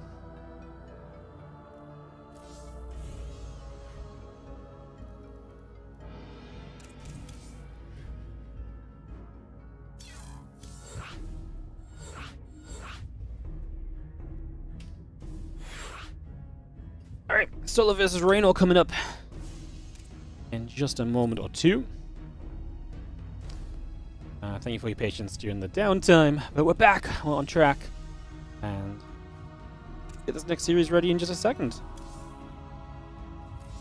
Trying to make sure everyone gets invited in. We'll be off into this. 3, 4, 5 casters. Perfect, we're good to go. Alright, more action from the Korean Royale as yeah, Solar gets his first win of the competition. Reynor's 2-0, Solar's 1-0. One of the guys will take a loss here as it's gonna be a little bit funky as we get ready to go into this, and it is gonna be ZVP unless it changes in the next 2 seconds. It's gonna be ZVP. Reynor rolling in as a Protoss here. So, Reynor going to bring out the toss instead of the Zerg versus Zerg. Yeah, Reynor had a bit of a tough time against Solar the last couple months. 3 months, maybe back towards EWC or so. So yeah, let's get into this as we kick into the action in the bottom right corner.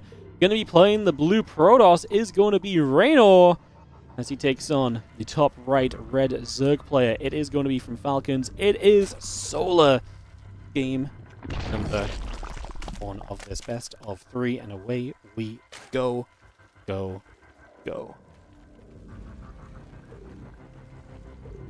Very exciting as we kick off and get rolling here and see what, again, our game is going to give us, especially because it's ZVP style now. Love that a lot. Fun, bit different, change up the vibe a little bit. I'm all about it.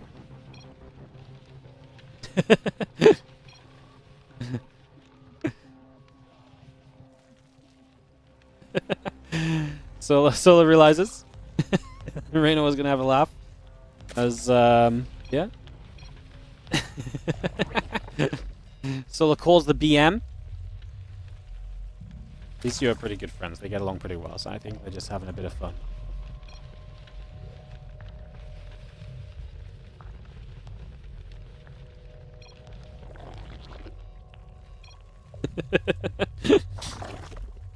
Reynor with the... I love how Reynor has the defense ready as well.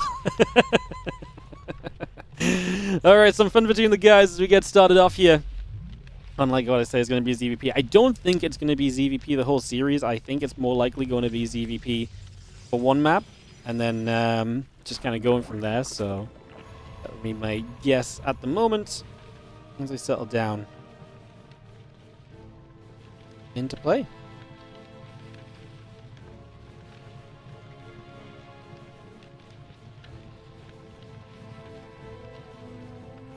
On a bit of a patrol, Cybercore and the Nexus all coming up, so we get a lot of that just coming through. Nothing too crazy just yet.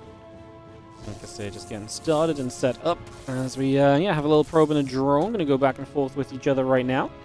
Well, drones are gonna come stepping through, and we just have ourselves the Lings, the Queens, the Ling speed coming up, drones producing, and the Nexus coming online, and the Stargate gonna be a part of this. A few drones gonna get over to the third base locations, just gonna get those mining comfortably.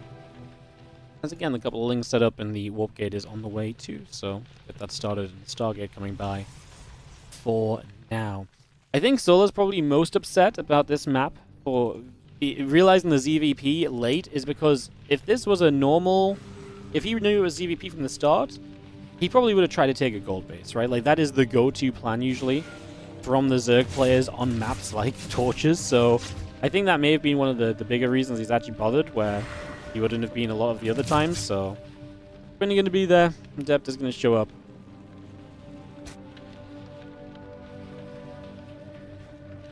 Yeah, Reynor's toss is very good, guys. I mean, never forget the Home Story Cup where he took several down in a freaking, like, 45-minute game.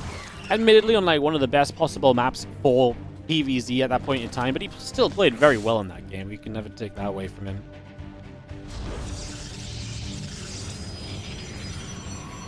going to have the, again, Oracle coming through, Warp Gate coming up.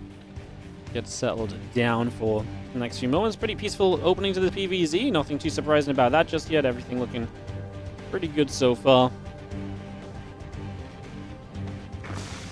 Having the Warp Gate coming through, and the Oracle still coming by. Continuing to get this set up for the moment as we head to the top and try to get a rolling. The couple Queens going to throw an inject down. A few drones coming about as well.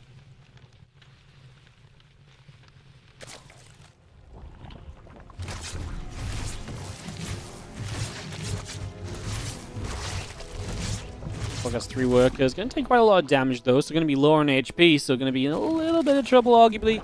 See the second Oracle coming up, the next coming through. The few Lings is going to finish up these rocks as well, so just opening up space on the map already, just speeding up that process. Just getting that going already from Solar.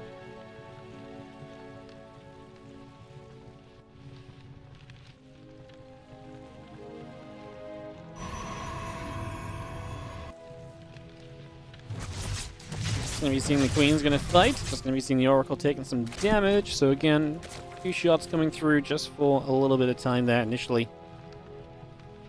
And trying to see what we can get done. Just the Overlord sitting overhead. The, again, Lair coming through. The drones and the Lings coming over right now. Going to be seeing the Overlords continue to get building for the moment. And yeah, a couple of gates in the Twilight Council still building through. The Nexus is coming up as well. A couple Stalkers just going to ping away at the Overlords, just going to get that straight into place. And, yeah, Twilight Council still Chrono boosting up on the Blink here. It's just going to get that straight through for the moment. Bring that in. Again, Blink from the gates coming about. The Queens are going to go in after the Oracle. A couple of drones still being killed off. 5 workers going down. Bling's going to hit the Adept. Going to be seeing the Hydra Den producing through as well. Oracle's diving in for a few more drones still, so... Again, a little bit more value out of that. The Hydra's still building up, the drone's still coming through. And again, the Twilight Council is researching the Blink for the moment. So again, that builds straight into place. Let's just have the 7 drones going down. I mean, we're actually doing some good damage here initially from Reynor. It's an interesting map because I feel like if you don't play the gold base, it actually becomes a very good defensive map for a Protoss player. So you see Blink about halfway through. The couple gates in the Forge coming up. The battery on the way as well. Maybe see our Stalker Adept, the Oracle coming by. And yeah, a couple of Creep Teamers will get picked away at. A couple of Queens going to step by. It's going to be revelated for a moment or two. And you have that Groove Spine still coming online with the Ring Hydra in production. Templar Archives is ticking along, going to be about halfway done, so we're going to see that as a main point of Raynor's kind of offense in the near future as well. And very interested to see just how aggressive Solar gets with these Hydras, man. Like, they're on their way up in good numbers. 61 drones, we're not building any more drones. It's kind of feeling like go time with these Hydras and seeing how much we can achieve in the very near future here. The Stalkers will shoot, the Lings will take some damage.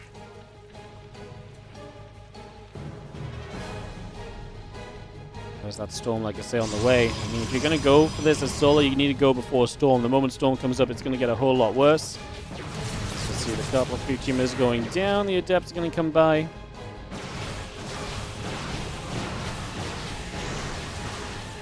Seeing the hatchery is going to take a few more shots. That hatch will go down.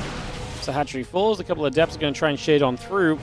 Still got the High Templars building up. The Storm and the +1 coming about here. I'm just going to be seeing the Ling Hydra still pressing forward. So now starting to really put the pressure on as you're kind of dealing with damage on one side. You're counterattacking on the other. Nice Stasis is going to catch quite a few Hydras. So they're going to get through, picking away at this pylon. Going to depower a couple of the gates already. Now Zergling's building around elsewhere. A couple Lings here going to get a catch, but the Stalker's not going to go down quickly enough. So up in the main base, we're not going to do too much more, but we're going to kill the Cyber Core. That means that Reynor can't really morph in any more Stalkers at the very least, so that's not going to go very far. Going to see those few Oracles still coming about. The Hydra's going to get jumped on once again, so the Stalkers and the Oracles get through for that. It's going to see another Storm coming into play. As you can see the Storm coming down, the Hydra's going to step back one more time. Stalker's picking off another Hydralisk, and it does feel like there's a lot of Hydra still left over, right? I mean, Storm's coming through, but not really enough of them, I would say, to really kind of truly shut this down to the extent that is necessary. That's our last Storm for the moment, unless we have an energy recharge available sometime soon. Stasis is about to fade there as well, so less defense available right now. There is an energy recharge, so we do get one High Templar storming, as we otherwise just see these Hydras just going to stand and fight, though. The Archon being pushed forward.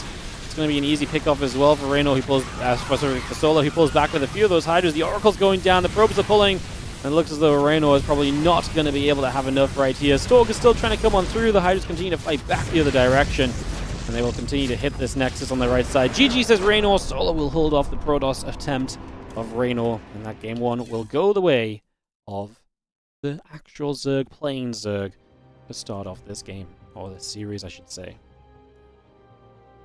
Alright, game two. In a couple of moments to get that ready to roll out here. We are going to be going to Tyto Citadel. Get this underway.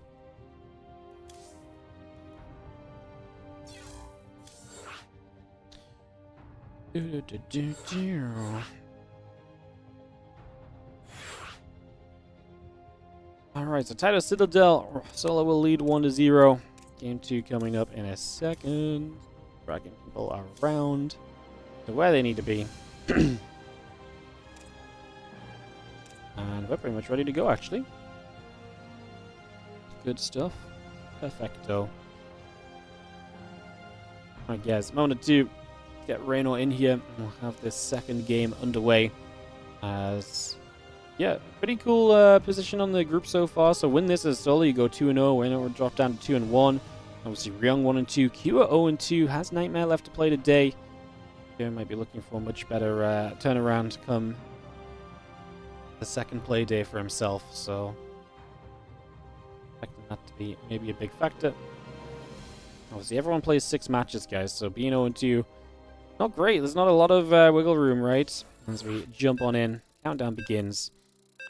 So Reynor is going to be set as Zerg this time around, guys. So it's going to be ZZ, or ZVZ, I should say. So Zerg versus Zerg this time. And moving away from the attempt of Protossing. I think it was very much so the map pick. I think he was maybe very confident in kind of the map or how it might work and so on. Didn't work out. Going to go back to ZVZ. He had asked if race swapping was allowed during the series. So I think his intention was always to kind of swap back to Zerg pretty much after one game, no matter what. Top left-hand side will be the blue Zerg player. This is going to be Reynor. He's down a game. His pros did not hold up. We'll see what happens as he takes on the red Zerg in the bottom right. Solo now in the ZVZ. We get this underway. Away we go. Couple drones coming up. Overlords on the way. We get settled down for a few moments. And look to see what our second map will look like here. Obviously, with ZVZ now, it's going to be a little bit different to what we saw last time. Solo and Reynor have had a lot of kind of cool series against each other lately. I'm going to elite like their results. Because I do feel like Solo's been getting the better of Reynor, but it's been very aggressive, and when they have played, if I'm not mistaken, they've been very close as well. So I do think that's a little bit of a factor too.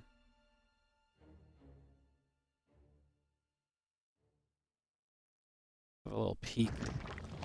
Yeah, so most recently, Reynor beat Solo. Wow, back in June. They haven't played since June. Oh my goodness. So I'm thinking to a while back, but it was the case. So Reynor beat Solo 1-0, then Solo 2-0, 2-1, 3-2 at Dallas as well. So yeah, that's what I was kind of thinking of back in that Dallas kind of period. In GSL, they traded series. Yeah, I think that's what I have in my mind. In GSL, they traded series, and then Solo beat Reynor in Dallas to qualify for EWC and move to the top 4.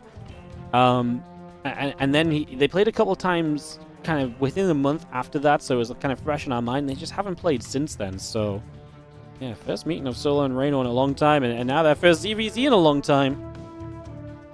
As we have that Overlord heading to the upper left-hand side. Hatch, gas, and pool all coming through. Take a couple moments to get settled here, and the Overlords are going to come and butt heads maybe as the scouting tries to set up.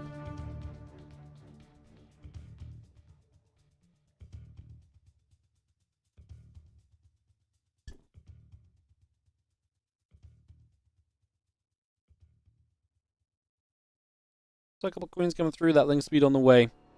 We get set up right now.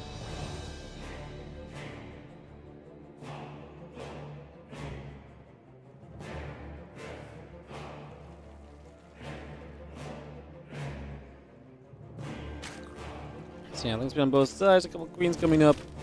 Nothing too crazy yet, but of course in the world of ZVZ, it can get aggressive in the blink of an eye, so don't make any presumptions just now. Like you said, there's definitely potential for things to get a little wild pretty quickly. So yeah, get set up and get rolling. Just gonna see the queen there poking at the overlord for a moment or two. Feeling that's coming up, the hatchery coming in. Gonna see the couple of lings nibbling at that hatch as well. Ling speed still building by. And a few more lings coming over to the left.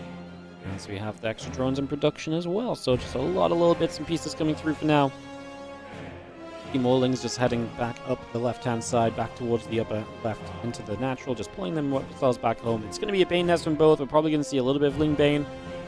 How much back and forth Ling Bane we see, that'll be found out soon, I guess, but probably not too much, I'd imagine.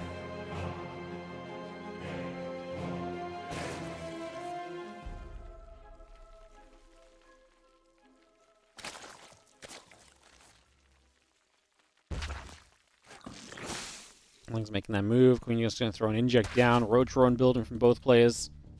And that hatchery is going to be finishing up very shortly from Rainor. A few extra drones on the Queen coming through as well. Just hanging it about for the moment. A couple of Banelings will be morphing in. Extra Zerglings and drones still producing. And that Queen continuing by for the moment. The Fueling's going to pull back to the upper left-hand side of life for the moment. Waiting for some action! CVZ. Stuff's meant to happen. We do see more Lings, though, from Solo, so maybe he will get across with some Ling Bane here. Sooner rather than later. Ling's getting into the center. A couple Banes are going to come moving about. Lair, Roach Roaring. Yeah, just Lair, I guess, is kind of the most notable thing here from Solo. Reynor does not have that same kind of investment into the Lair just yet, but he's making some Roach Bane, but he's on more drones, so it's kind of like tech versus economy right now. As we see, Reynor also going to invest into the Evo Chamber. Now he'll get his own Lair on the way and start to get that ZVZ ready to rumble.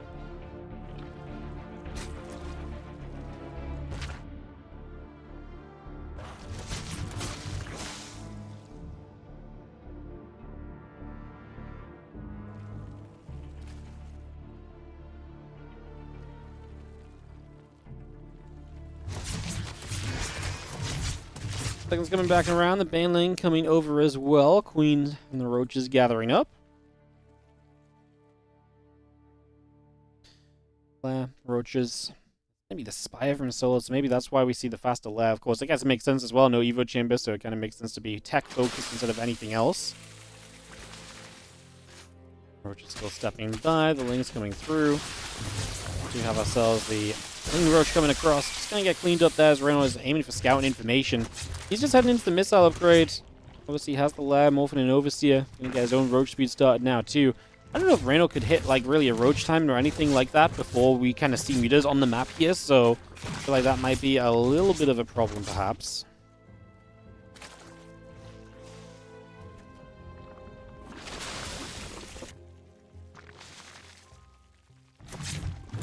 See overhead, Queen is going to get some shots off. We do see the Spire is about to finish, so we'll get that Spire completing. Queen is going to get in after the Overseer. And yeah, +1 missiles, Overlord speed, and Roach speed all coming about. Still got that hatch coming by with the Hydrogen building up as well. So Hydrogen will be producing.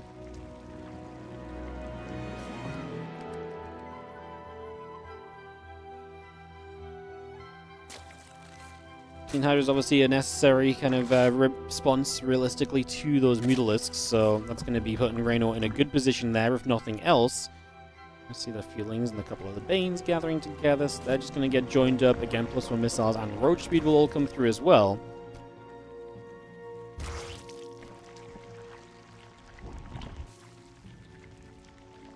How did a living Baneling have a kill?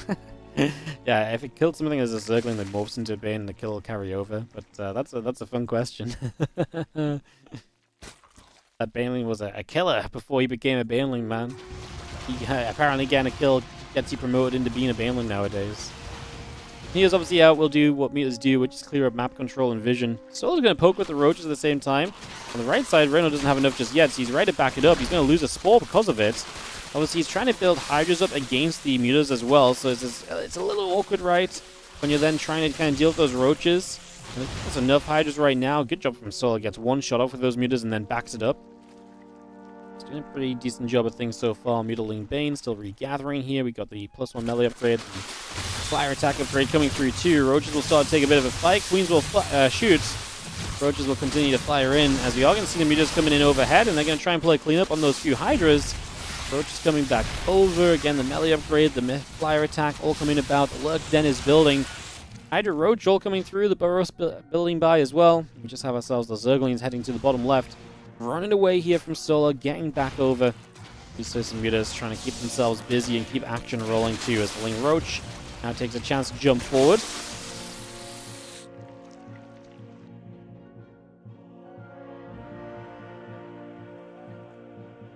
Hydra Roach, Lurker, building by. Muta Ling, gain speed, melee upgrade all coming by. The Ling Hack Muta is going to take a jump onto this hatchery, so it's going to get that hatch grabbed, and that's going to be nice. Reynor is going to be having to defend the left side as well. That's where Solo is coming in with everything else. Reynor deflects that part nicely. Supply block currently, though, and the Mutas get up into the main base. Reynor has a little counterattack on the other side. Not sure if it's going to be that effective. He's the one that's got drones lost on the worker kill tab. As the Hydras not got enough numbers, the Mutalists are winning out that fight, and this is going wrong very quickly here for Reynor. As Solar feels like he's getting a lot of work done. Gets rid of that spore, so now he can just sit here with these Mutalists, and he's going to work his way through those Roaches. Jumps now through onto the rest of the Hydras as well, picking away at a bunch of those. Some more Hydras going down. Muta Queen still coming up. Gain speed coming through as well. Excuse me. I mean, this is just massive because at this point the Hydra count is struggling already, and with Banes coming through, the Hydra count I don't think is ever really going to be good enough on this one, so this feels tough. Yes, we'll get rid of the Hydra Den too. Well, Reynor's just going to counterattack. He's already got some Roaches in the main, going to try and go elsewhere. Hydra is the Queen coming about. Fukuo's Queen's coming through actually as the Mutas and the Overlord speed continue to build up. Roaches come over to the natural expansion. I mean, this counterattack is doing work, but the Mutas should be able to clean it up. It's just the fact they have to come back home. It's going to give Reynor some recovery time on the other side. He's currently massing up Queens as his anti-air because the Hydra Den's gone and he didn't replace it. So, not exactly ideal to say the least.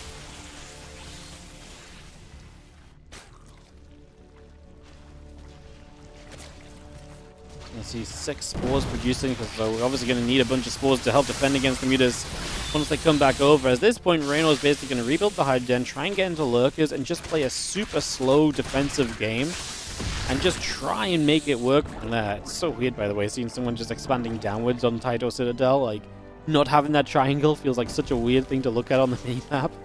It really caught me off guard almost immediately when I just glanced at it there while seeing what's going on. Yeah, obviously the way that this game's turned out, that's just where we're at. Can build Hydras again now as Reynor. Still down a lot of supply though. Here's going to get back to the top.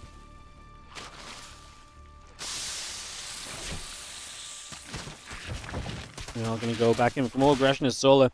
Here's to the top side. There's already a run by on the left side. There's actually Banelings as well, so they're explosive. And they're going to go through for a few drones already. Now the Mutas come by. Going to get an Overlord as we go. Jumping into the main base. Queen, Spores all going down as well. Going to get a little bit more done there as the Lair will take some more damage. So 4 shots coming through. Losing the Lair feels bad. I mean, it's obviously just your main base. It's a whole mineral line you're missing out on. We've still got an issue with the Hydra count, I think, realistically. As now the Ling Roach going to swing to the left side again. You can just see Reynor is slowly bleeding out of this best of 3.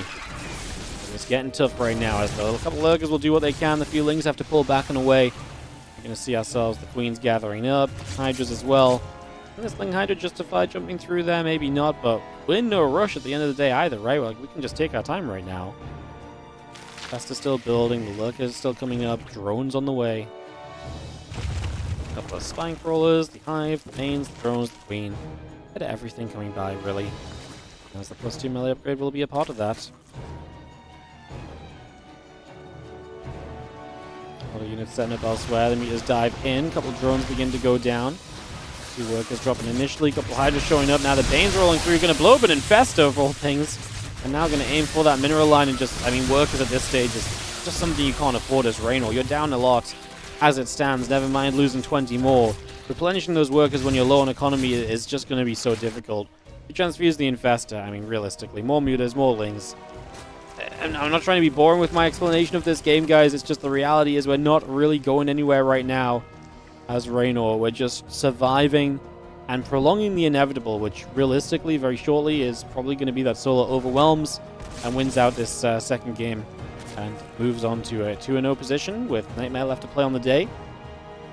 Would leave Rainor 2-1 after his first day of Korean Royale. Will obviously be joining us again next time for more games from his Group A as well as the Heaters. Step through, Fungal Growth going to land onto a couple of Mutalisks. We are going to have the Hydras there, going to push back. The Roach ready to come into the right-hand side, ready to hit that natural. Heaters going to get rid of multiple Lurkers. I mean, you get rid of the Lurkers, the Lings can come in way more easily as well.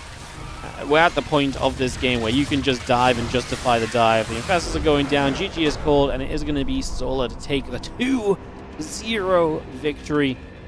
Solar 2, Reynor 0, and that, my friends, is going to be a happy ending for Solar on that matchup. But will it continue? Because he's going to have an actual ZVP to play this time as he goes up against Nightmare. So we're going to go Nightmare, Solar in a couple of moments. Just get the players invited in here. And we'll get that underway, guys. I'm going to instantly throw you to ads because the players are ready to veto, so we're going to avoid downtime. And yeah, we will look to go ASAP. Perfect. Perfecto. So Solar Nightmare, Nightmare Cure, Nightmare we've not seen at all yet today. He did play versus Cure a bit earlier. We're going to cast that at the end, so that one is pre-played. This is still live. Again, everything live today apart from Nightmare Cure, which was played about an hour ago. So that's what's going on. As we get ready to go into this next series. Like I said, the players will veto pretty much instantly. We'll get that going pretty much right off the bat. Get that started, and away we will go.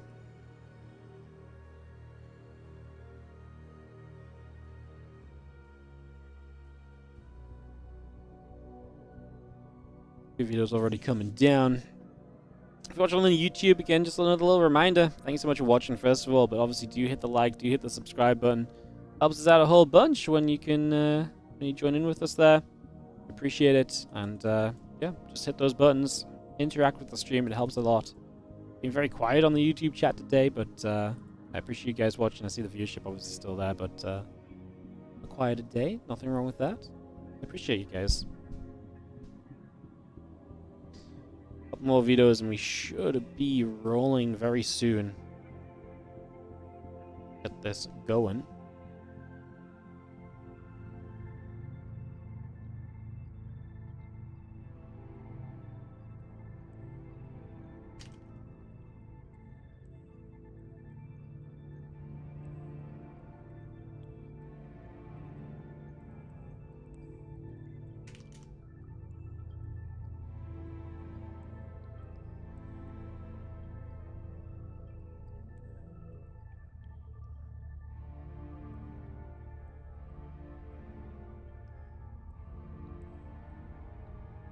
Sweet. Ruby Rock gonna be map number 1. Pylon map 2. Tidal Citadel map 3. Let's host it up, guys. Into more action here. Tell you what, I mean, Korean server was blipping a bit for us earlier, but it has behaved since then, touch wood, which is nice. I was really worried we were going to just have a full day of just Korean server issues, but, you know, Twitch then decided to act up, but overall we're staying positive and keeping nice.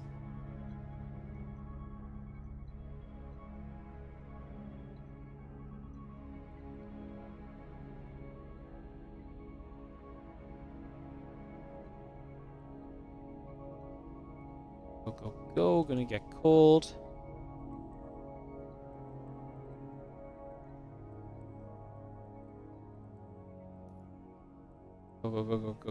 Go. Perfect, let's do this. Let's jump into Ruby Rock for Solar versus Nightmare, guys. Korean Royale action continuing. And, yeah, after Korean Royale tomorrow we have double Monday Cups, so 2 Monday Cups back-to-back tomorrow, and then on Tuesday, more Korean Royale action as Group B will be starting. On Tuesday, you're going to be seeing players such as Creator, Classic, Gumiho, Hero, Rogue, and Creator. I said some of those guys multiple times. Creator, Classic, Gumiho, Rogue, Hero. And then no Bjorn and no Shin on Tuesday, but they will be here for the rest of Group B on the other days, so Yeah, exciting stuff. All right, let's dive into this. As we have in the bottom right corner, the blue Zerg player repping Falcons. It is Solar.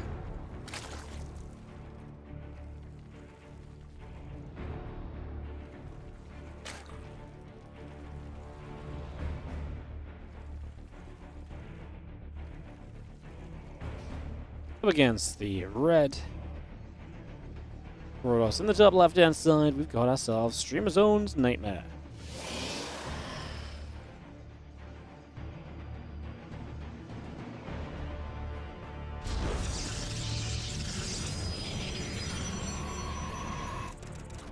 Alright, opening game. More best of 3 action. Like I say, we got this one and then one more. Cure versus Nightmare will be rounding out the day today, so still a couple of cool games to come for you all. And thank you for watching.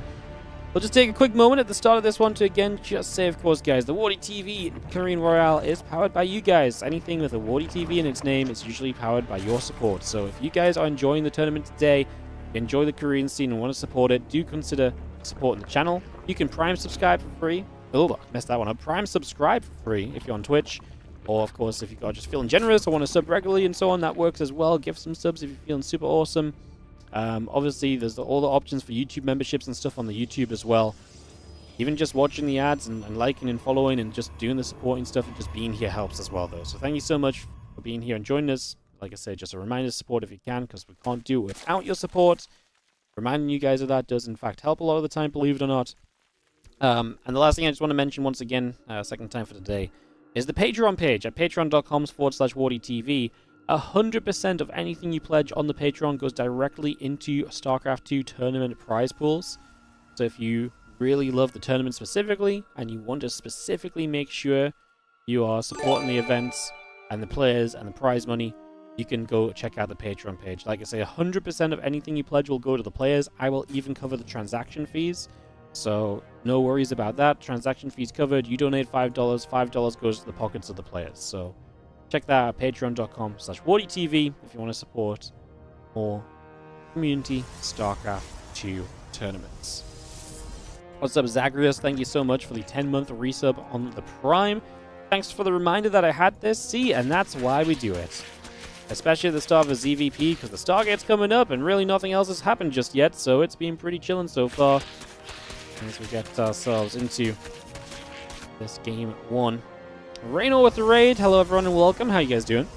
We're obviously covering the games that Reynor's just been playing in, or the rest of the games of this tournament that Reynor's just been playing in for the day. Thank you for joining us.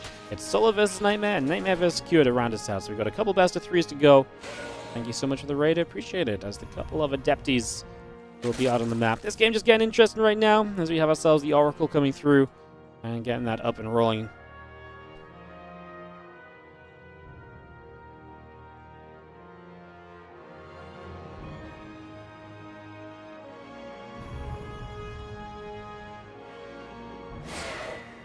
See a couple of Adepts are going to go shading about. Just going to be pulling back a little bit. A couple Queens coming through as well. It's going to be seeing the Oracle and the Warp Gate coming online. And obviously we just have ourselves this first little bit of harass. Really ready to strike and ready to see whether Nightmare can see some success or not over these early stages. The Ling's going to be there. Actually going to get a couple of drones right off the bat. So going to get in for 3 workers. That's very good early. 3 workers for 2 drones. A little bit of a worker pull as well. You're going to like that as Nightmare. Good start. You see a couple of Lings on the other side. Oracle may want to activate to deal with those. Or maybe we don't care that much. We'll provide the high ground vision to kill off this Overlord first. And the other Oracle is going to be what activates to clean those couple of Lings up. As Solo gets supply blocked, actually. And we'll have to work his way out of this. 58 over 58. 2 Overlords on the way. But yeah, it's a pretty nasty supply block. Some money stacking up. Nothing to spend it on. So waiting to get free for the moment.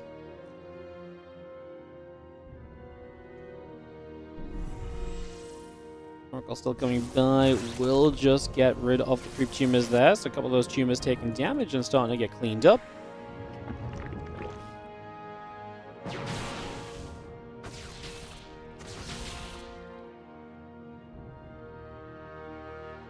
And Blink and the melee upgrade coming by. We got the Lair and the Fused Zergling still building through as well. Just for this moment. And seeing where we can get to. As the robo facility comes up as well. Just getting that robo facility up and running. And seeing where else Can take this too.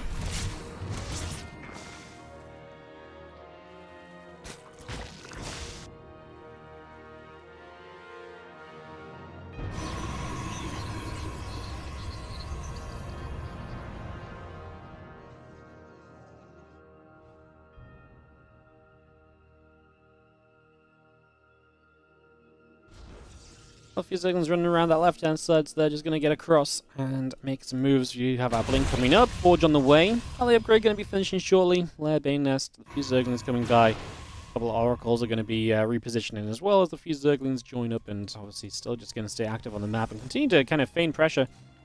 Or be real pressure if there's, you know, the Oracles have to turn around, then brilliant.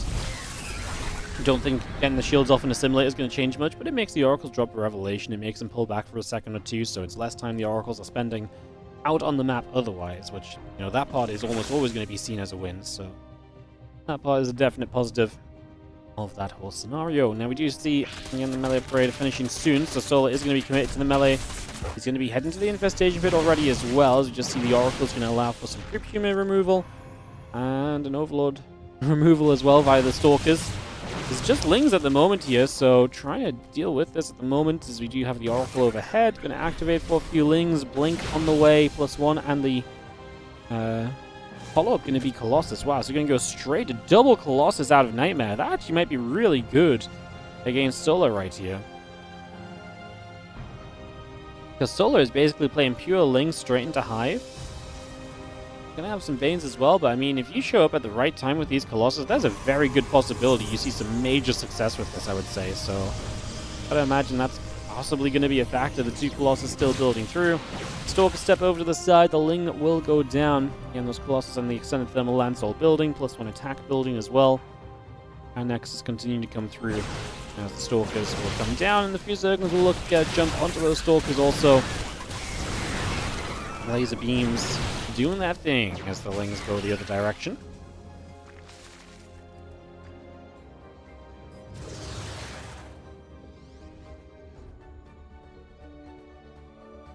Another Mortal Prism, the Extended Thermal Lance and the +1 coming by. The extra Banes are going to morph in here currently. Just have Stalker's going to take a chance to nibble through a few more of those creep tumors. So a little bit of creep going down. Stays towards coming into place. Colossus and the Stalker's heading across the map for a moment, so heading down to that bottom right-hand side currently.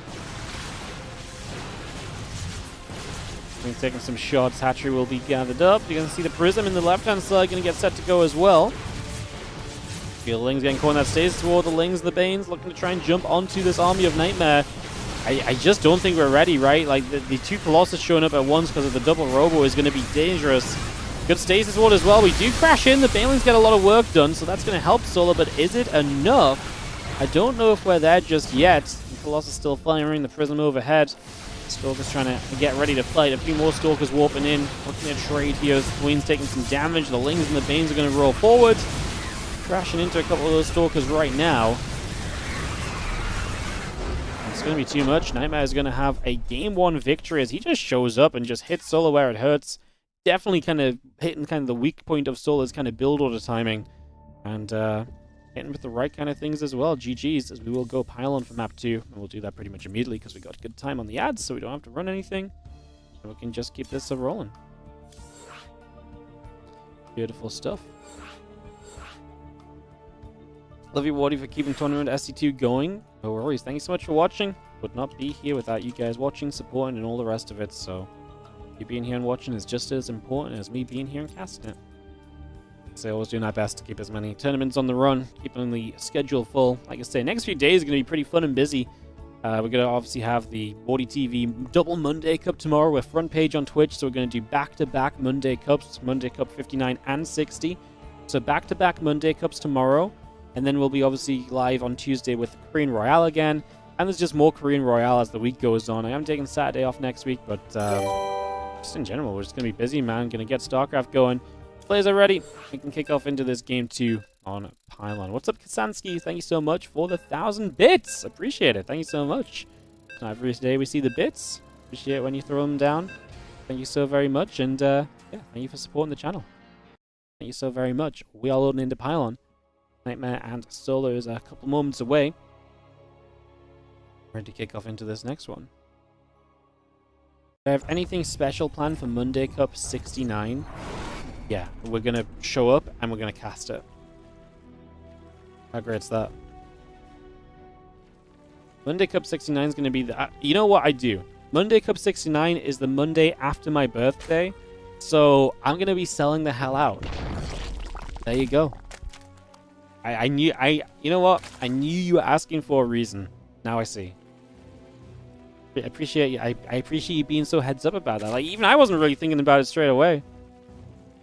Heck yeah. What's up, AC? Thank you for the 1 bit. Appreciate you, buddy. As we are here in game number 2.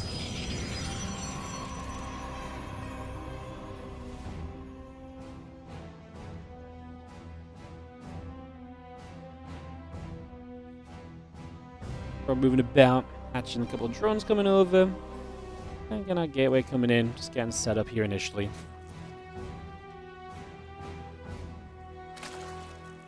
Nothing really too wild, but I mean, that's PvZ for your first couple minutes. We'll take a moment. Typically, we're expecting that Stargate. We'll get very excited if something non-Stargate comes down on the side of Nightmare, but I'm just expecting it to be pretty regular for the first little bit of time.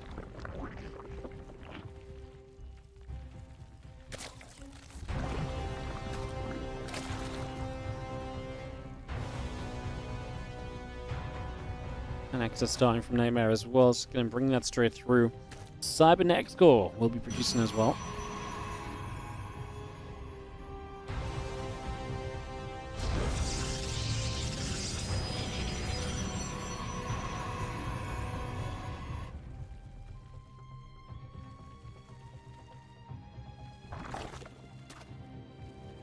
Next is very much so still on the way in. And you see the Cybercore coming through, assimilating the pylon coming about for a moment or so.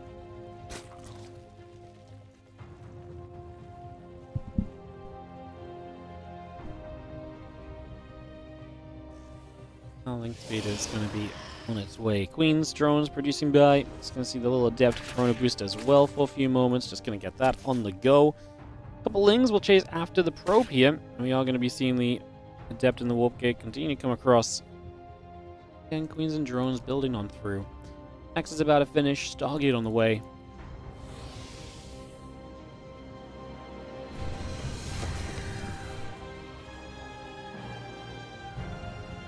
Circling speed is obviously going to give us a lot of opportunity to keep scouting around his solar. Not really sure where to expect this to go. Like I said, it's kind of a funky first game from Nightmare. Kind of a little bit different and kind of hitting a timing window that was really good against what Solo was doing. So it really did work well in that regard. We just have those couple of Adepts are going to come wander their way forward for a moment or two. And yeah, they're just going to still head towards that upper left side. As we have the couple of Lings, we'll get the probe. The Oracle and the Warp Gate coming up, the Adept coming over. Gonna see those Lings, and the Queen's just gonna be there. Adept will take some more damage. Ling speed finishing very shortly.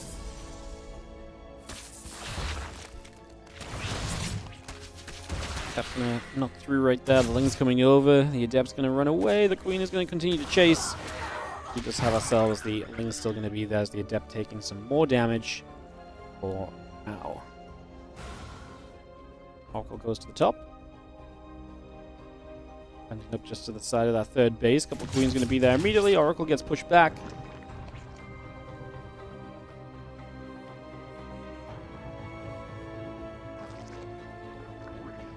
Twilight Council and those gates all coming through. It's just going to get that going. The drones can take some damage.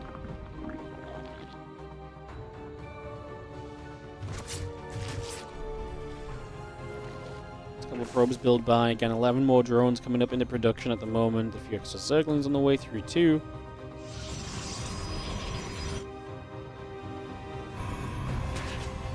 Lings get down to the bottom side. Just going to move about a little bit. Still got the Twilight Council. Still got the gates, the Nexus, and so coming through as well. So just bringing that online here currently. As you do see, our Resonating Glaives is going to produce on through on the side of Nightmare. So again, that Resonating Glaives coming up and about. Then the Nexus, the Gateway, coming by also. Just having the land, the Rotron coming up. The Oracle still heading to the top left-hand side also here. It's just going to get that coming by.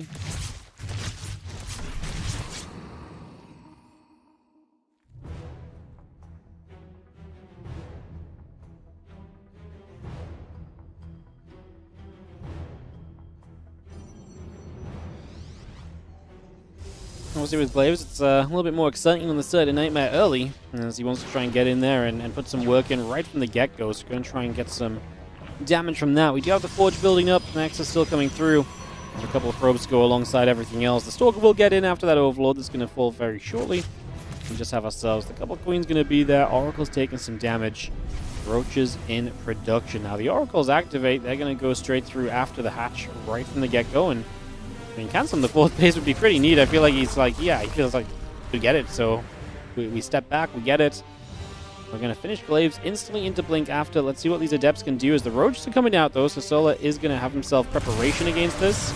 The Adept's going to be a big part of that, as they're going to try and shade through the Ling Roach, just stepping away for a couple of moments.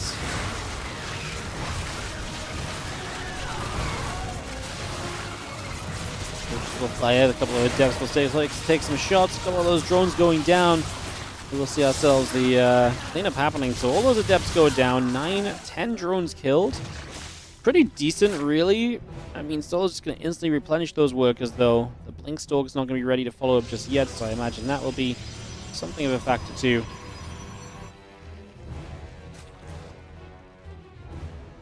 The Adepts are going to try and shade their way up as the Roach Ling gathers. The Queen going to be right there also.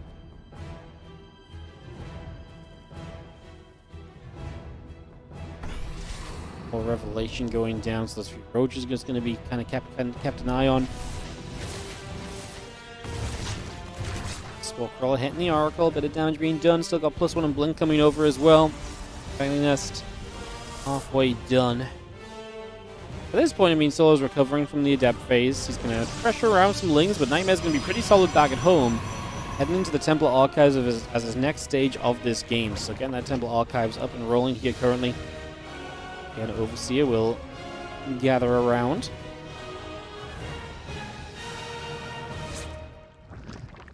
Drop a little Creep Teamer down. Ling Roach Ravager all joining together. The Forge and that Blink, like I say, coming through. So it's going to be the more standard kind of group of units at this point with the Stalkers on the map and able to try and get some things working.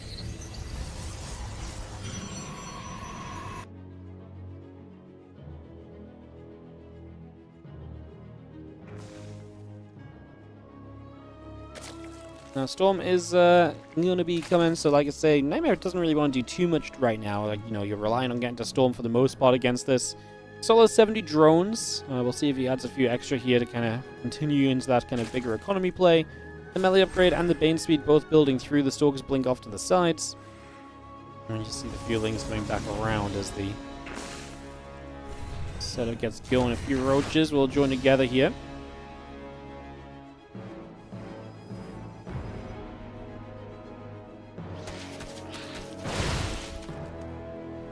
Stalker stepping across. Lingbane coming over. Ravager is going to be producing. We got this couple of Oracles going in after the Ravager right there. Queen going to be shooting onto the Oracles, and I mean, you see a lot of Banes morphing. So the answer was Solar's no, not going to build any more drones, but he is in fact just going to full send this commitment. Storm is not done. This is the perfect time to be attacking. The Banes are going to have that Bane speed finishing up as well, so Solar is ready to go. These Stalkers are the defense.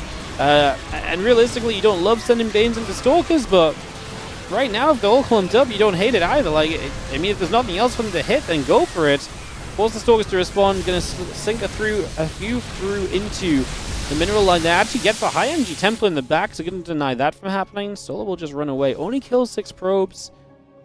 I don't know how much we really love it, honestly. I mean, there's a lot of Banes coming through. Now the Stalker's going to try and chase down the Queens that were there. On to another round of Banelings currently building. So a lot of those coming up. The Stalker's still gathering. +2 attack will produce as well.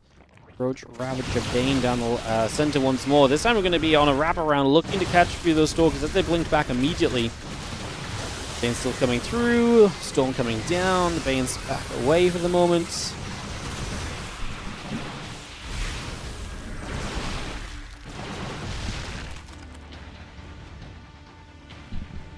Nexus will build into bottom left-hand side. Hatchery sets up on the far left, so that 9 o'clock position coming through.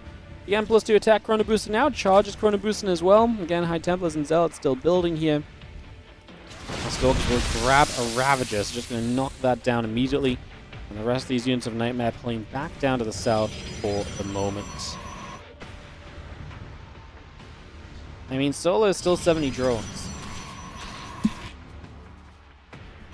Which means that he still wants to be an aggressive player. The problem is, the longer he sticks at 70 drones and just tries to be an aggressor, the more he needs to really get something done. And he's just not really there right now. You know? He's just not really there at the moment. It's the Ling Roach Ravager coming through.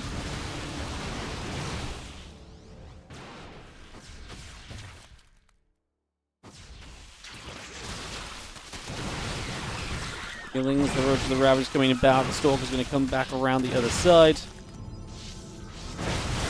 Storm coming in, hitting a few of those Zerglings. These Stalkers going to actually just get back towards the natural. They blink over. I mean, it was a really nice storm on the Lings. A lot of them went down. We are going to catch the High Templar, though, so they are now all going to be gone, morphing into Archons at the very least. Killed 8 probes again. Would love to see more. The Roach Ravager will finish off the Archons that were morphing from the High Templar. They actually catch a few of those Roaches and Ravagers in the stasis. Does Solar have enough to just kind of build up and go again? He's going to have +1 missiles and +2 melee if we go again this time, I would imagine. So I've got to feel like that's going to be a factor, as... yeah, these few units obviously will go down freely, though.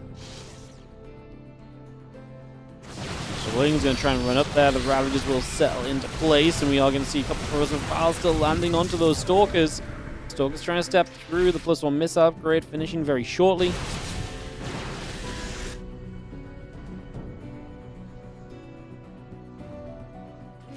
Roach still producing. That's a lot of Stalks now that can step onto the map, but how comfortable can you really be stepping onto Creep right here? There are still the double Oracles. We've got 5 High Templar. The thing with Storm now is it's way more of a defensive tool than it is an offensive tool, right? Like, dropping a Storm down offensively because of the lower DPS but lasting longer is just way less effective. So you kind of need to be playing defensive. These Stalkers are going to kind of get wrapped around, but then the Roach Ravager are going to get slowed a little. High Templar's looking for where to storm next. I don't think that was it from Solar.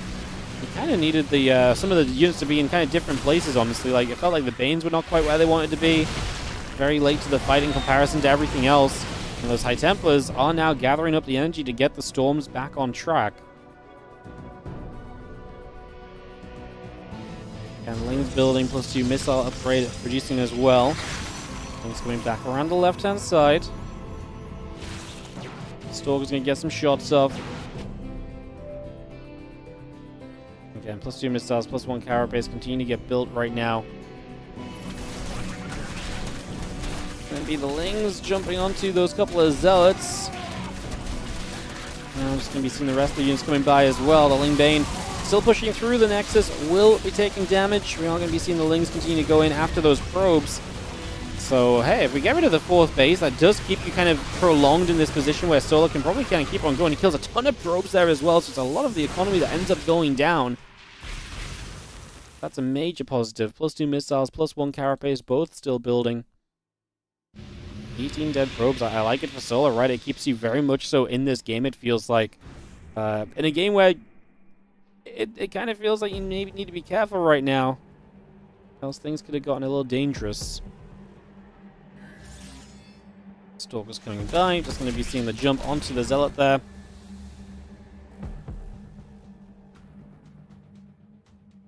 Once again, it's Solar. Who would have guessed? He's back into an aggressive position, trying to do what he can right now. And your den is going to be done soon. So Solar is teching up as well, trying to do things a little differently then. He's going to get rid of a couple of these creep tumors. The Observer's still overhead. And he's going to try and take a jump onto the Archon. Good Storm. Going to get rid of the Lings, but the Archon takes a bunch of damage standing in the Storm as well. A few Lings will still be there for the mineral line. And that is going to get you a few more probe kills. The 7 workers going down. 3 drones dropping so far as well.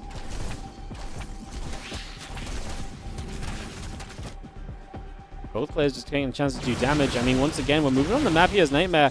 This is maybe where Solar could kind of take a fight. We're wrapping around. Maybe you don't want to right in this moment, as those Banelings, by the way, are going to go through the High Templar. Oh my goodness. So many of them begin to go down there. I mean, that was a bunch of High Templars killed. There are going to be a couple left over, but that's maybe going to initiate this fight. Oh, Solar just runs through it. Doesn't really commit. He wants to go and deal with the Zealots instead. Fair enough. There are Zealots all across multiple mineral lines. And to be fair, Solar's economy is important to keep alive because he's about to get into a later stage of this game with the lurkers available, right? So lurked in on the way through. I don't hate him not jumping on that fight, but man, it felt so good after those Banes just knocked down a bunch of the High Templar. Like I say, that is an amazing scenario. Get rid of so much Storm all at once. Puts you in a great position. We do lose a hatchery on the left-hand side. I mean, we're still a 5-base Zerg overall, though. We may be going to lose this hatchery as well. In that case, you're becoming a 4-base Zerg. Just lost a bunch of drones as well, and as time goes by, this army supply of Nightmare is growing. Like I say, you're getting up to the lurkers as Solar. Doesn't have the seismic spines yet, but at least can try and start holding positions with these lurkers. Gonna have to start doing something because, yeah, I mean, it's kind of interesting because you're kind of all in as Nightmare. You never built a 4th base. There's a massive Ling Run by about to hit you too. I think that's why Solar is also very comfortable not committing to any fights before now. Ling Run by hitting, by the way, just bam, 15, 16 probes going down. So that's happening, but we are watching this play here as we go blinking up into the main. I mean, it's a little crazy as we are going to see everything going to get cleaned up there. Nightmare's all in because, like I say, he's been 3 bases for a long time, so that's why Solar probably wasn't super committed to a fight as well. Like, yeah, roll the Banes and kill off a bunch of High Templar, make your life easier, but he doesn't need to commit to the fight for as, you know, the longer he waits, the better. Because the longer you wait, the more likely you're going to come out in a pretty darn good spot overall. A couple lurkers coming through, the Ling Hydra still coming up, the adaptive talons for the lurkers on the way too. I was trying to remember what it was called. I was trying to say seismic spines again, but that one's already finished. I think Solar's done what he needs to take this game into pretty much everything he needs it to be, right? Stalker Archon will come through. We get rid of a few more creep tumors here. The lurkers are going to burrow up over to the other side.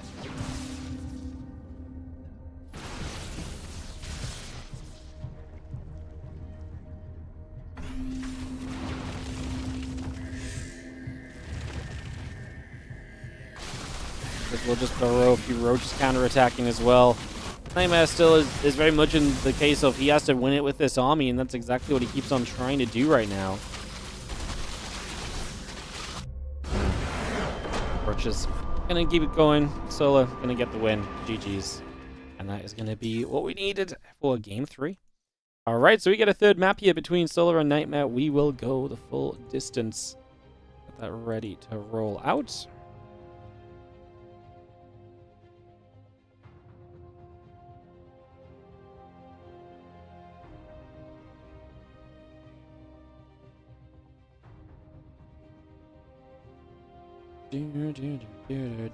Third map is Taito. Alright, final map here between these two. As Nightmare looking to get a first win of the day, still looking to be undefeated after day 1. Exciting stuff. We'll be in momentarily, guys.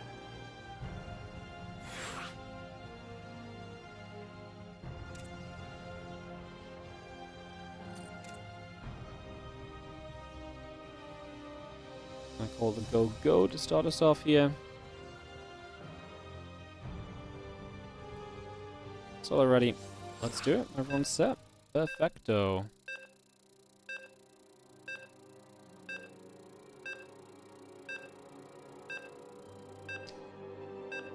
Perfect. All right, jumping into Taito Citadel, guys, into game number 3. Solar Nightmare going to go the distance. It's been a great first day of the Korean Royale. It has been some really fun games. Hopefully you guys have all been enjoying as well. It's been an awesome way to start things off as we get now over to the bottom right-hand corner where we are going to have the blue Zerg player. This is going to be Solar. Able to get it done in the end there, forcing the all-in, keeping his opponent off the 4th base, and after a whole bunch of aggression from himself to kind of set that game up. As Solar is in the bottom right. In the upper left, it is going to be the red Protoss. It is going to be Nightmare.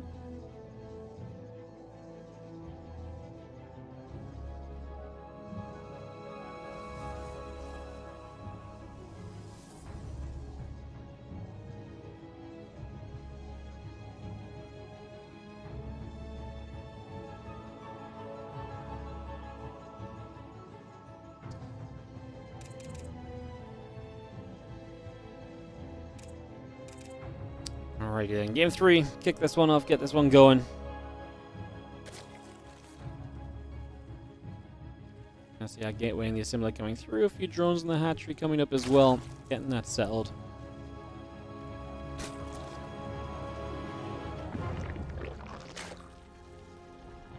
Action gas coming straight in.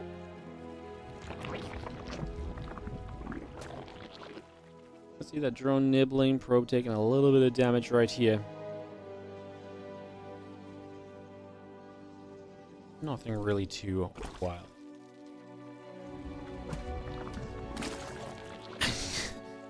I just turned to read Twitch chat. Instantly, I just see a wall of text drop down. I'm like, well, not read that. Just turn back to the game. Watch this Overlord instead.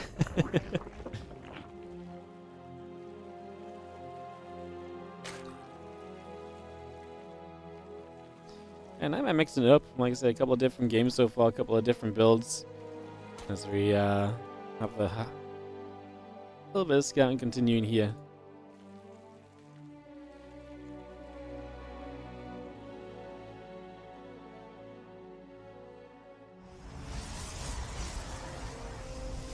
Cybercore will finish, and we do have the Adept on its way from the gateway. Just going to see the couple queens and the link speed all coming out as well. Stargate will be producing Chrono Boosting on the gateway, and a couple of lings trying to get in after the probe for the moment, so get that up and rolling.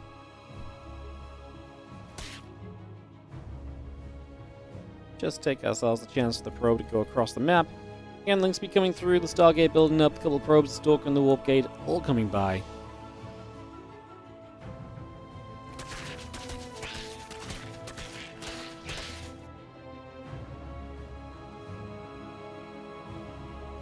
And get that Stargate completed, Stalker and the Warp Gate all coming through. So we see a lot of that coming in right now. A couple of lings nibbling at the rocks right here as we just work our way through and open up a little bit of space. Again, the Oracle will be beginning, the Warp Gate is coming by. And I guess excited to see what the next step of this will really look like overall. I think these next few moments we still have a bit of an idea to gather in terms of where we're going to go and what's going to happen here. Few drones just popping out. We do have the queen links coming through. Link speed is on the way in.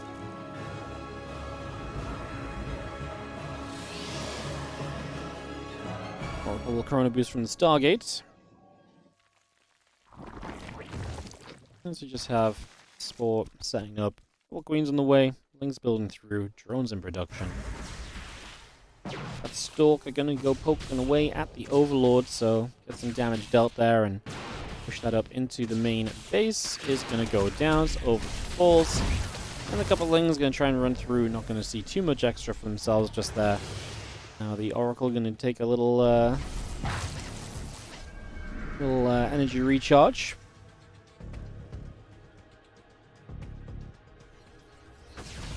Trying to get that third base down. Should be able to get it successfully here this time.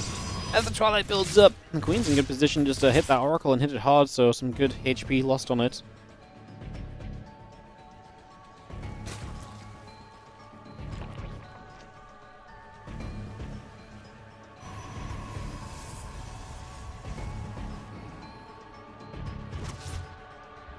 Earthworm not far from taking over to being done. The Oracle chased away over to that right-hand side. We do have, let's see, the Ling drone production continuing, but the Roach Run will be done soon as well, so Roach can also be on the way.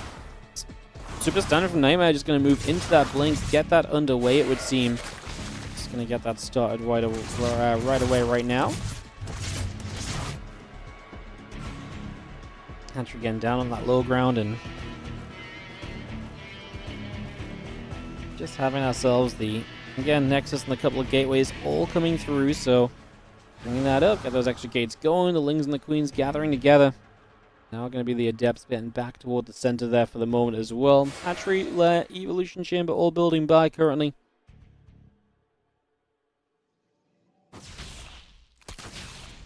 Lings will be there. Just going to see the rest of the gates just continue up, and obviously that will lead us to the Stalker pressure that will really kind of set the stage for this game.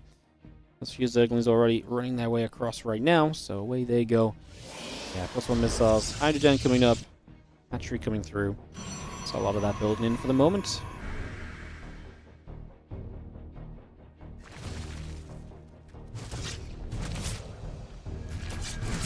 Few more shots from the Queens. The Oracles take some damage. The Zerglings will get rid of a couple of the Adepts. There's going to be some easy pickings. Get rid of those. The Oracles will continue to get in after the Lings as well.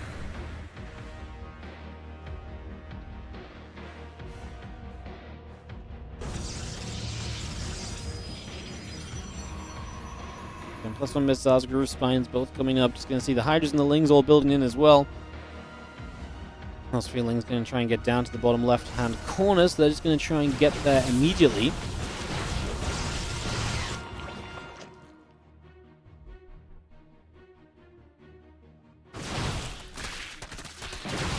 And it's getting through. Stalker's coming about. Just going to get the Overlord. You're going to be seeing those Stalkers still gathering. Just going to poke at the front. Another Overlord taking some damage. Creep Humans that will start going down as the Overlords drop as well. We have the forward pylon and gateway, so we are fully setting up to commit to this Stalker aggression. Now, Solo's going to be getting himself to Hydras, so having the Hydras available is going to be able to kind of push his way through and get some work done there. As Hydra's going to provide a good bit of defense. And then +1 missiles coming up, Ling Hydra coming over. Just going to see a couple of those Stalkers getting chased the other way. The Oracle's taking damage, Stalkers pulling through, damage being done. 5 more Stalkers producing. Because obviously, like I say, this is pretty committed from Nightmare. He wants to go, go, go. Things that look better here soon for Solo. The +1 missile is about to be done. Hydra speed will help a little bit as well eventually. Love the Queen in the front taking the damage. You know, that's a good way to tank for the Hydras. Give the Hydras more time to do damage without losing their numbers. Now some Lings stream through. The Lings are going to be good tanks as well. Setting off those stasis wards also in low numbers. So it's not super effective. And this looked like a good defense out of Solo so far. These Hydras putting the work in, and man, stasis wards are just not really catching much of anything. Like, don't get me wrong, they caught a few separate Lings, but nowhere near to the extent that you're really hoping for them to get. Hydra's still going to push on forward, looking to get down this ramp, and the Stalkers will get chased away. Hydra's going to get down, a couple of pylons in that gateway going to be immediately in some trouble. Stalkers still taking shots. Lings coming through, Hydra's dealing damage. It's a lot of Stalkers just melting away, man. Like, this is a defense and a half from Solar. Gets rid of the proxy gateway. That's the end of this attack. And Nightmare behind this says, oh, I'm going to double robo it up. But Solar is going to be so far ahead on the tech compared to the last time we saw double robo. There's no attack upgrade here from Nightmare because there's no forge. The double robos are finishing after the infestation pit is done. So there's going to be hive and a half done by the time there's any real tech available from Nightmare. I mean, what? I guess we're going to Chrono Boost Immortals initially and just try and get going with those. But that's not exactly going to be great. I feel like what he really wants is the Robo Bay into Colossus again. But that's so far away, and I said have a hive and a half done. We're not going to even get the time for a hive to finish because Solar is just here attacking, and there's not a defense right now from Nightmare. These Stalkers are not doing enough. The Hydra's in a big old concave, and they are doing their thing, and they are chipping on through, and they are getting so much damage done here. Stasis Ward finally catching a couple of them. And Solar now has Lings reinforcements as well. They're arriving quickly, and that's going to be more than good enough for GG's. And Solar takes it 2-1, stays undefeated on the opening day. He has some difficult-ish opponents to play against still, but you know, he's still got to play Cure, but also got to play Percival and Zaun. But that's a really good start for Solar. He's going to start looking like a heavy favorite in this group, having already taken down Reynor himself. So Solar going to be absolutely loving that one. Let's ready ourselves up for one final match today then, guys. Nightmare will play Cure. This one is replays. It was played about an hour and a half ago now, I suppose. So one final best of 3 from replays, just so it's just a little bit less long for the players to stick around. Today went long anyway, right? So it's already 1:30 in the morning for Korea. So just means that they're done now instead of having to play another best of 3 live. And obviously Q would have had to stick around this whole time. So it's just built around that concept. As it will be Nightmare versus Q. Like I say, about 2 minutes or so, we'll kick this off, just give the ads some time to play through, and we can go from there.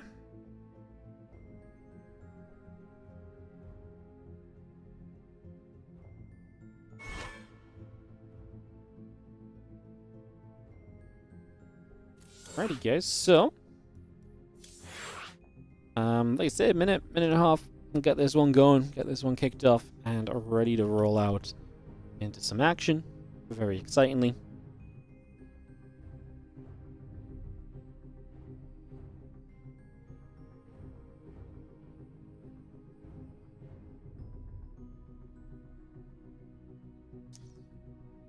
Do.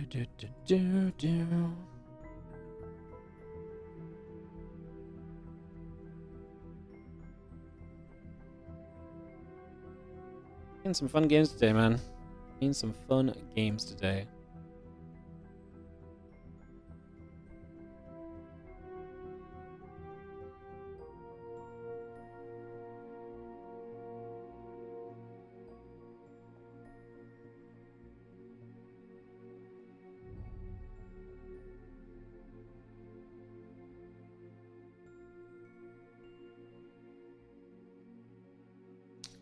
Alrighty.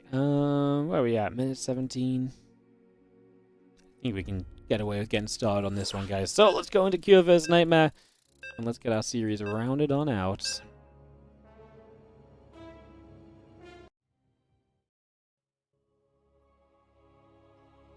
Going into ley lines.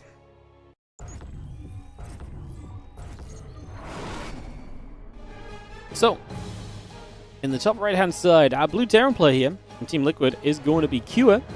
He's taking on the red Protoss. In the bottom left-hand corner of the map, it is Nightmare.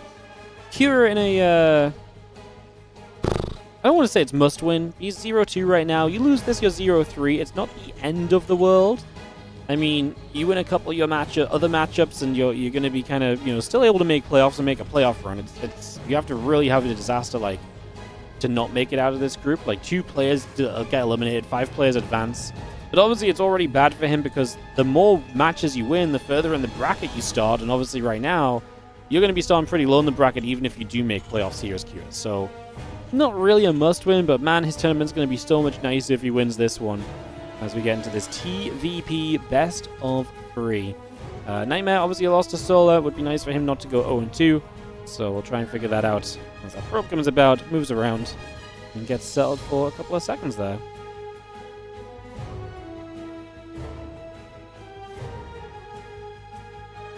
Barracks on the way, a refinery going to be built, just got the SCV producing, adding on the gateway as well, so a lot of everything just coming through for a couple of moments. And seeing where we get to. Proby gets back into the main, again the gateway and the barracks will continue to come through as well, so a lot of that coming online right now.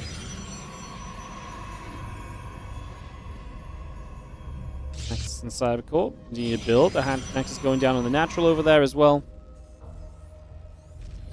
Just going to see our factory dropping into the main base. Again, that factory into position. It's kind of interested as to where we're going to go, just in terms of TVP in general. Nightmare Cure have played a lot of interesting PvT lately, actually. I feel like there are a couple of interesting players who have kind of really had some, like, over the last year or so, some really fun back and forth matches. And Nightmare is always kind of a little bit of a surprising player at times, right? Where he's this guy that can obviously... I think a lot of people expect Nightmare to be kind of that borderline Korean player to kind of, like, somewhat challenge the pros, but not really. But then a lot of the time he really shows up and he looks good. Like, he really challenged Soul in that last matchup, for example, right? So, yeah, he's always an interesting player to follow. You're never quite sure exactly how good Nightmare is going to be on any given day, I guess, is what I'm trying to say a little bit of. Let's just hop up from the Reaper. Is this game a replay? Yes, this game is a replay. It was played an hour and a half ago. It was played just after Cure played his last series on stream.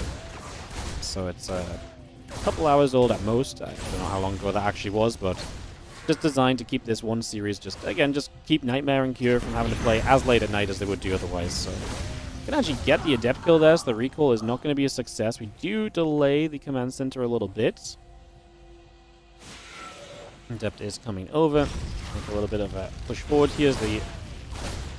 Well, Hellion and the T-Reapers here are going to do some good damage, but it's going to shade back towards his base, and it should be fine for now. The Hellion taking damage means that it is going to be difficult to really do much with that Hellion. I'm going to try and get in. Sees the Adept. So the Reapers into the main base. I have a better opportunity. The Adept shades, which means that actually the natural is open. There's a battery there, so it's maybe not the biggest of deals right now. It's definitely something for us to look at, though, is... You see the Reaper going to try and go back into the main. Batteries are just good defensively, and they're going to stop too much from happening here. For the moment, that Blink on the way through, Robotics Facility on the way up, Orbital Command building on the natural, and the Hellion getting back over the right side. Medevac is going to go and take a little bit of an attempt to get over here. Heading over to the left for the moment. Nexus coming down. Again, we see the Robo Facility coming through as well. It's just going to get that going. Medevac actually gets the Adept in the center, so is spotted, but obviously gets a kill in return anyway. And we just see Nightmare with the Blink about to be done. There's the Raven on the way from Kira 2, so another good opportunity there to just get some value right now.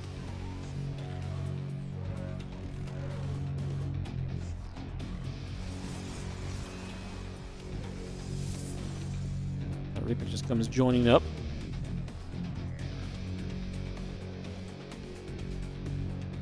See the Marines, the tank, the Cyclone gathering together. Just going to see that tank coming about right there.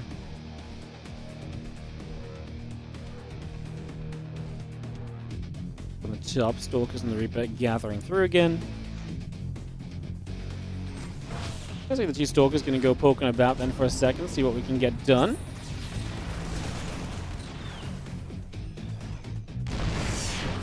Trying to get by, and yeah, a couple of tank shots just going to push things back the other way. Stalkers taking a few shots of damage. You see some other units coming across, and we just have the Robo Bay building, tanking the Marines in production. The Army of QS still going to step over toward the left or through the top side. So he wants to get a little bit of a push going as Nightmare's third base is set up, and I imagine that that is the target of this army.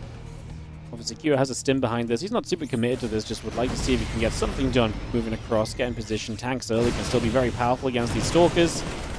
That Raven as well. Actually, with the army rather than being with the, on the harassment. There's a little bit of an oddity. Gonna get the blink in as the tanks are sieging. That's gonna be nice. Battery doing some work. We get rid of both tanks. I think Kyo just leaves from here. But to be fair, he got quite a few Stalkers in this. Resource loss is going to favor Nightmare, however. That Raven really was a waste. Just with the army, doesn't do anything. Just got shot down by Stalkers. That part of it really was a little bit of a shame overall, as the extended thermal lance will be on the way. The Medevac goes boosting through the top. And again, Stimpack Combat Shield and +1 all building right now. As I do have the Stalkers going to try and move into the other side. Actually going to jump on what is just a few Marines here defensively at first. So just going to look to get that going to begin with. I'm going to jump onto this Medevac. Medevac goes down, so the Medevac will fall. Oh, that's a little bit painful. So the Medevac trying to return back is going to get picked off, and that's going to be a bunch of units going down. The Stalkers get out. Nightmare, a 7-worker lead at the moment. Army supplies sitting similar. Charge and that thermal lance continuing through. Pylon still getting into place. Again, Marine Marauder Medevac building. Widow Mines coming online. And just having ourselves the Dark Shrine coming up on the side of Nightmare 2. So going to get the Dark Shrine up and running. It's going to be a big part of this for sure. You guys, the Forge and a couple of extra gateways on top of everything else as well. But Marines. These two Marines actually going to get in and actually going to do pretty well for themselves right there. Get some value for the moment. Couple of the Colossus shots coming by, laser beaming their way through for now.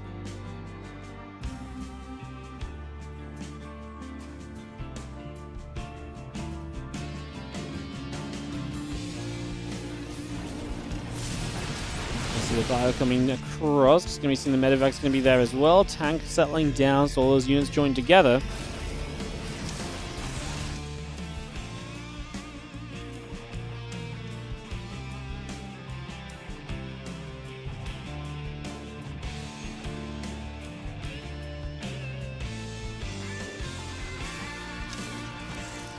And +1 charge coming through. The DTs are going to warp in, so they're going to get aggressive here and see if they can find something. Wow, DTs that walking from the other side of the map. So coming in from the other direction, getting straight across. It's going to be seeing the bio going to be there, chunking and dealing with some Stalkers perhaps as the Zealots set up on the top side.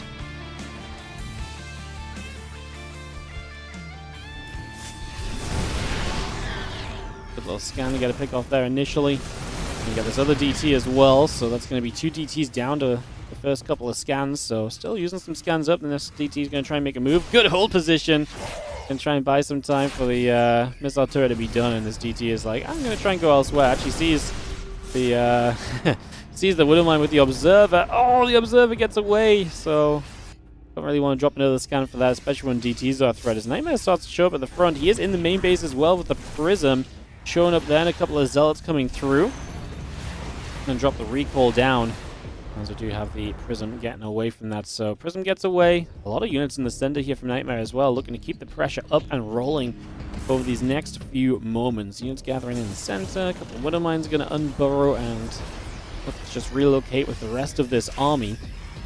The Archon coming up. Let's do attack upgrade now on the way as well. We get another nice scan, knocks an Observer down. The army here from Nightmare still looking to settle across.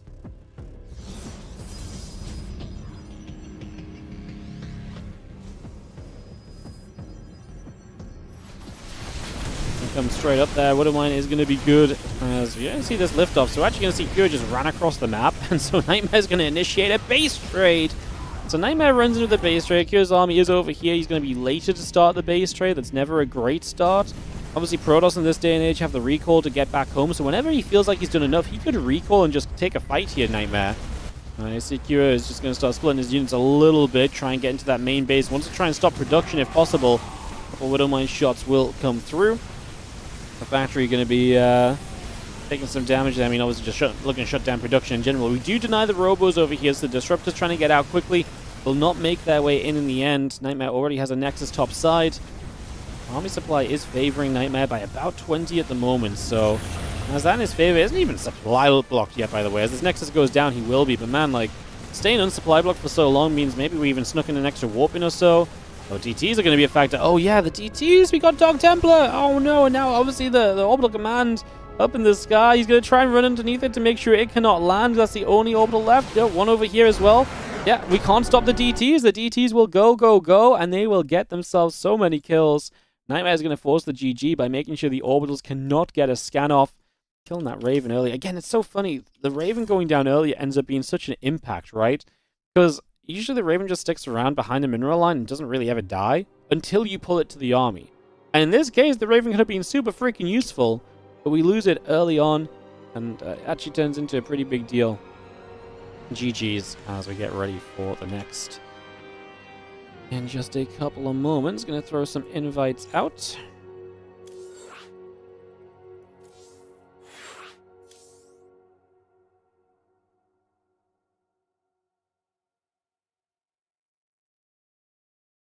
Get this started up and we will be able to go.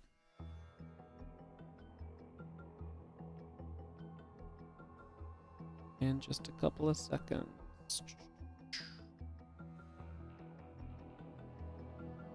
Alright, let's count down into it and get this going.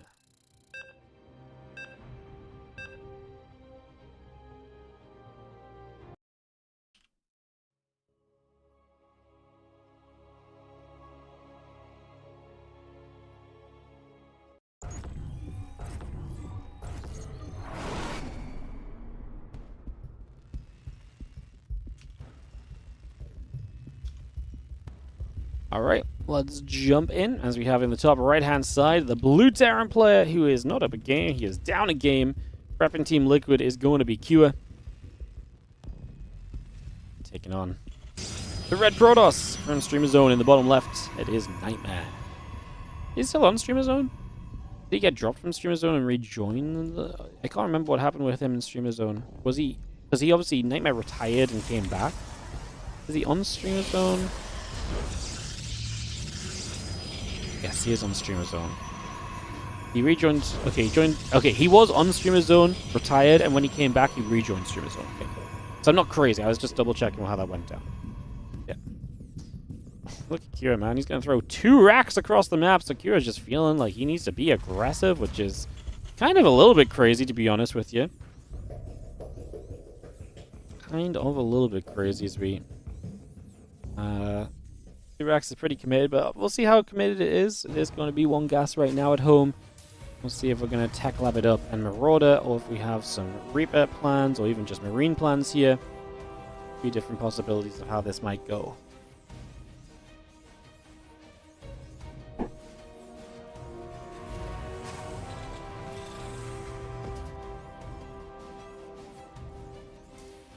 Tech lab building on the barracks, so it's going to be Marauders indeed. Gonna get that set here for a couple of moments. Second barrack starting up. There's that tech lab finishing. Probe across the map from Nightmare has seen pretty much what this is initially, at least, so you get some info on that one at least, if nothing else. And the Cybercore coming through. First Marauder coming up, so we'll see Nightmare. Right now is just going to instantly not build a low ground expansion, just going to throw down a second gateway.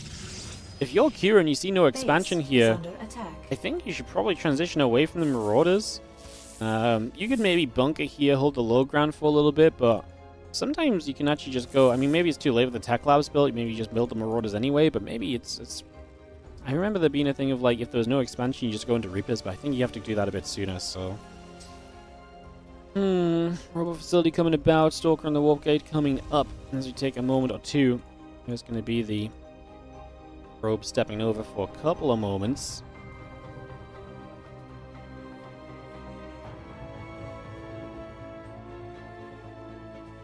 Here are Marauders. I mean, they're actually going to try and go up the ramp, and to be fair, they have conclusive shells onto the Stalker, but the battery is in a good position. It's just so much distance to kind of get there and really do anything is the problem right now, so it's going to make it very difficult as, again, the Stalker and that Warp Gate all coming up. The couple of Marauders still coming through. And we continue to settle ourselves in here as the extra Marauders still building. So Kira very committed to this. If you build enough Marauders against the incoming Immortal, like, you can still kill the Immortal as well. And enough Marauders here to start shooting down Stalker despite some battery healing. Battery's going to be out of energy shortly as well. There is a second, however. That Zealot's so annoying, man. It's just getting slices off onto the Marauders. They try and focus the Stalkers. This ain't it right now for Cure. This is a lot of Marauders going down, and now you're not going to have that higher Marauder count to actually help deal with the Immortal. Like, if you have like 6-ish Marauders, you can really trade with an Immortal sometimes. This is not going to be it now, though, because now you're way away from that kind of Marauder count, and there's going to be a second Immortal well built, probably before you really get aggressive again. In fact, you're going to get chased down, man. You are getting hunted. There's a Immortal, this Stalker coming through. We are going to see the Marauders going down. We are going to get the cleanup on this. It's going to be looking good. Let's see that Immortal does fall. We are going to see Stalker and the Zealot continuing to come across now. Currently, just coming over that. She kills another Marauder, man. I mean, okay, we lose the Immortal, but we clean up so many more Marauders again. It's one base to one base, and you kind of like that right now as Nightmare, because you're going to be on the way to Prism, and you're just going to have so much potential with what's going on here. I don't think you're really that upset about it at the moment. I don't think you're really that upset about it right now. Another Marauder is going to get caught. And this is the issue. All your production over here is Kira is now going to get camped because you never backed away. You kept trying to build Marauders. So now you've got no production. Factory halfway done. You can tell what's going to happen next. If you can't, it's this Prism is going to go across the map and it's going to go and basically set up to kill.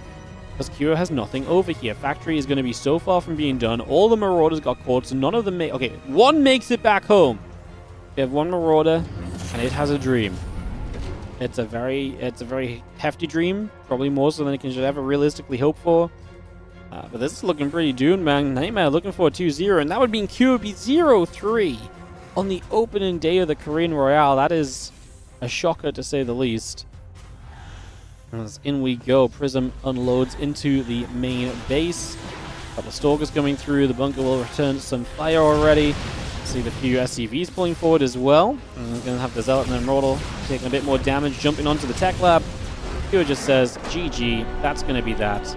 And Nightmare goes 2-0 over Q. What a disastrous start for Q here in the Korean Royale.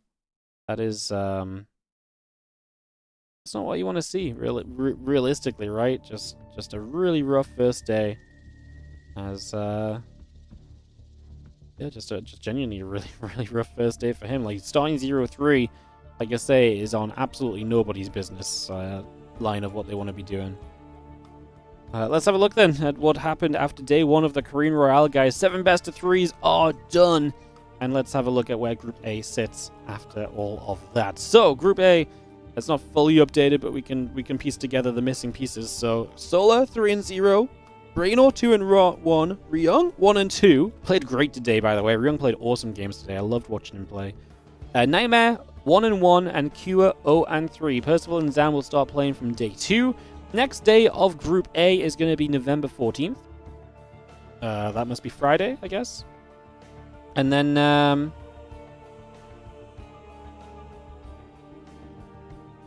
Group B will be next up, so that's going to be on Tuesday. So Tuesday you can watch Creator vs. Classic, Creator vs. Gumiho, Classic vs. Rogue, Gumiho vs. Rogue, Hero vs. Gumiho, Hero vs. Rogue, and Hero vs. Creator to wrap us up at the end of it all. So that's coming up on Tuesday. Tomorrow, guys, it's the Double Monday Cup. We are going to be on Twitch front page, so we are going to go back-to-back Monday Cups for you guys. So it's going to be a nice long stream tomorrow as we do Cups 59 and 60 back-to-back. So that's going to be coming up tomorrow. Like I say, Double Monday Cup, going to be awesome, going to be epic. I'm looking forward to some good StarCraft too. So, yeah. That's what's going on, guys. That's what's going on. Next couple of days going to be full of fun here on the stream. Thank you so much for making today awesome, guys. One more mention that if you have enjoyed, first of all, like and subscribe on the YouTube. Don't forget to follow if you're on the Twitch.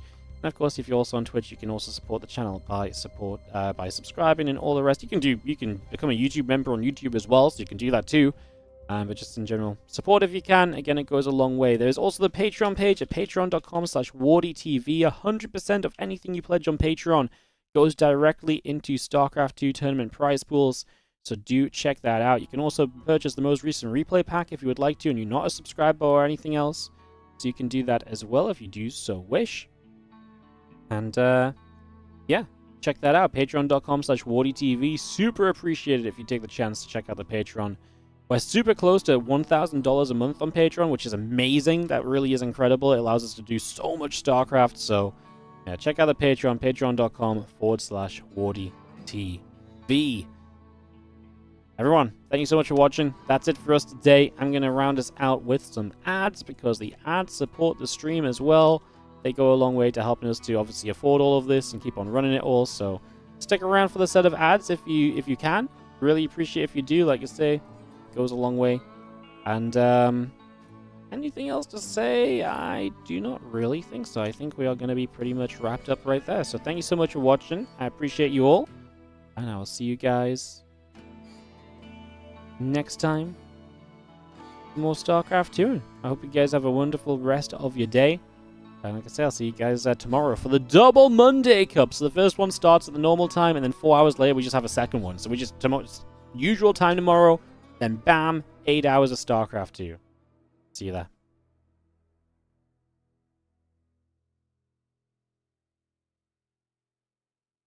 DCash11B, just before we go for the 21-month resub on the Prime. Appreciate you. Thank you so much. Thank you so much.